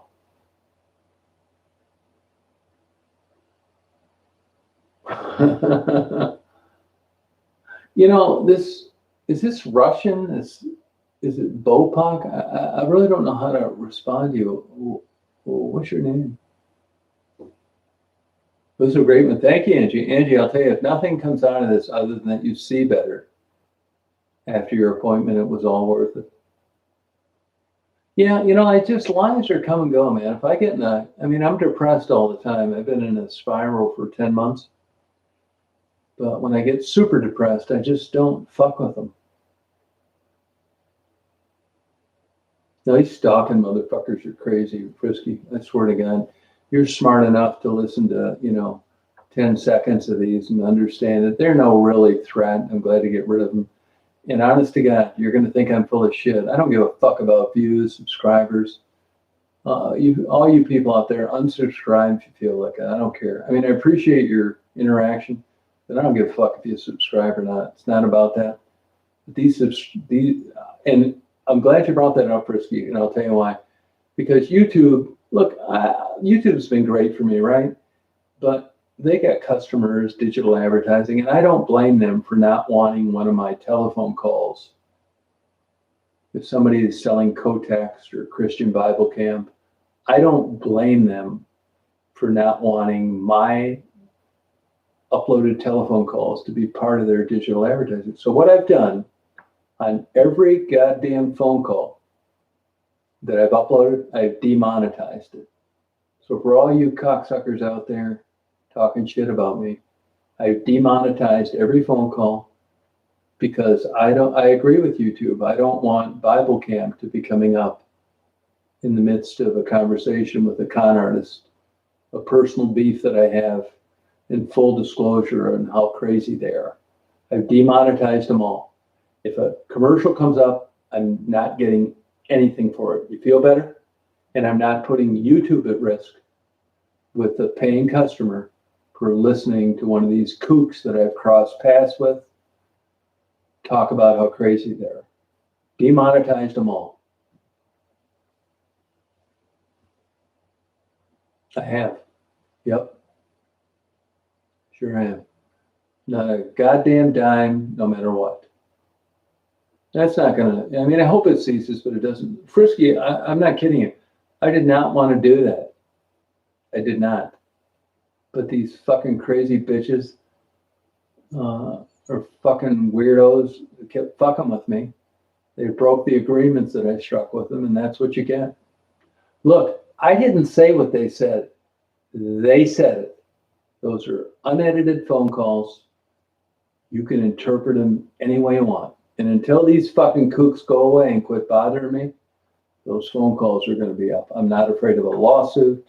I'm not afraid of losing my channel. And I'm not afraid of getting charged. Fucking nutty bitches.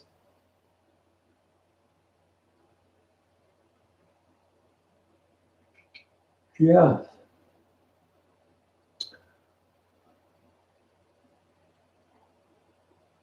Oh, no, I think this is, you're going to, seriously, Angie, you're going to like this. This is going to pay big dividends. You know? Hey, artist, how are you? You know?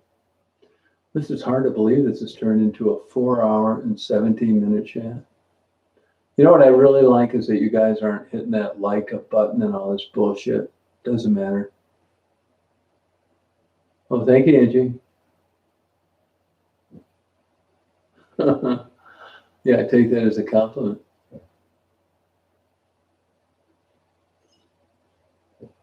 Thank you, Conan. What's nice about it is that you don't have to agree with what's said, but it's out there.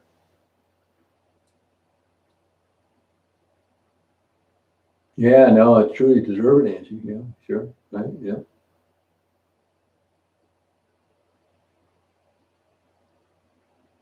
Yeah, the deer haven't been out here like they normally would be.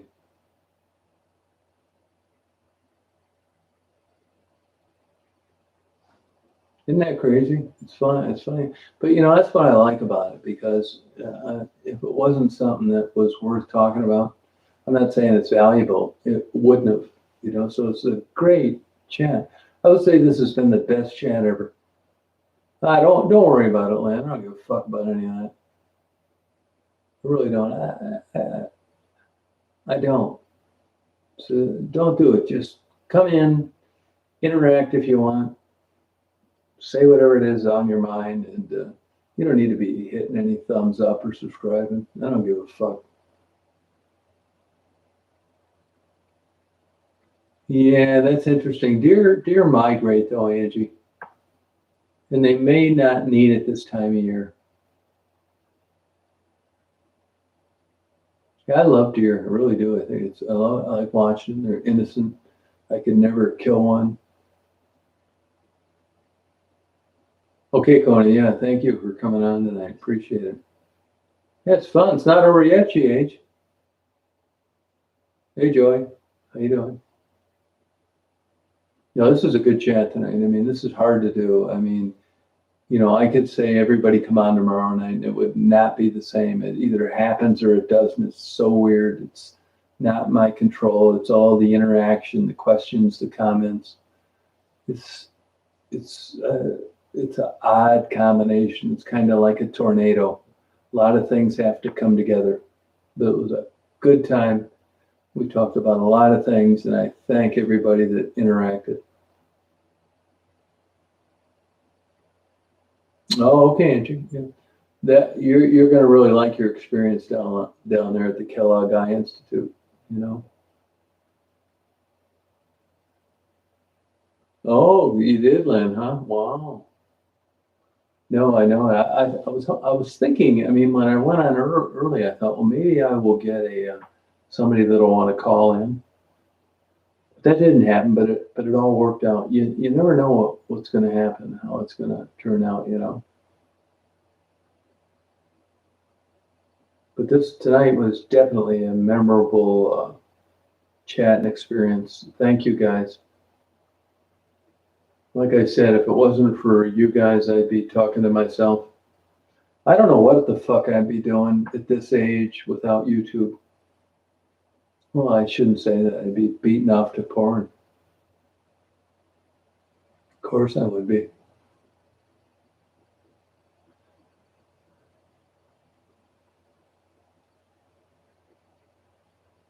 Oh, no, good. Yeah, good, Andrew. Yeah, good luck to you.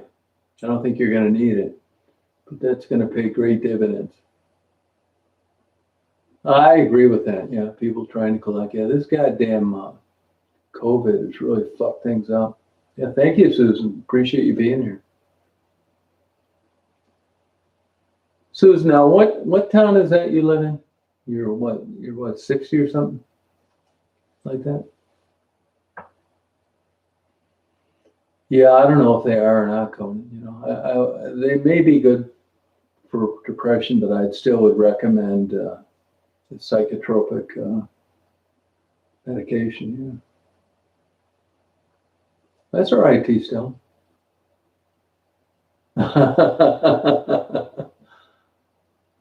Yeah, thank you, Angie. No, I couldn't do it. I couldn't do it. I couldn't do both. It needs my utmost. It's Brantford. In where is that in relationship to, let's say, Windsor?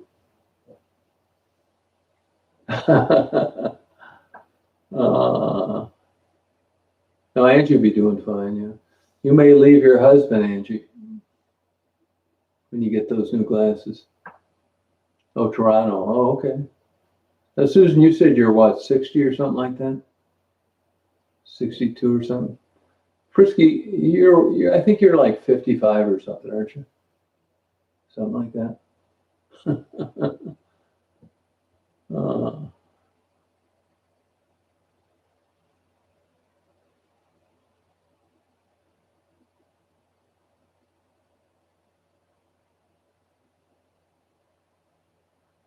yeah, you've been around for quite a while.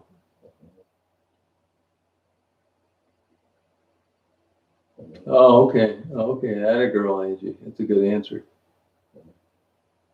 Oh, Hamilton, so you're not that far, 66. Okay. Now you're married, Susan, or you're divorced? 56. Yeah, I thought you were around there. Good. Okay. Great. Frisky, did you get rid of that motorcycle yet?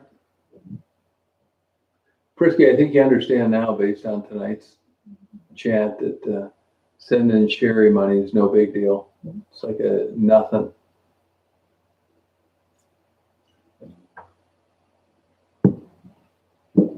"45, happy birthday." Shit, you're young. Oh, you've been married for 48 years. Wow. Congratulations. Frisky, you're single, aren't you? 45's young, Angie. Oh, Joey, wow. Happy birthday. 58, wow, that's not bad. Yeah, good for you. Happily. Nice.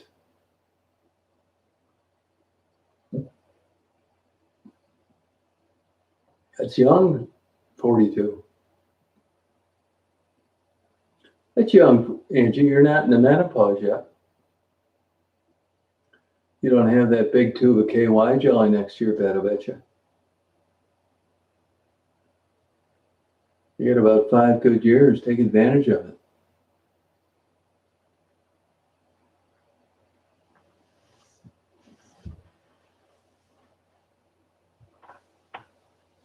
This has been a great chat, man. I'm not kidding you.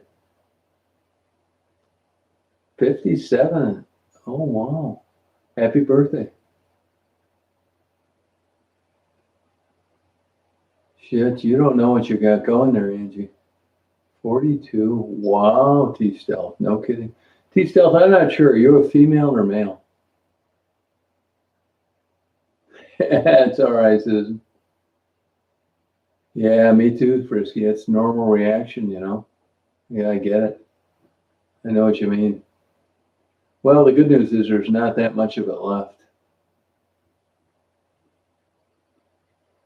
Oh, I'm sorry about that, Conan.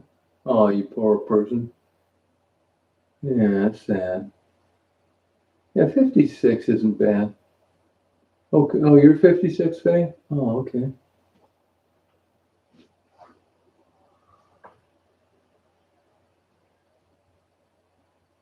Oh, okay. That's good. That's not bad. You know, you tend to think anybody younger than yourself, like me, oh, okay. Oh, thank you, Angie. I appreciate it. You keep me in mind. What's acceptable? You know, well, yeah, it's a moving target, just like happiness. Sure. It's not one size fits all. Oh, okay. Male. Okay, good for you.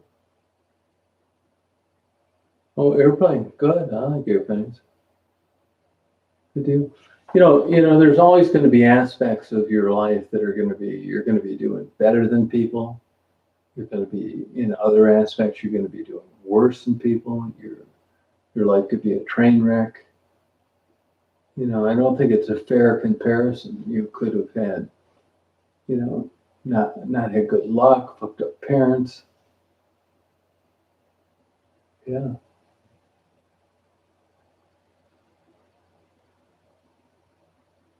So it's good. I mean, the way you people have described yourself, I would think that you don't have any. You're doing okay. It may not seem like it, but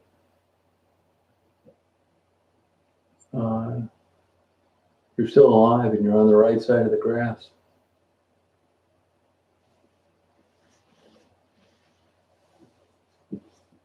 It is what it is, Angie. It's true. You got it. That's right.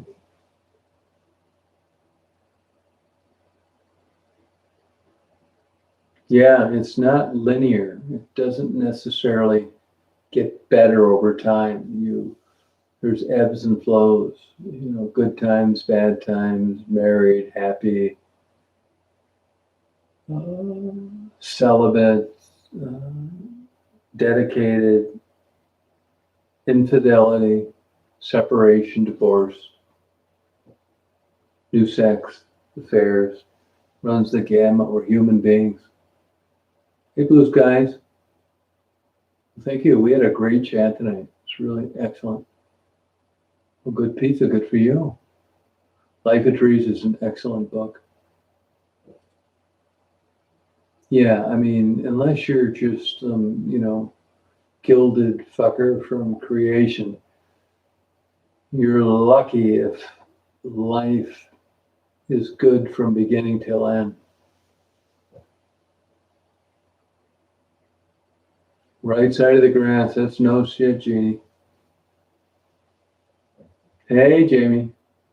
Thank you.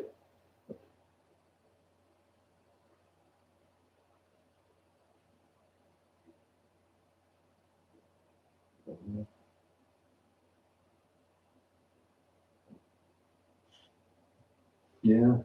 The beauty of this is, we're all here on our own volition. It's voluntary. We're not getting paid. We're having fun. And we're getting different opinions. Nobody's arguing. And it's from young people all the way to older people. People that like intercourse, people that don't. This is a way to do it.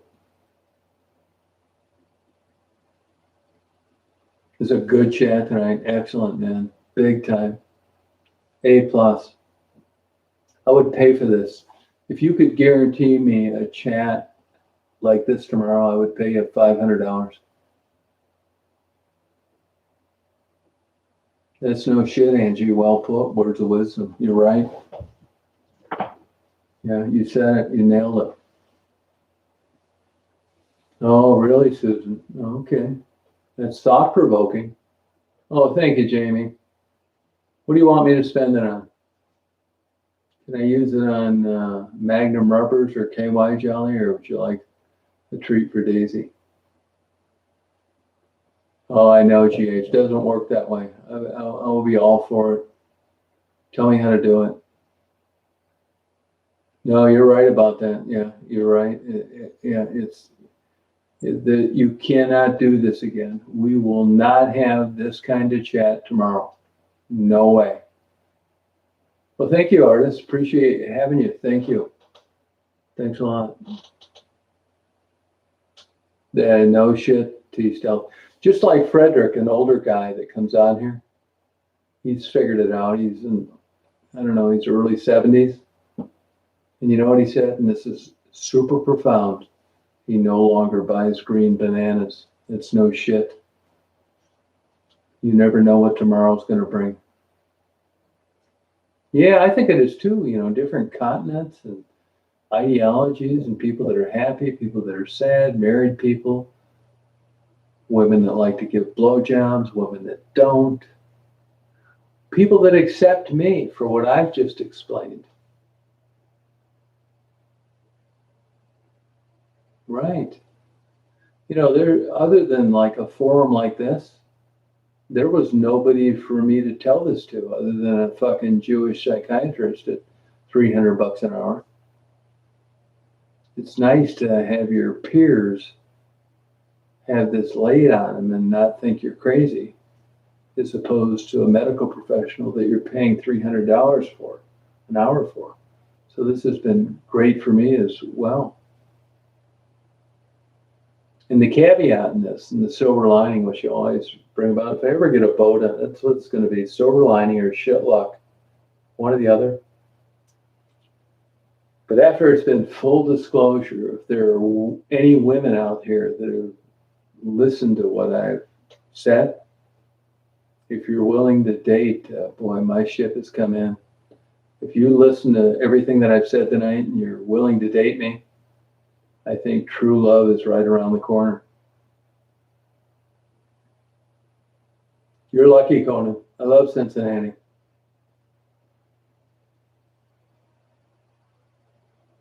You get paid?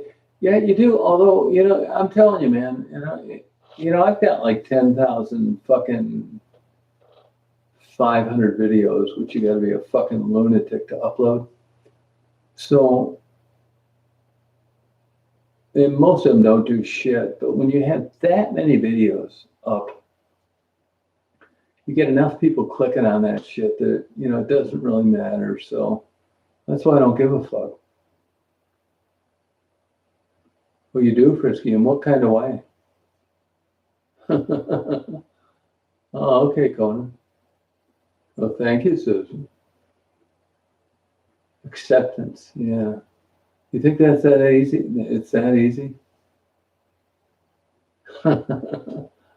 And, you know, for the people, unless you're living in a different continent, I mean, this is pretty goddamn telling that other than Frisky, I mean, it's relatively early where you're at, but for the people that are on the other side of the world, for you to hang in there this long and it be compelling enough to you, for you to find it stimulating to interact and share ideas, and big dick, little dick, Dominic, you're blessed. This has been good because there's been no big arguments, not too many trolls. Everybody's been able to lay out on there what they're looking for, and that's what's made it fun.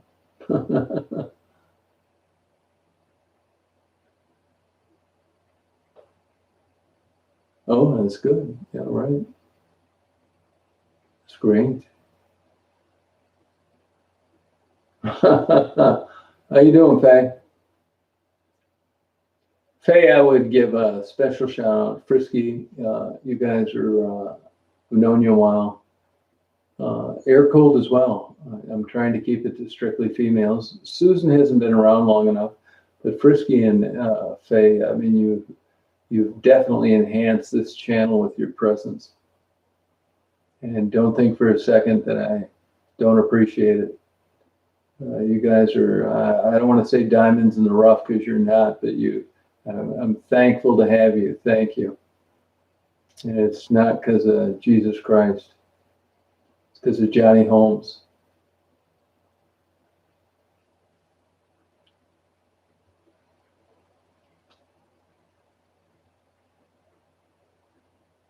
Yeah, seriously, man.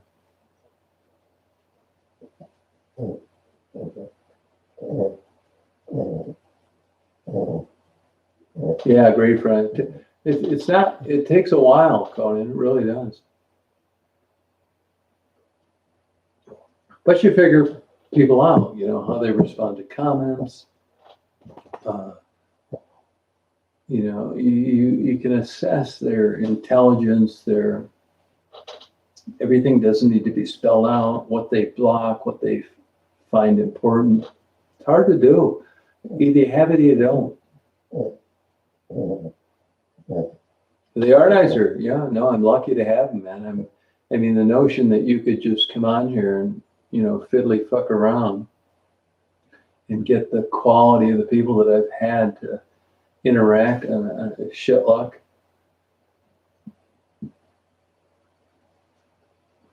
It is.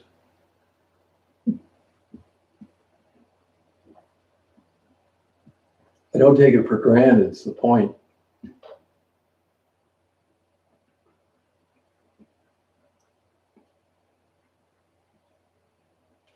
I'm really interested to see after if anybody's been around since the beginning of the chat, which I certainly would understand why it wouldn't be.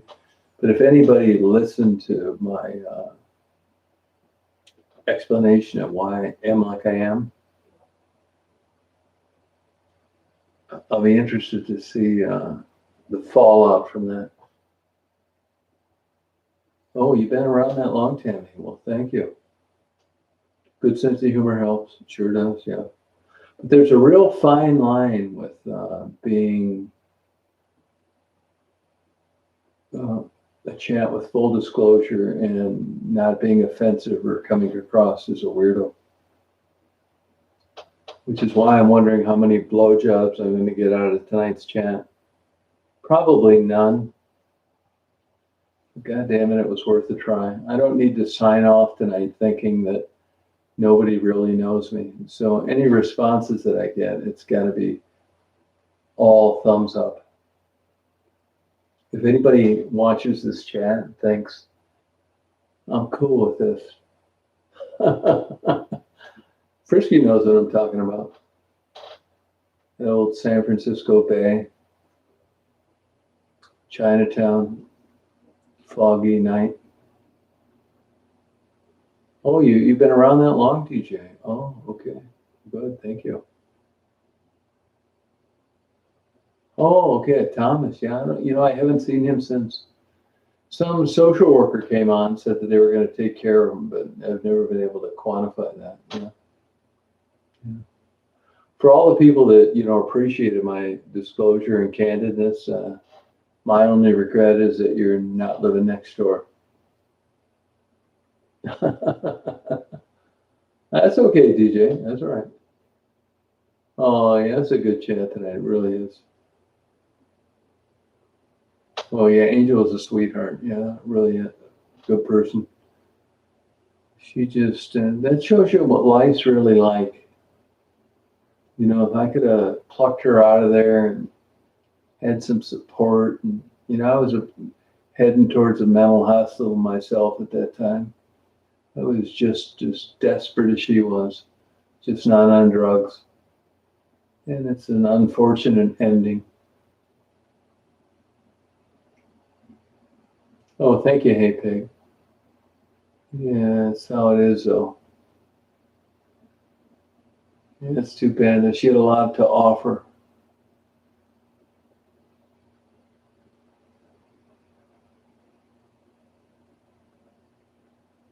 Oh, bounty hunter, yeah.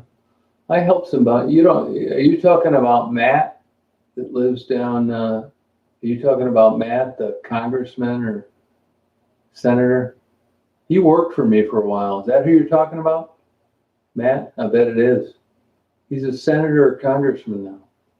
I know him. He worked for me. Do you know that?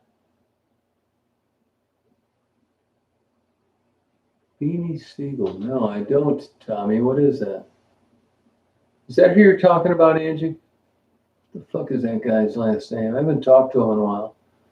He got fucked up here about 10 years ago with one of those goddamn bounty hunter fuckers shooting somebody or discharging a gun. Who are you talking about, Angie? I think I know who you're talking. Are you talking about Matt?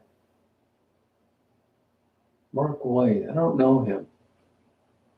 But I had a guy that worked for me a long time ago. He's a senator now or a congressman. He lives down around Milford or something. No, I don't know him. Good guy. He got in some shit about 10 years ago. I helped him as good as I could. Oh, thank you, Jeannie. Now, Jeannie, where do you live? And how old are you? And what do you look like in a bathing suit?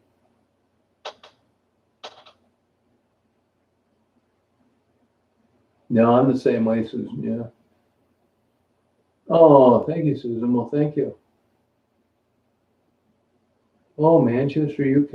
Okay, well, welcome. I guess you guys have a lot of poverty over there, am I right?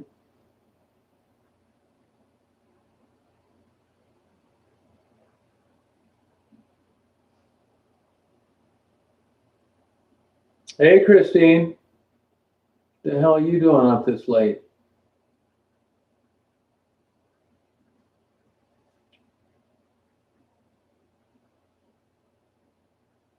Oh, thank you, Tommy. Yeah, I am, man, about certain shit. I mean, my laundry might be 3 months behind and a half inch of dust on my porno movie collection, but with the right stimulus under the right circumstances, it's balls out. Oh, good luck to bounty hunter guy. Oh, no kidding, Christine. Wow, wind down. Oh, did you? Oh, Faye, is that how long you've been around? January of 2020? That's it? Wow.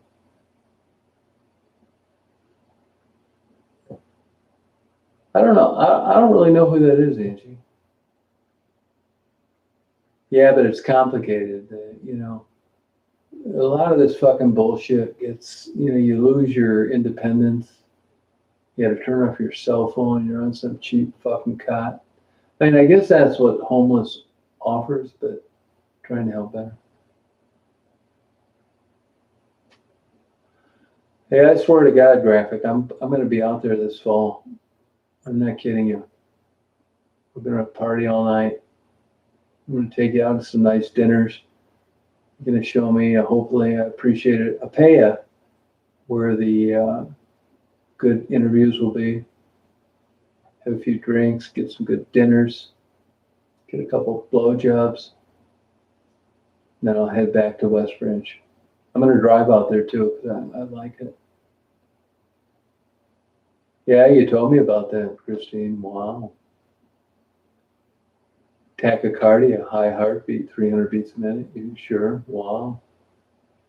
My heart gets up around there when I jack off. Yeah, you're not shitting, turn off your cell phone. You're not kidding. I always, like 10% of me wishes I'd lose mine.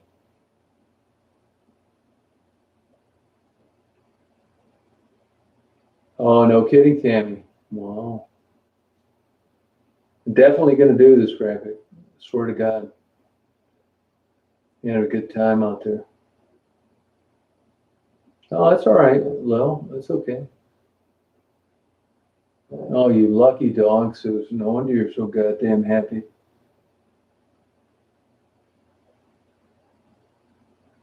Wow.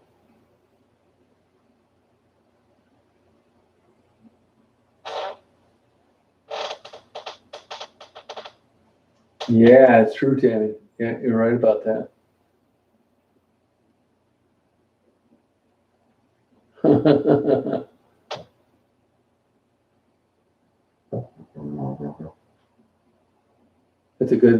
Yeah, you're right. No, Angie, how do you know about a Holter monitor? Because of you or your husband? Yeah.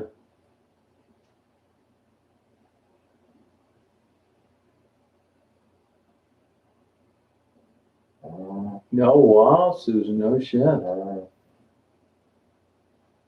Good for you. What do you got, 2 tin cans and a piece of string to talk to somebody? Hey, Drifter? I know, yeah, no, yeah, you're right, Angie. I cut you a lot of slack for that.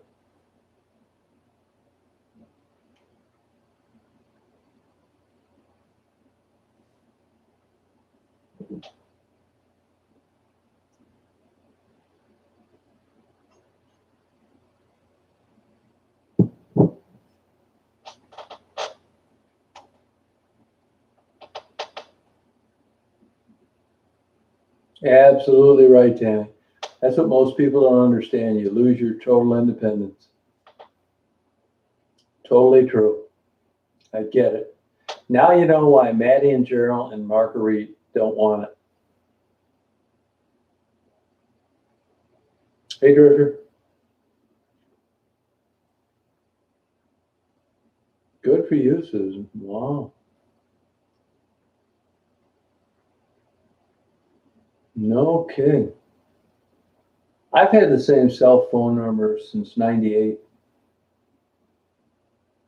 It's crazy.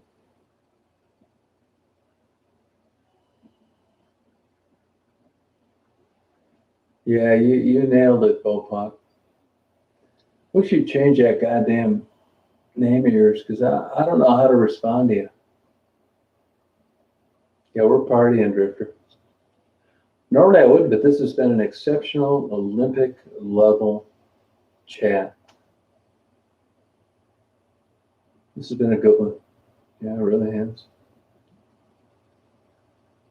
Yeah, Verizon fucking sucks now.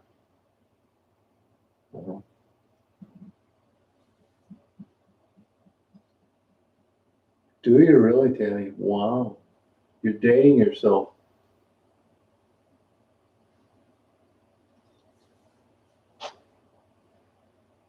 No, you didn't miss it, Drifter. No, you didn't. Yeah, we'll stay up all night. I'm fine with it. Oh, that's nothing, Tammy. You're a spring chicken. You got about 5 good years before you have to break out the KY jelly. No, it's a good idea. No, we got words of wisdom. No, I get it. You got to be kidding, Angie. Really? Wow, you're a trooper. You better get to bed so you don't feel like shit all day. You'll be locking your keys in your car and fucking running through red lights.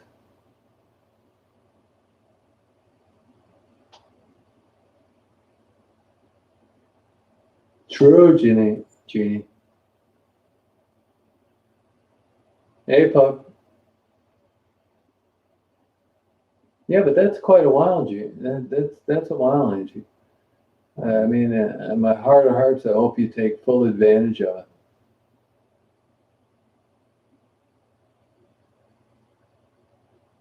Did you quit smoking yet, Angie?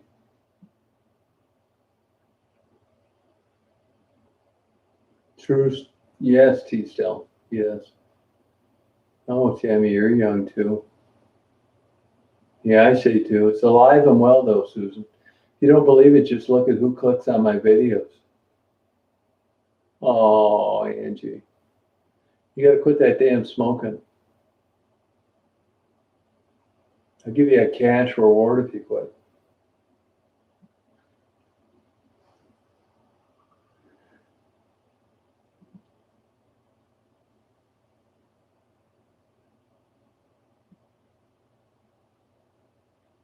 Quit it, Angie. Why you keep? I mean, I know why you do, but is there any carrot that could be hung out there that would make you? I could help you because this is a big fucking deal. This is not. You got to quit, man. You know, is there any? Could I offer you some cash or a big fucking dildo or what could I do to help you quit this shit? I told you what to fucking do before. You gotta. I'm serious, man. You're gonna leave a miserable older life if you don't quit this bullshit. I hate to sound like your goddamn dad, but I know what's coming down the pike, and I'm trying to help you. What do you need? Do you need fucking money for the lozenges and the passages? A big dildo? What is it? I would love to help you. Do you need a good doctor? You want to see my buddy? You need the patches and the lozenges. No, but there's some reason you're not. Believe me, don't get down on yourself. It's more addictive than crack. It's rearranged your DNA. It's fucking changed your brain chemistry. But you got to quit this. No, there's ways around that. I mean, no, there's ways around that. That skin cancer ain't shit. You don't have melanoma. That's nonsense. Who told you that? You keep smoking and your husband's not going to want to bang you anymore. Oh, yeah, right. Passengers. I talked to you about this about a year ago. The skin cancer you have isn't anything. Well, why don't you do you have insurance or yeah? How is your health care funded? Because I can help you with this. I'll line you up with my buddy, the doctor. And if there's a deductible and you can't afford it, or if you need something, I'll pay for it.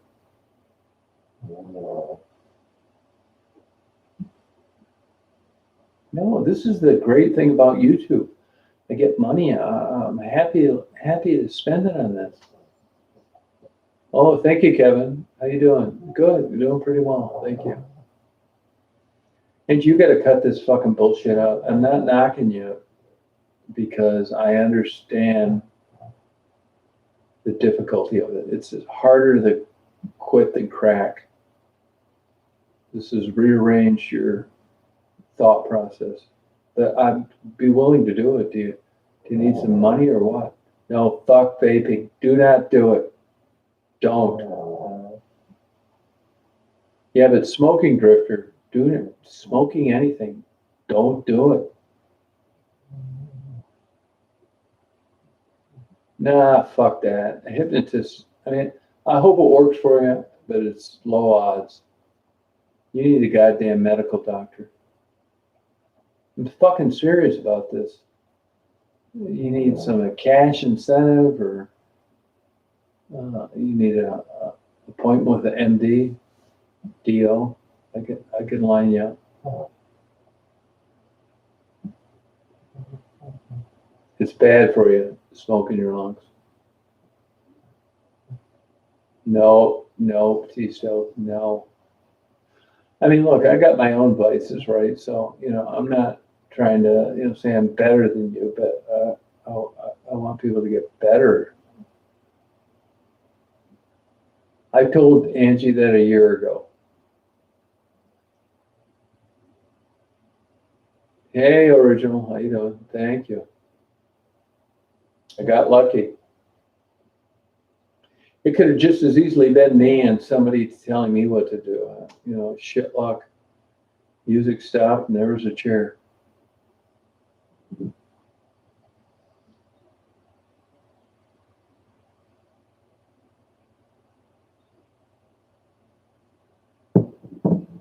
You let me know what you need. Now I'll take care of it.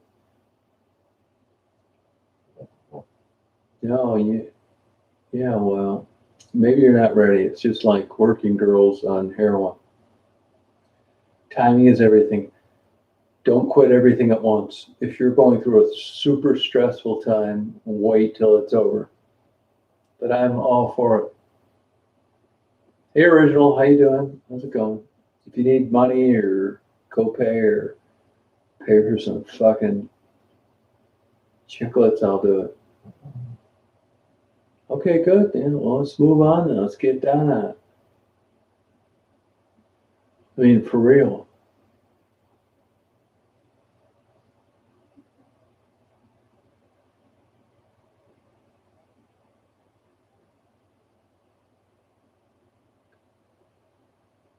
Good, Tabby. Congratulations. Yeah. You don't want COPD. No way. Mm-mm. It's just like drowning in the water. It's a miserable last 10 years of your life. Good. Get a hold of me. Yeah, I'll do it. I'll get you a doctor's appointment, pay deductible, or whatever your need. I'm all for it.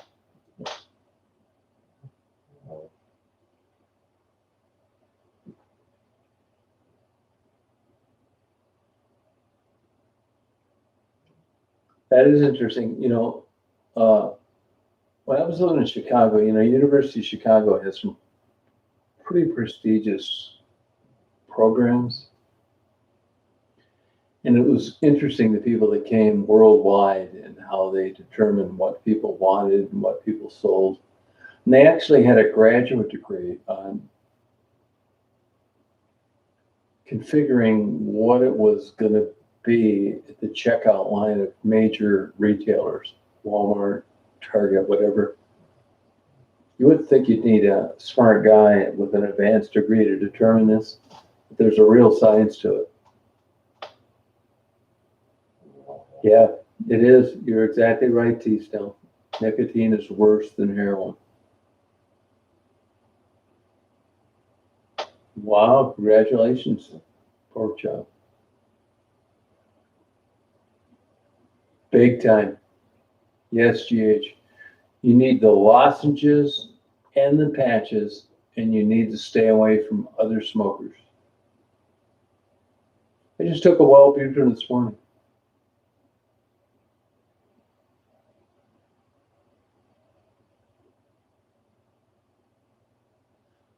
Yeah, he'll pay the price for that, Drifter.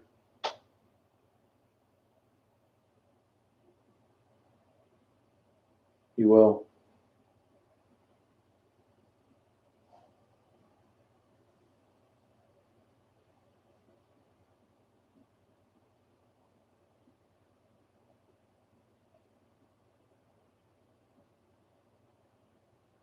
Yeah. Yeah, but Frisky, if you look at studies on nicotine, I mean, because nicotine's legal, people think that, it should be easier to quit than heroin. It's not necessarily true. Yeah, it depends who you ask, Angie. I've had it work for me at times in my life and not work for me in other. I took one this morning. I'm going to take some more tomorrow. It's a cheap, generic medication. Pros and cons. Hey, I'm so goddamn nervous when I'm on a Wellbutrin after a coffee, I can't even recognize my own signature. Desperate times call for desperate measures. Yeah, Sue, how you doing? Partying. 3:00 in the morning. Can't get a good man down. Yeah. Did you smoke Frisky ever?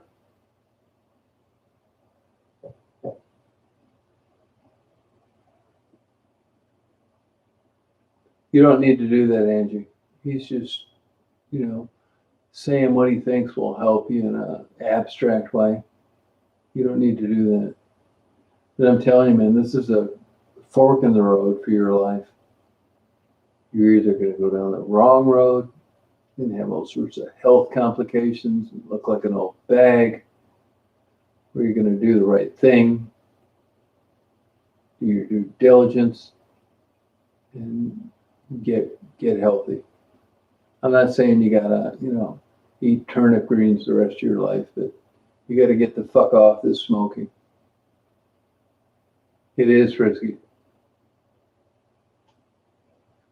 Not only is it your opinion, but there's all sorts of data to back it up. Yeah. It's 3 o'clock here. Partying online. Oh, okay. Now, Frisky, would you consider that you had any vices now? Any at all? It can. So at Blue Skies, it's not perfect. It's not perfect, but overall, it does more good than harm.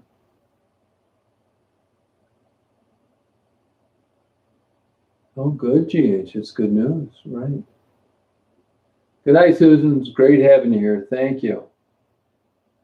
Appreciate your participation. It made it a better chat.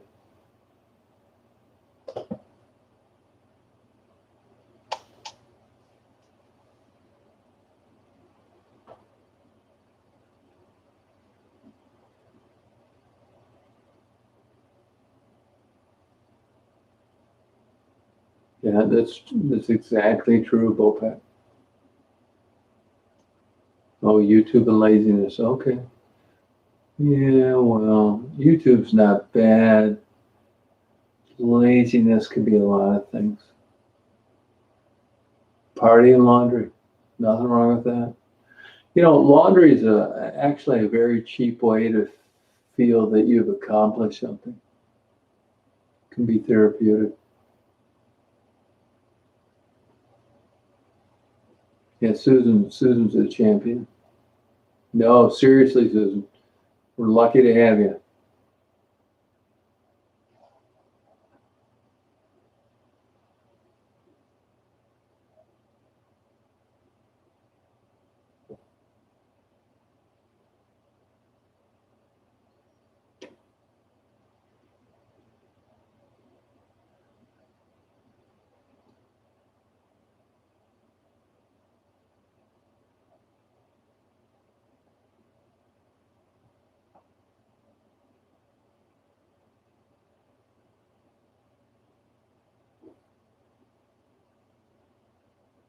I believe that, GH. Yeah, that's true. Even Mari from, who's a moderator around here says the same thing. It's true. Take them to the dry cleaner, Jericho. Ironing's a fucking pain in the ass. Get that spray where you spray it on it and you just hang it up. Jericho, have you taken the time to go to Orchard Grove and get a good dinner?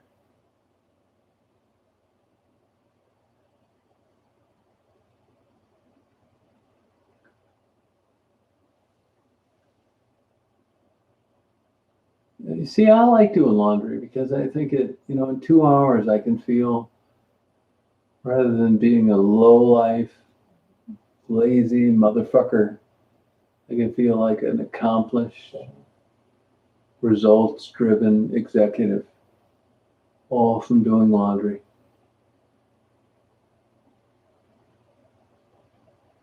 No, do it. Do you have a PayPal? I'll send you some money. My treat.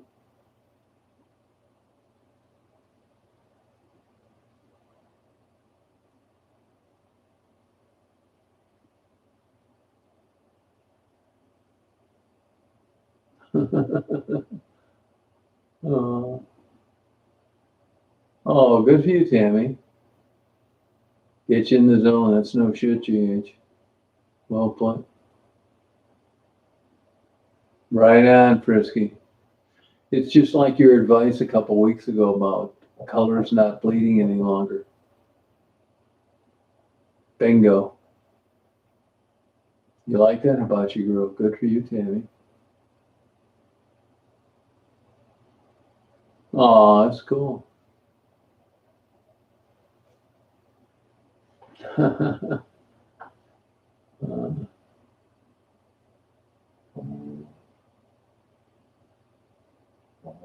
No, T-Stone, it's a motherfucker. It's a bitch, man. Don't get down on yourself. It's fucking difficult, man. It changes your brain chemistry.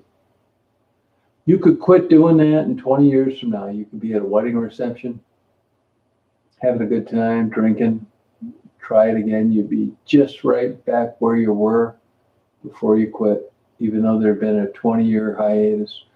Don't get down on yourself. These motherfuckers engineered this shit to work that way. It's right next to Oxycontin. It's tough. Yeah, I like that, but those motherfuckers add charges on your bill, air cooled. It's good, it's not great.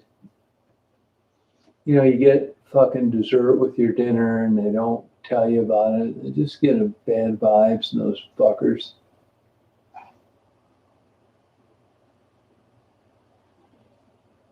No, that's good. Silver lining, Tammy. No, you were lucky. You had third-party information that, turned it into something real.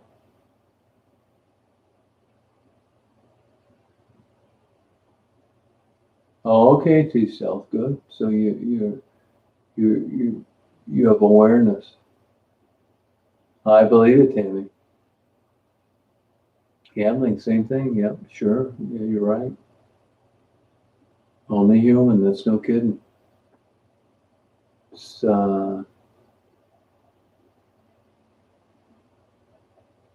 explainable. Oh, thank you, Blue Skies. Where is that located?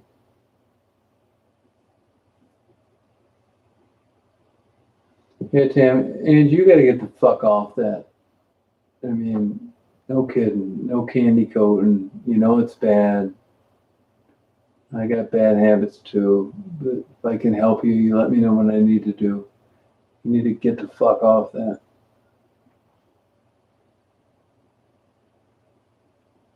It's true to yourself. Yeah, right. No, Lynn, that's okay. No, it goes in and out, man. It's the way it goes this late at night. Thank you, Lynn, for being around. Thank you. Air cool. If you've got a PayPal, I'll send you some money. Be glad to buy you dinner. Oh, Tammy, thank you for being around tonight. Thanks a lot. Yeah, but T-Stealth, quit fucking around with that. You're smarter than that. Chemical addiction will trump IQ, but try and just get a wild hair up your ass and say, fuck it, and do the other thing. I swear to God, I'll be keeping track of this shit. T-Stealth, you fucker. You come on here and I'll be on your ass constantly. We give a fuck. Get off that goddamn shit. Quit being a pussy. You too, Tammy. Man the fuck up, motherfucker.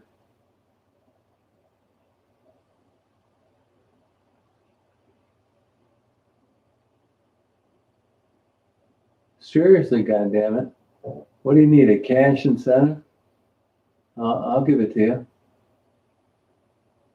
I'll give you some goddamn money if you do it. Happily, it'll be the fucking best deal I ever got in my life. Oh, hey, Dave. Yeah, we've been having a good time tonight.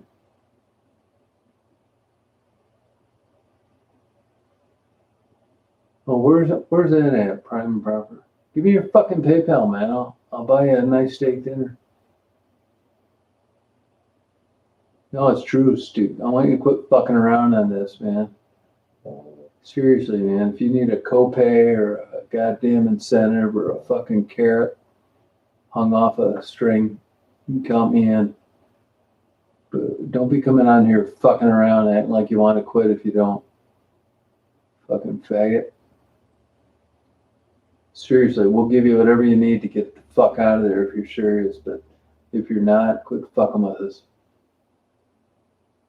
Yeah, I think if I was a legit counselor, I'd get my license taken away.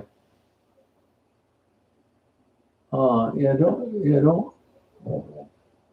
worry about that, hey bug.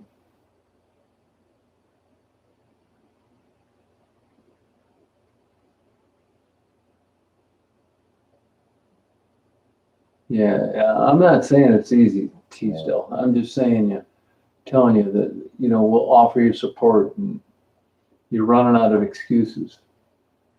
And if you don't want to quit, I get that too. But when you do and you're serious about it, we'll give you all the support you need. Not some fucking pie in the sky horse shit. Seriously, motherfucker, I'll offer you what dollar amount will get you to quit that goddamn shit? Pay off your credit cards or what? I mean, I'm all for that if you're ready to quit. Seriously, and if you're not, I get that too, but just don't fucking be jacking us off over here. It's a fucking bitch, man. Don't get down on yourself. I mean, what do you think you're lacking to quit? Could you tell me? If you just throw something out there, what is it? Is it money, resources, confidence, support, somebody to talk to? What the fuck is it?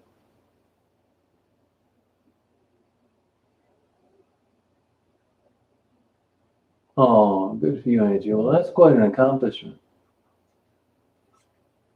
It is. I'm not hiccuping. That's Daisy sleeping.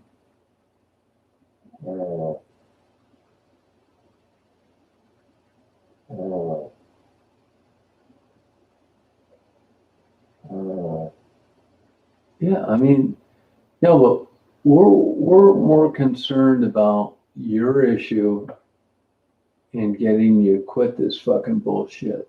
And what is it that you need to give it a whirl? You fucking ain't right, Nick, Angie. Don't get down on yourself about this. These motherfuckers designed this shit for it to work this way.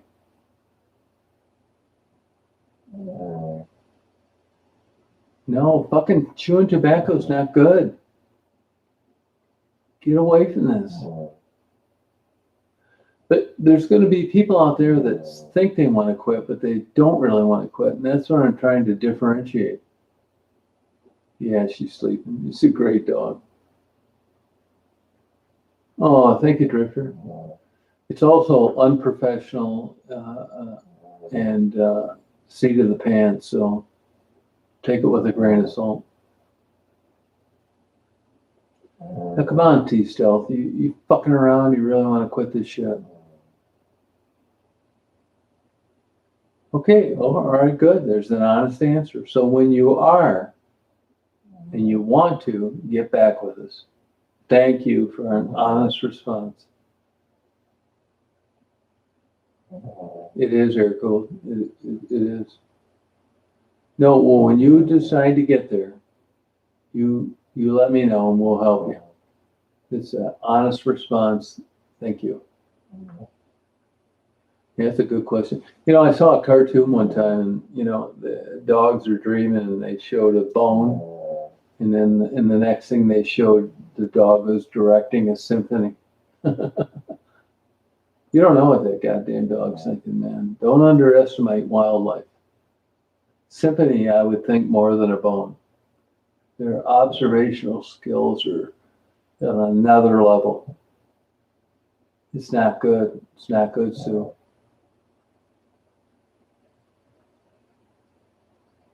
Yeah, no, it's okay. But, I appreciate you being honest and realizing this.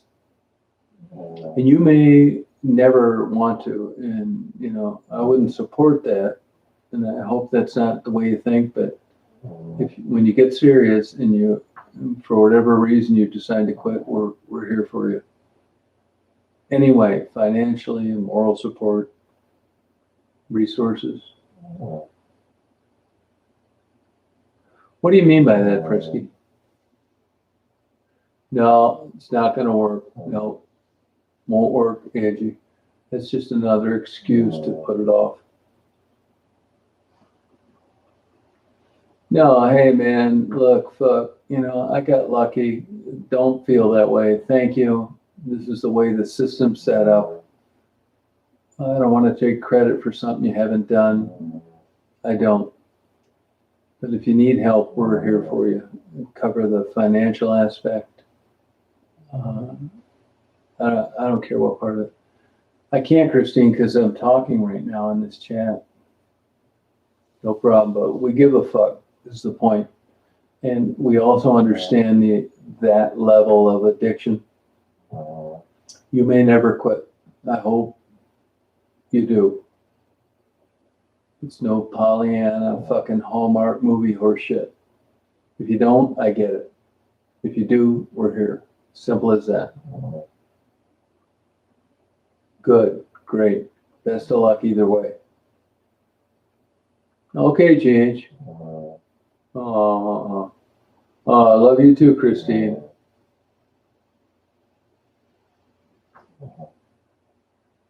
I mean, you can't help fucking people that don't want to be. I've been there, man. I get it. There are people on this chat that are going to go to their grave that like the abstract philosophy of getting better. That's never going to happen. They don't have what it takes to quit. I respect that. We will gladly pay for a big giant bouquet of flowers on your grave. Really, I'm not fucking around. But if you do want to quit and there's something you're lacking, whether it's confidence, money, support, co-pays, resources, we're fucking here, man. No bullshit. We don't want to get paid back.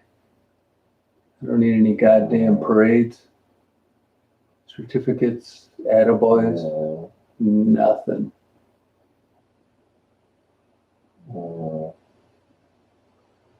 Seriously, T-Cell, you'll fucking find this out.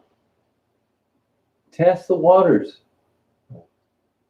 Frisky happens to be privy to stuff that I do that most people aren't. So she knows it's legit. No tricks, hidden things. We don't think you're bad or good or a loser because you don't quit. But we hope you do.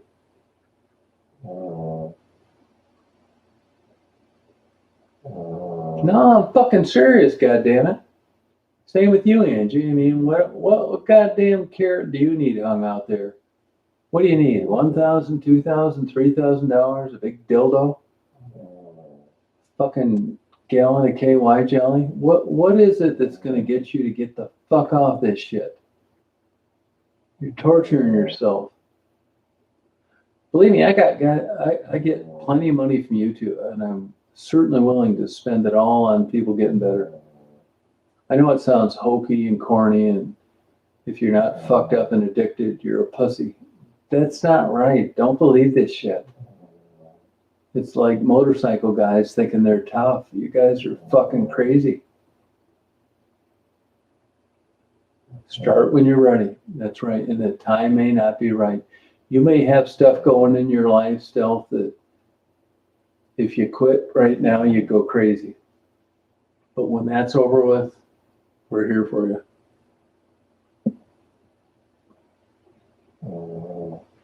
No, it's a motherfucker. Angie, you may not have it. You might not have it. Quit relying on that. It's a motherfucker. Irene, you need patches and lozenges. You need to stay away from smokers. No, seriously, man. It did? You know, you're right about that. Well, you are one observant motherfucker. No wonder nobody's fucking smuggling machetes and fucking pipe bombs while you're working. I've never noticed that. On the other hand, I never do chats this late. Great fucking keen eye. Fucking A. You have morphed into a top-notch security expert. No, I know Steve still. Believe me, I've had my own vices. I get it.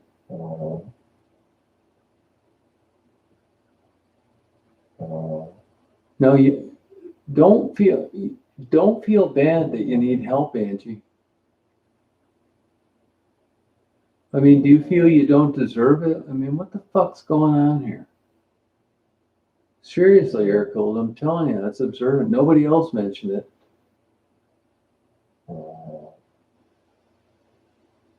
I can get you some. Sure, I sure can. Yeah, I will. Yep, I think it's a prescription. Yeah, I'll get them for you if you need them. Yeah, I'll pay for it. No problem. It's nothing, man. It's like a fucking drop in the bucket. But, you know, here's the thing, Angie. You got to be wanting to do this, not half fucking assed. Anybody that I helped, they got problems, right? And you don't need some motherfucker like me, you know, threatening you with what happens if you don't follow through with this. But I'm willing to give it a whirl. Seriously, man. I will.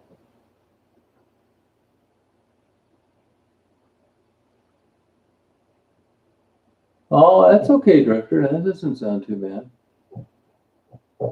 No, I appreciate it, T-Stealth. Yeah, no, you tell me what you need and you'll get it. Now, super fucked up people, which I would include myself in the group, you are going to feel uncomfortable with my overture to help you. I get that. I'm the same way. But let's give it a whirl. That's good, Drifter. Good. You know, everybody does, Angie. Me too. Me too. Don't feel alone. It's not. There's nothing wrong with that. Don't feel alone. Me too. I've needed it. I've gotten lucky. Oh, they do, Eric Coldo. Thank you.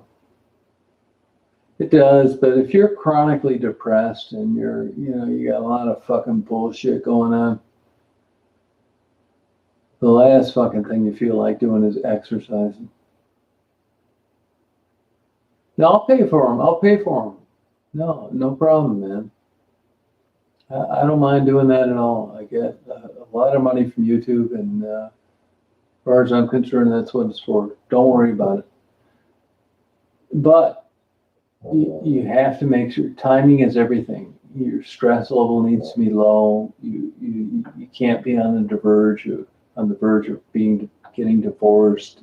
That fucking lawsuit you told me about. Timing's everything. So it needs to be the right time. But as far as the medication, the copay, what the fuck ever, I'll cover it. Yeah, see, Jeannie knows. Thank you, Bopek. Yeah, you can't bring yourself to do it. Same here. Believe me, I know, only in a different way. My house is a fucking mess. I don't get anything done. I filed an extension of my income tax.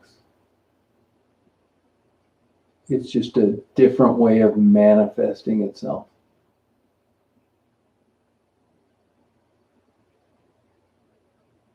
No, you're right, T-Stealth. Yeah. Remember this, you guys. It's emotional. You could be the smartest motherfucker in the world, an A student, a valedictorian, and you can't do fucking jack shit when it comes to addiction. It's emotional. It's not how smart you are. That's what fucks a lot of these smart people. They keep thinking that any day that their IQ is going to navigate them out of this. Doesn't work that way. It's physical and it's emotional. If you need help, we'll help you. Being smart when you're addicted, whether it's alcohol, heroin, or caffeine, or nicotine, doesn't do you a goddamn bit of good. No, thank you. Right.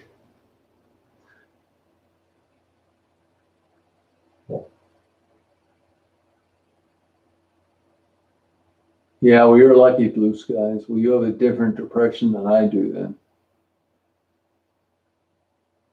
Psychosomatic. Amen. True. Yeah, but Angie, I mean, I'm not knocking you. You got what you pay for. You paid nothing, you got nothing.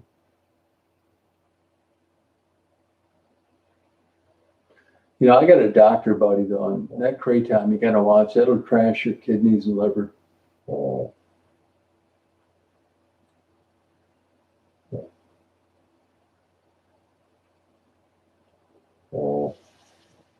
No, it's just a fucking bitch, man. I'll tell you a big thing that keeps people from getting better is your ego. I just ran into a guy today fucking around taking daisy swimming. And this guy took on a dog that was rejected by everyone. The hunting dog. I'm not a hunter, but skip that. That's a different argument. And this guy's a smart motherfucker, man. Older guy. And the more we talk, the greater it got. And he said that his big ego allowed him to take on this mental case of a hunting dog. Because in his philosophy, he didn't think that any dog should be excluded. And then if he had to take it in the ass and do it for free, it was worth it to him. That the dog wasn't included in a gene pool of other animals that had better genetic predisposition. So he was spending 20 hours when he should have been spending 2 to do the right thing. And I admire that. The more we talk, the more I like this guy. Because, you know, there's the odd man out in so many scenarios, whether it's nicotine, alcohol, prostitution, a fucking hunting dog that doesn't like loud noises. And man, boy, was this rewarding today.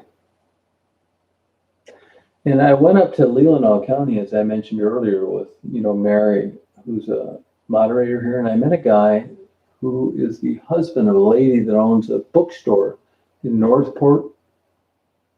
And looking back on it, we had the best, most serious, educational, stimulating conversation you could have in an hour. And if you told me that I could have that kind of impromptu, happenstance introduction to a stranger, and you could tell me that I could do that tomorrow or Sunday, I would give you $500 to donate to charity because it was worth it. Man, we talked about so much cool shit within an hour, and I just met him through Mary's friend who was a tutor at the school where her children went. Shit luck.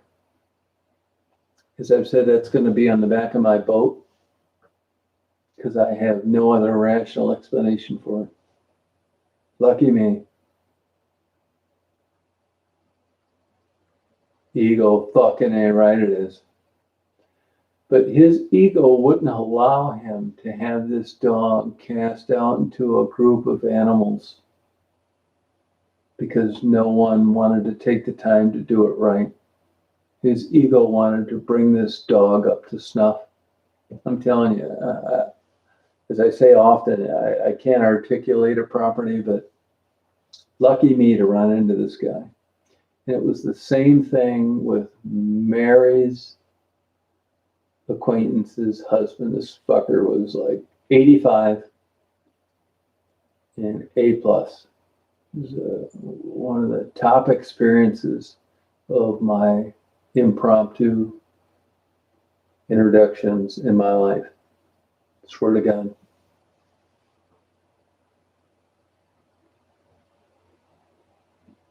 Yeah, right here, Colt. Happenstance works. It's worthy.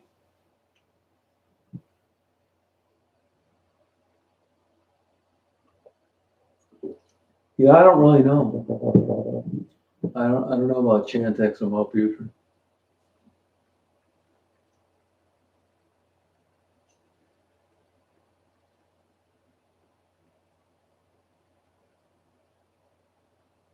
Totally true, T-Still. Fucking A. When you're trying to quit anything, check that goddamn ego. That'll fuck you more than anything. You're right.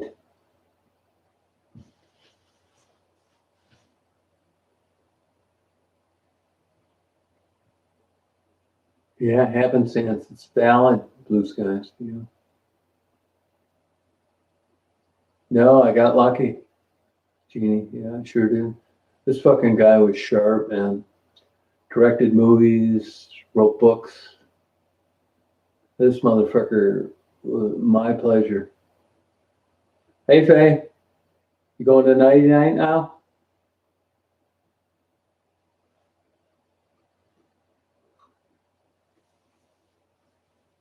No, true to yourself. Yeah, that's right. Yeah.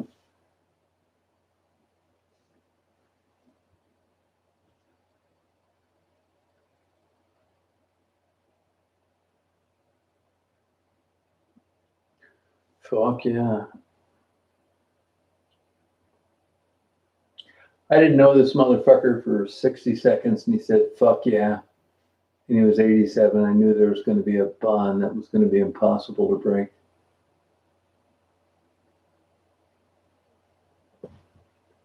Super interesting guy.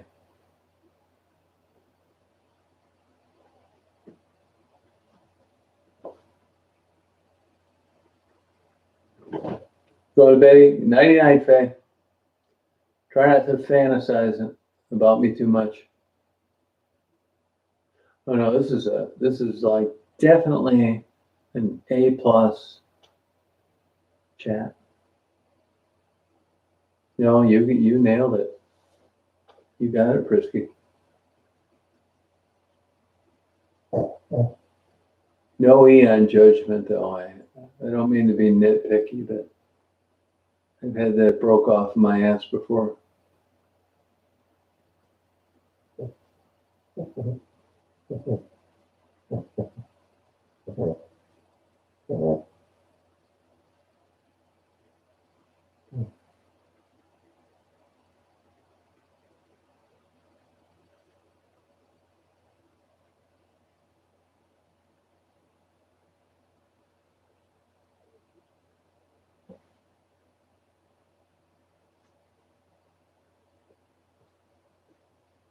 What? That connection be sexier?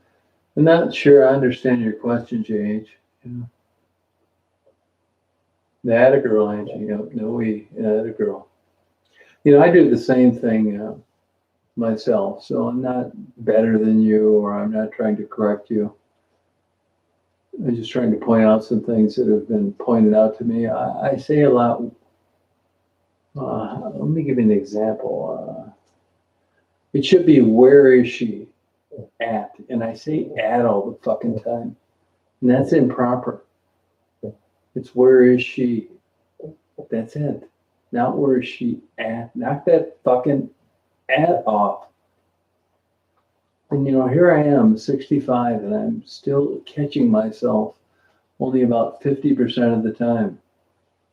There's nothing wrong with being correct grammatically. I don't think I'm better than anybody, but it's nice to be right.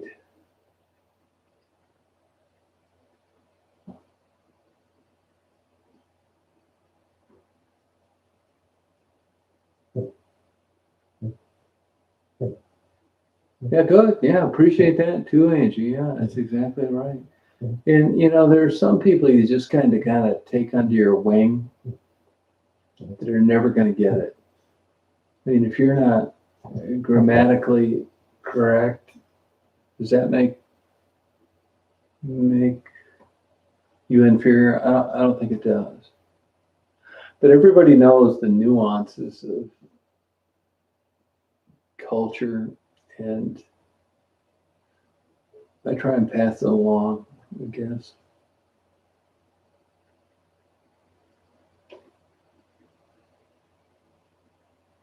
So true, hey bub, big time. Yeah, well, it was from being from a very humble, ignorant, white trash background. I learned everything the hard way. And I'm not saying that that is better than anybody else, but you learn how to navigate the world and what works and what doesn't. And there's nothing wrong with being grammatically correct. And believe me, it was a long, arduous task. Do I think I'm better than anybody? No. but there's nothing wrong with it. You don't, I shouldn't apologize for it. And when I see it come up, not in a condescending way, but I mention it. Probably shouldn't. Grammar is important. I think so too. Well, Australia, I love Australia.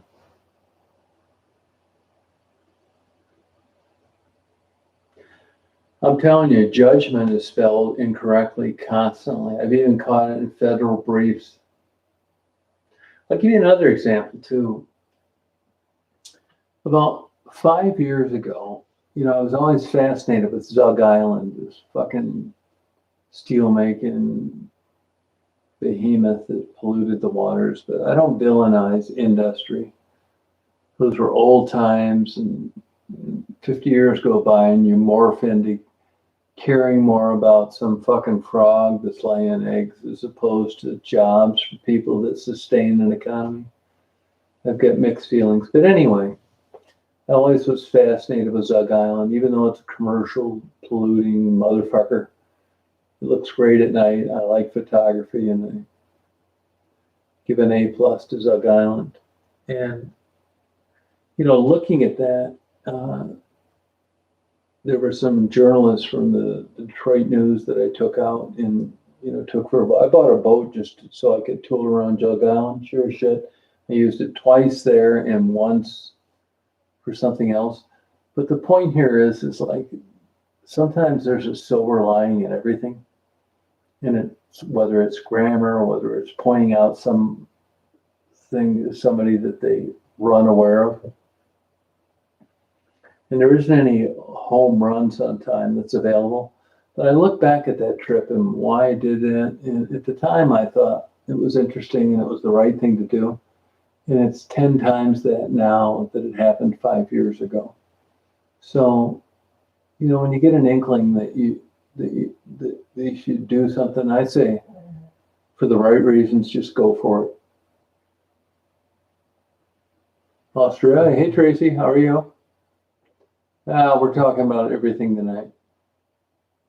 Hey Frank. Oh yeah, we're partying all night tonight. Drunk will enhance the chat.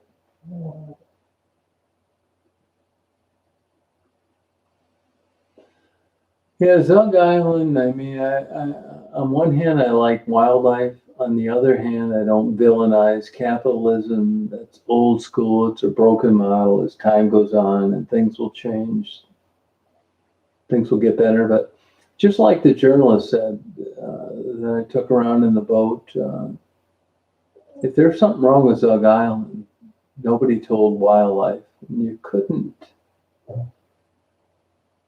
phrase that in a better way. That's exactly true. Yeah.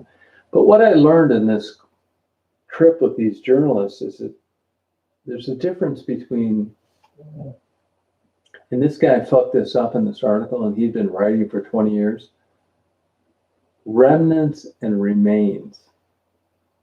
I've corrected a couple of guys that write for major newspapers, and only because of this experience. And here's the point. Remnants are parts of, let's say, the Buffalo vote, if you're familiar with Detroit. Something that was a part of a physical structure that's kind of laying around, no matter what condition it's in.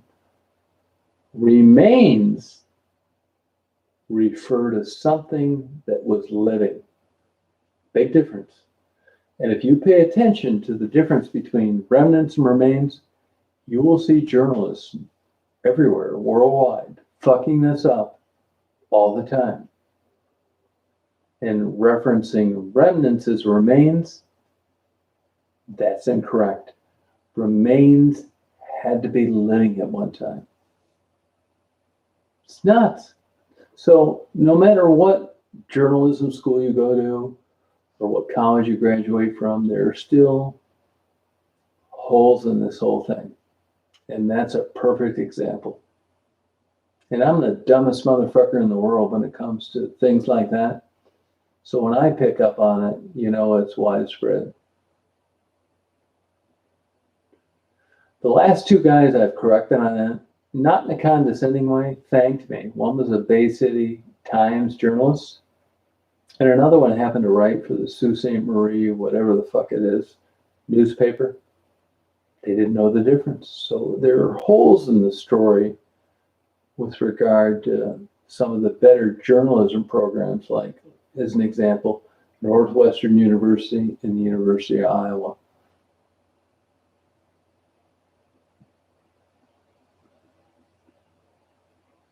Yeah, big difference though. Pink Floyd's great, yeah. Brick and all, super good, yeah. Remains were something that had to be living. Remnants are something that did not, like the shell of the old bobolo boats. The St. Clair is an example. Dragon's milk is good. Yeah, it really is. My girlfriends get better looking. I do. I love the old forensic files, but only the ones that Peter Thomas narrated. And I like American Greed. Those goddamn guys. I can only assume that there's a budget crunch because they keep showing the same shows over and over. When Stacy Keach dies or quits narrating, just like City Confidential, man, you couldn't have found a better narrator in the world than Paul Winfield. Excellent, man. It just was the difference between an okay documentary. Same with Unsolved Mysteries with Robert Stack. I mean, the narration matters. It's huge. It's like the soundtrack in a movie. Do you want to hear a song you're familiar with? Or some dildo's original?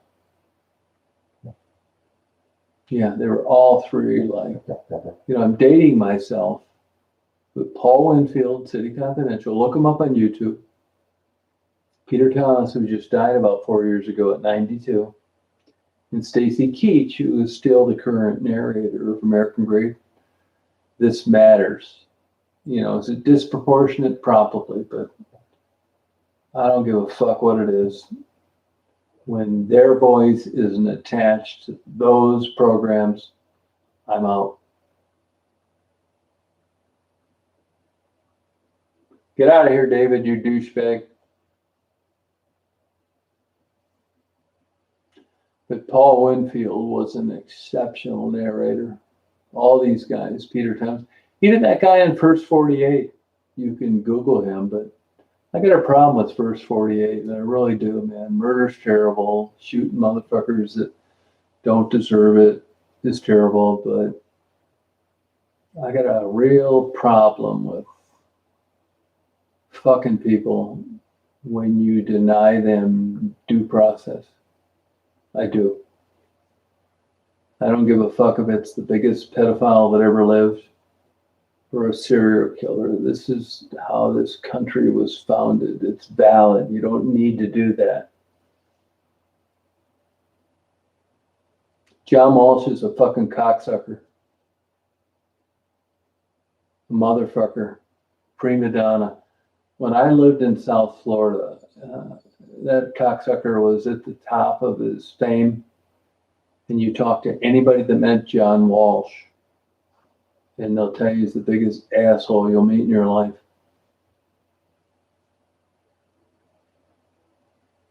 Robert Stack, Unsolved Mysteries. Long story short, I was a bird breeder for a while in South Florida. I had 3,000 pairs of parrots. Look up the Unsolved Mysteries of Moses and Delilah Lall. L-A-L-L. They were my neighbors. Not close neighbors. I didn't know them. Honestly, I'd never met either one. But there was a place that delivered all breeding facilities seed. It was called Bird Haven. And those people were murdered. And it's an interesting segment. Unsolved Mysteries wanted to interview me. But at the time, I was kind of trying to get away from private detective work. So I didn't fuck with it. And Robert Stack was gone. He wasn't going to do that. Moses and Delilah Law. You talk about a shitty fucking job. Now, I tell people all the time, I'm not anti-police. I'm all for law enforcement. But the Palm Beach Sheriff's detective department contacted me and said, hey, look, and they had interviewed the people that had owned Bird Haven. They said, hey, look, these people were murdered. The mother wanted to hire me. The mother was from Guyana, and so was Moses and Delilah Law. At the time, I was like an assholes up to alligators, and I just couldn't fuck with it. And I told her I couldn't do it, but I tried to give her some advice. Anyway, long story short, the Palm Beach County Sheriff's Office called me, and they asked me if I was willing to go down to Miami, Homestead, because at the time they thought there was a connection between this killer, Harry, whatever the fuck his name was. You can look up the episode on YouTube. And this fucking South Florida bird breeder. Well, at the time, I was in a big bird breeding area, Loxahatchee, and there were a lot of people down around Homestead, Miami. So I said, yeah, fuck him. And these people got murdered. I'm a private detective. I haven't been down here this long. I will go down there. And my job was to go down there and look for some hyacinths, which are hybrid, high-end parrots. And my job was to go down there. It wasn't really a job. I was trying to help them out and see if I could look at the bands after inspection to see if any of these breeding pairs of hyacinths were at this breeding facility. So I did it. Fucking cops asked me to. I went down there. A couple of Cuban motherfuckers spent about 6 hours looking through all these birds. None of the band numbers matched. As it turns out, there didn't seem to be any connection. But that was an interesting case. It was never solved. Look it up, Moses and Delilah Law. Yeah, I love Robert Stack.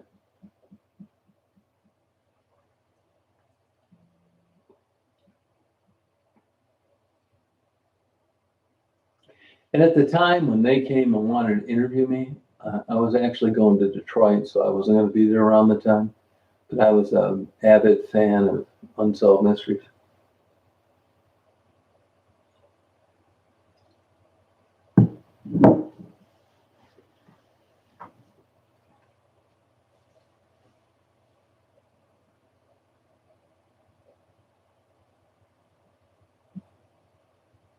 It was a great show. Yeah, I really liked it. Yeah, it's perfect for that role. They were murdered, yeah. Moses and Delilah Law. L-A-L-L. Look it up on YouTube. Google it. They actually come over to my house, Unsolved Mysteries. I was a big fan of the show at the time. It's just when they wanted to, and I did some work for the mother. I did work for Moses Law's mother for free. They murdered him.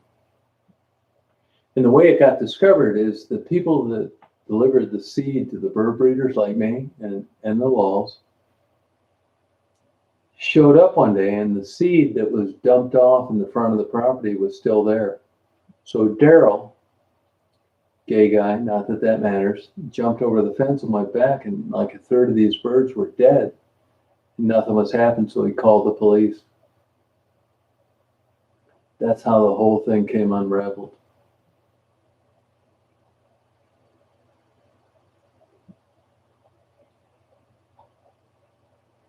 Oh, no kidding, Erico.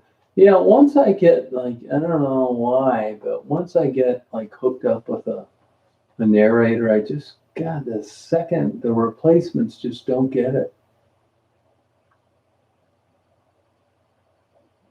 I bet you did, Angie. Yeah. Yep. Good night, GH. Thank you for coming around tonight. Thanks a lot. Dr. G, yeah. Isn't that female? I think she's a pathologist out of Orlando. Dr. G, yeah.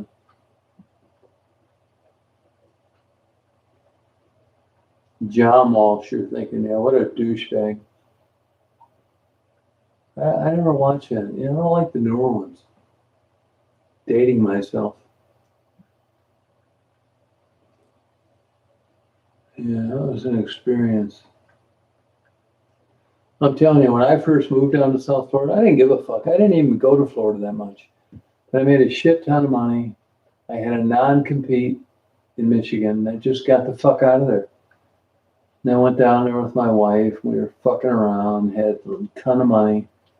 And we were I built a house in Buena Vista and made 50 grand on it before I ever moved into it. Just shit luck, man. It shows you how good things were back then. That was 92. And I had a pit bull that killed one of my parrots, and that's how I got hooked up with South Florida. But I had a lot of interesting experiences there, weird shit. When I moved down there, it was like living out in the country. I paid $10,000 an acre in 92. Everybody thought I was nuts, about 20 acres. And I am nuts. It's shit luck. It's worth a fucking fortune now. But it wasn't because I had some financial wherewithal. It was just obsessive, compulsive bullshit. So, you know, my mental illness hasn't been all bad. I've done some hair trigger shit that's went my way.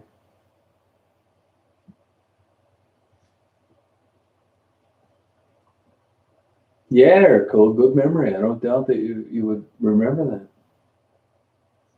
Chuck Mirror, I was down there during the time. I'll tell you a funny thing about the Chuck Mirror thing. They were over to the Bahamas, and they were with a family that owned a bunch of car dealerships.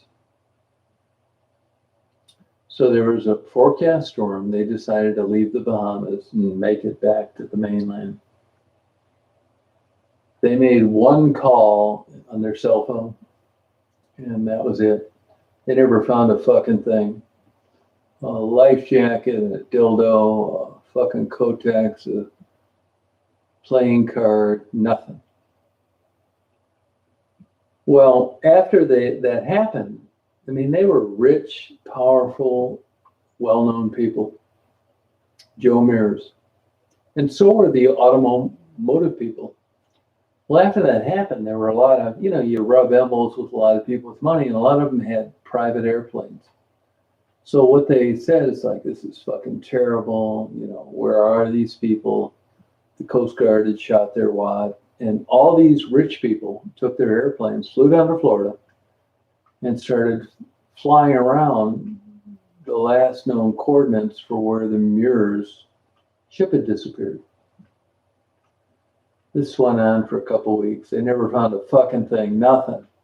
Not even a goddamn 1 square inch of their boat. So 6 months go by. They never find the Muir's. They never find anything. And of course, the Muir's had money. So did these other people that own these car dealerships. You know what happened? These fucking so-called friends that took their airplanes down there to look for them, they sent invoices to the estate. You know, all sorts of crazy dollar amounts, 20 grand, 30 grand. And the Muir's said, what the fuck are these bills? I thought we were friends and you were simply looking for my parents. Well, now that the parents were gone, they weren't going to do these people any good. So these fuckers said, no, you're thinking wrong. You know, we spent 25 hours in a Learjet at a low altitude, burning fuel up the ass, and we expect to be paid for this. They ended up settling, but it just goes to show you, once these prima donnas, under the ruse of a friendship, agreed to look for the Muir's, when they didn't find him and they realized that the Muir's were long gone, motherfuckers build the estate, and expected to get paid. Human nature, man, these cocksuckers, you know, passing themselves off as family friends. And once they knew they weren't going to be rubbing elbows with the Muir's anymore, they sent the fucking estate invoices.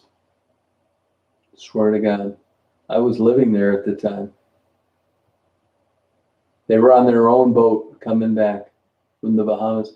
And, there were storm forecasts. I mean, it almost seems like they were possessed. Let me put it to you this way.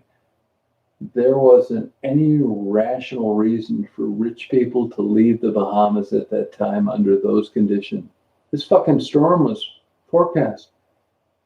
Killed everybody. They never found a goddamn sliver of that boat. I think so too, Frisky. But that's human nature.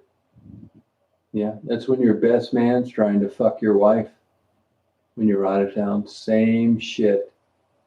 Keep one eye open. Human beings.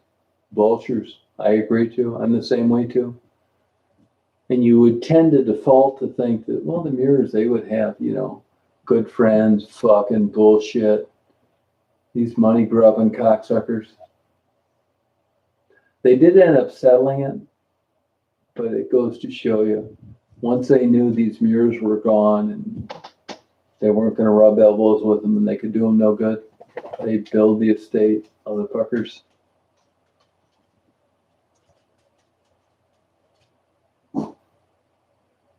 That's not right. I don't think it's right. But it's the old adage, being legal or not is different than right or wrong. So true. Fucking nuts, man, these motherfuckers. I thought it was wrong. I'm glad that I think that way. But that was kind of the beginning of the end of the mirrors. It really was. They had a place down in Palm Beach. I'd go over there for lunch once in a while. I mean, Palm Beach is crazy money. Isn't that fucked up, Sue? Yep. Never found a thing, not a smidgen of anything. The boat, the life raft, a fucking decal, a piece of paper, nothing. But it just makes you wonder that people that would have that kind of wherewithal, nobody else tried to make it from the Bahamas to the mainland. I mean, there were all sorts of warnings and data and weather and forecasts. It's so weird. No, I thought that too. That's what I said for years, T-Stealth. I mean, there were people out there that said they rate the ocean, but it is ironic. All the things that they'd made all their money with had finally got them that the mirrors became seafood. You're right. Yep. There was a real, well, I wouldn't say it's famous. There was a place called Tesla's, Teslas. And, I had like okay money, but certainly not Palm Beach money. And I would go over there with my wife to Tesla's. And I remember seeing like some talk show hosts from New York City. You never knew where you were going to run into the Kennedys. It was fucking cool. I ran into Rod Stewart one night kicking a soccer ball in Palm Beach at about 3 o'clock in the morning. Talked to him for about 10 minutes. I mean, it was fucking interesting. I don't give a fuck about that now. But when I was young, I did. I thought, wow, I ran into Rod Stewart. We were at Tesla's, that kind of shit. Tesla's has been torn down now. And I guess it's a sign of getting older. But Palm Beach, if you get a chance, it's an interesting place to visit. The money some people have, it blow your goddamn mind. There's people down there that'll spend $30 million for a lot in a house, tear the house down and build a new one. There's some people out there that just have wealth that you wouldn't believe.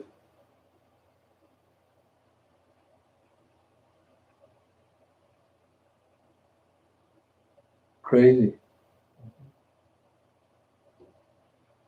Oh, really, blue skies? Yeah, seafood's gotten so cost prohibitive that, there isn't enough of it that you can charge a reasonable fee for to stay in business. I couldn't even tell you where to get good seafood anymore. I think it is T-Cell. I do. Yeah, Rod Stewart, super. And Sylvester Stallone's dad had a place just down the street from me. Looks just like his dad, short. They're both really super short. Not that that means anything, but looked a lot alike.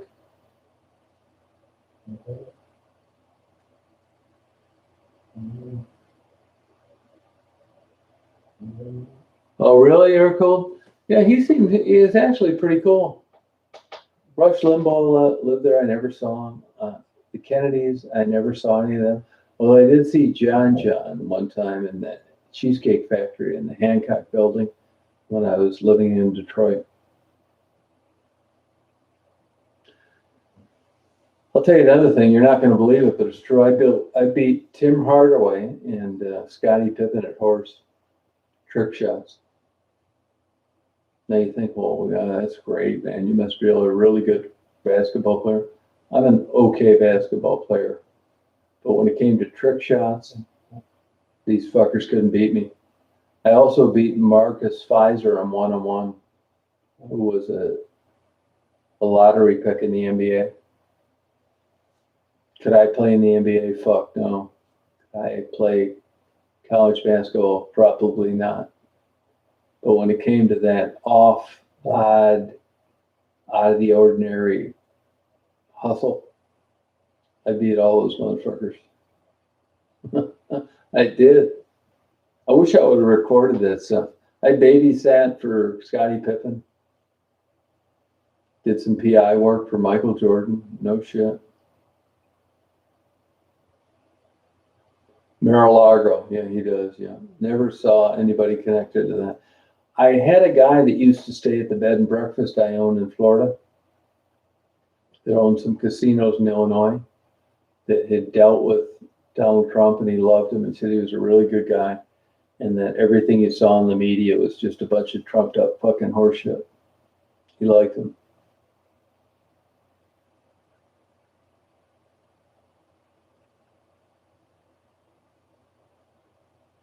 Palo Alto, crazy money, big time cash.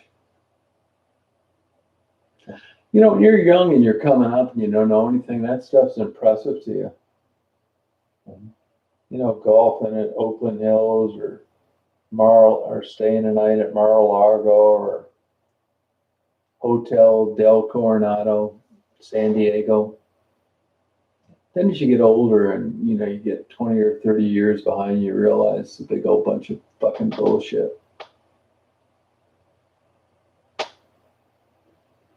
Yeah, I beat Tim Hardaway and Scottie Pippen at horse. I did. And I beat Marcus Pfizer in a game of one-on-one. He was so fucking pissed. But it's a hustle. It's trick shots, right?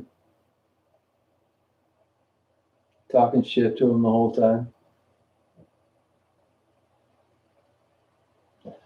And you guys aren't going to believe this, but this is the truth. I wasn't really planning on going to college. I had some comps. I was planning on being a cop. Talked me into going, so I went to a junior college in Monroe. I'm from Flat Rock, Michigan. I fucked around down there. Got so-so grades, and I didn't graduate from there. My time had come, and I was working, so I got the fuck out of there. And I had some cops that were kind of mentors to me, and they said, well, you need to go to get a 4-year degree. So I ended up transferring to Eastern Michigan University.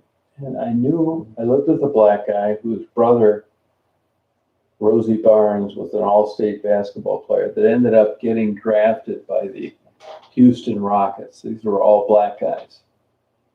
And I was just a white guy, average basketball player. And I would go down there, and I got to rub elbows with Rosie Barnes, who was an all-state basketball player, which was like a big deal. And they would invite me to play in games, and I was always in awe. And I was just like, these fucking guys seemed like superstars, and I couldn't believe somebody would be that talented. So I transferred to Eastern Michigan University in 1979. I was a big basketball fan. And because of my connection with Rosie Barnes, I lived with his brother in an apartment, Cody Barnes. Good basketball player, but certainly not as good as Rosie. Well, you know, when you're that kind of guy, you know, you're kind of connected in the infrastructure of the basketball world. Long story short, Ray Scott, who was an NBA player, was the coach of Eastern Michigan University's basketball team. And I had kind of rubbed elbows with him through different reasons. I was just a white guy that loved basketball and was so thankful that I got to know these guys. And I got to know Ray Scott, who was in the NBA for quite a while. And to me, that was like, wow, man, I know an NBA player. And Ray Scott and I kind of hit it off. And even though I was a college kid, we would keep in touch. And long story short, 1979, you know, Larry Bird was coming up. And colleges would come in the night before. If you played a Saturday game, you would be there Friday. And Ray Scott called me and he said, hey, Larry Bird is down here shooting baskets. You ought to come down here. And at that time, Larry Bird had just been on the cover of Sports Illustrated. And I thought, fucking A, man. I mean, to me at the time, it was just like meeting Jesus Christ. I went down there and Larry Bird was shooting baskets by himself. And I went up to him and I said, hey, and Ray Scott was there too, the coach of Eastern Michigan University. I said, hey, would you like to could I play you a game of one-on-one? Now, Larry Bird was always pretty popular. And I remember thinking, this guy is so fucking big, man. I couldn't believe it. I was used to like black guys being this big, not white guys. And Larry Bird was really kind of quiet. And I said, I remember he had just torched Loyola or somebody for like 50 points. And I said, man, that's crazy how you score like this. And he said, yeah. He said, well, if you gave me the ball that much, gave you the ball, you could score that way. He was very humble. And I said, do you think we could play a game of one-on-one? He said, yeah, I'll play a game of one-on-one. No shit. So it was Ray Scott and me and Larry Bird in an empty gym at the university, at Eastern Michigan University. So we played a game of 7. He was just fucking around with me. You know, it really wasn't a game. We shook hands, and that was the kind of thing. And I got the hell out of there. It took like 5 minutes. But, you know, who knew that Larry Bird was ever... They played the game Saturday, the next day, and he just torched EMU for like 40 points or something. I took my nephew to the game. And I didn't tell that story for a long time because I didn't think most people would believe it. And there was no shortage of white guys that they thought were going to turn out to be good NBA players. But I actually got to play Larry Bird a game of one-on-one to 7. It's fucking nuts. Isn't that crazy? And a year later, I called his mother, Georgia, and talked to her on the phone about 20 minutes. Sweetheart of a lady. So nuts. I played in a summer league one time with Anthony Carter, who was a he's still got some records for the University of Michigan. I mean, I'm an okay basketball player, but I don't think I ever could have played in college. And he was a wide receiver for the University of Michigan. He still holds a lot of the records. He was in the NFL for about 10 years.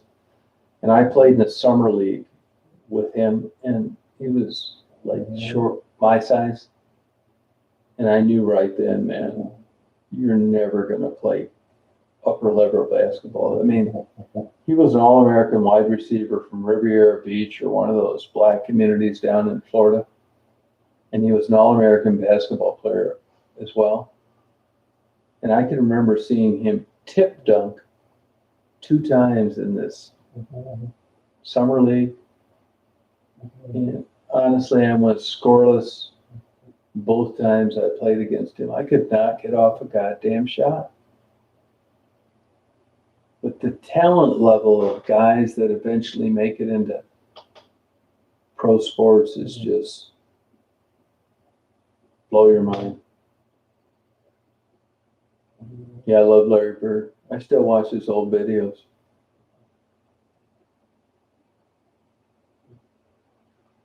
No, hey, bug.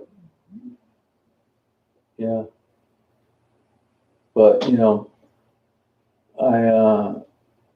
I used to go to the Detroit Pistons used to do preseason practices at the University of Michigan, and I would go there and like I met Tim McCormick, I met Isaiah Thomas when the Pistons drafted him. And one time I would go there all the time. I was just like, wow, man, this is fucking crazy. You could just come in here and like just be a white guy that was like okay, and you could rub elbows with these fucking guys. And I went in there and I was rebounding balls for Bob McAdoo. And he actually got pissed at me because he said that I was passing the ball too hard to him. And during those times, he was the leading NBA scorer at scoring. I think he was the scoring champ for 2 or 3 years in a row.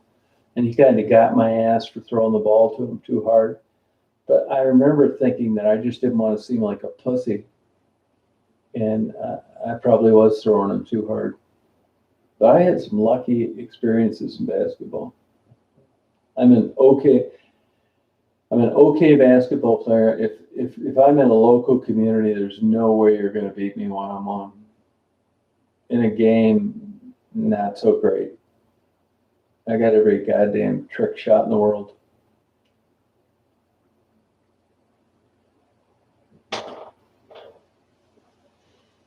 But I had a good experience in Chicago. Met all sorts of good guys, and it's fun. I remember thinking I couldn't believe how big Larry Bird was. Had like kind of like bad skin, like he had acne, and I couldn't believe how big this fucking guy was. I mean, a legit 6'9".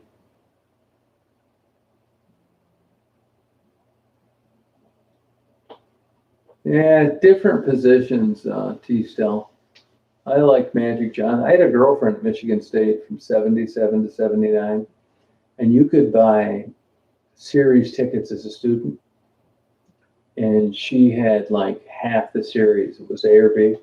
And I went to quite a few games when Michigan State ended up beating Indiana State in 1979. They had mixed feelings. I was a big Larry Bird fan, but I like Michigan State as well.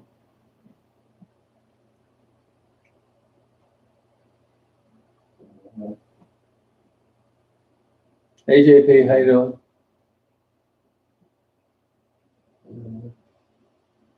Yeah, bigger than that. Larry Bird's a big guy. Yep, big guy. Like I said, I talked to his mother on the phone one time in Georgia. Larry Bird was a super aggressive, angry white guy.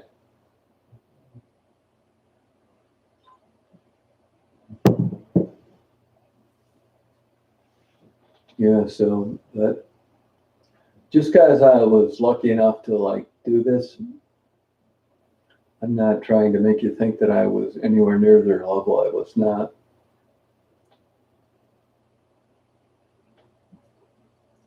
Sure fun, I'll tell you that.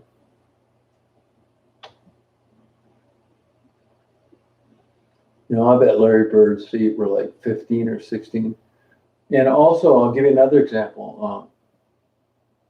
Daryl Dawkins was with the Pistons for a short term, and they decided to practice over at the University of Windsor in Canada, which is right across from Detroit. So I went over there with my girlfriend, who later was my wife.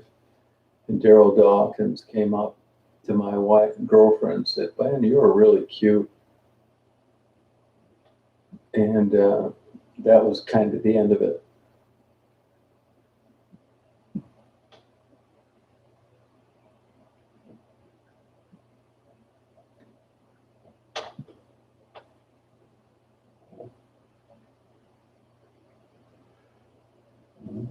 Yeah, you never know. When I first moved down to Florida in '92, I'd had some money and I had an airplane, and my CPA was friends with the guy that owned a freighter operation that ran out of Kissimmee. And I went to a private air show. It was invite only, but I was renting a hangar, and my CPA knew the guy that owned this place. Long story short, Bob Hoover was there, the French Connection. Sam, what's his name? He ended up crashing his plane. His wife died. He was a famous painter, Sam Lyons. So we go to this private invite-only party. We didn't think shit of it, It was just at a local FBO. Well, these ended up being premier air show people. I mean, Bob Hoover was already established. That one pizza place, what's that pizza company, Red Baron? They ended up crashing into each other and killing each other at the show. But at the time, it just seemed like, I knew somebody. They got me into this private party. I met Bob Hoover, French Connection, all these Sam Lyons, and it was just like no big deal. Well, as years go by, it was a big deal. French Connection eventually ran into themselves and killed themselves. And Bob Hoover, speaks for itself.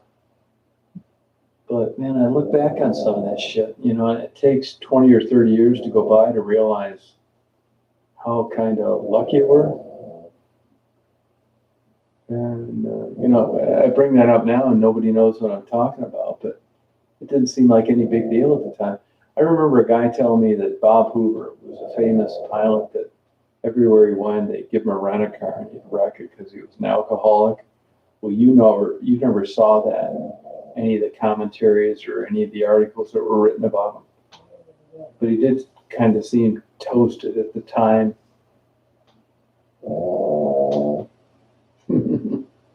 So I've been lucky. I mean, I don't really give too much credit to celebrities. I don't really care, but at the time I did.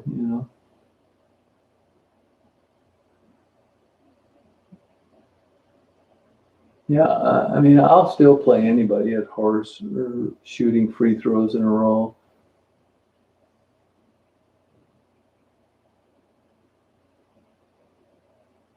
Yeah, I talk a lot of shit, big time. I mean, I could still call Tim Grover Michael Jordan's trainer right now, tomorrow, and I haven't talked to him in probably 8 years. Great guy. Down in Chicago. He's promoting these books on, being, he got fucked out of a gym and a financial deal. A bunch of paperwork horse shit, but he's writing books about, mental preparation and being a winner and blah, blah, blah. Tim Grover is a great guy, super good guy.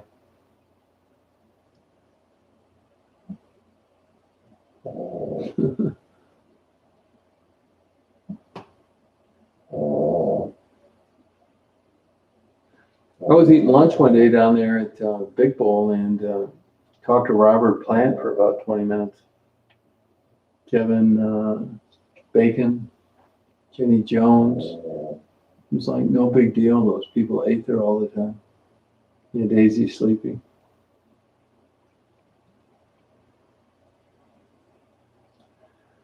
Well, I think I'm going to sign off here, you guys. Again, this has been a marathon chat. I don't think one's ever went this long before. Thank you for joining. It was a great night. A+. Probably never happen again. You never know. I doubt it. So I hope you have a good Saturday. And I'll probably be on tomorrow sometime. Yeah, Robert Plant. And he was really talking a lot of shit about Jimmy Page. He was just a big bum and a loser. He was, at the time when I met him, he was traveling around with that Allison, whatever her name was. He's a good guy. It was a nice conversation. Kevin Bacon, too. Nice guy. Great guy. Yeah, you too, 4Q. Yeah, it's been a great chat. Thank you, Bopop. This is a fun one, man. Good. It's never be this good again. But Chicago was a babysat for Scottie Pippen. got a nephew, Willie Pippin, played at Middle Tennessee. I'm telling you, man, it was just a crazy time of like, I moved there and I'm meeting all these people. And it's like, what? Dave Matthews, so cool. Yeah, at the time, Robert Plant said Jimmy Page was a big fucking douchebag. That's what he told me. Crazy. Thank you, T-Stel. Good luck to you. Let me know when you're ready to get frisky. Good night to you. Thank you. You're cool. Thanks a lot. Everybody else that's on here, it was an exceptional chat for sure. It's fun. Yeah, I thought about StreamYard. I am gonna do like an internet radio thing in the fall, but I tell you, I'm just not all that excited about StreamYard, and it's I kind of am gonna migrate away from YouTube. I think YouTube's been great, but for that kind of format, I don't think so. I mean, I may be wrong. If you guys know of a better forum, let me know. Yeah, thank you, Blue Skies. Good time. Yeah. All right, Angie. Better get to bed tonight. Hey, Frederick. Yeah, thank you. I'll talk to you later. Yeah, this is a good one. All right, you guys, have a good night. The sun will be coming up soon. You should see light in about, at least you're around Michigan, in about 45 minutes. Oh, thank you, Joy. Yeah, good night. See you, Angie. Night moved, right? Bob Seger. Yeah, I don't know who Phil Hindi is. I'll check it out, though. Yep. Yeah, internet radio, yeah. Everything's got a drawback, whether it's a podcast or legit AM or FM. And I get burned out looking at them. All right, Pork Chop. Yep. All right, Frisky. Yep. Nighty night. It's even getting late for you. All right, Angie. Yep. Take care, guys.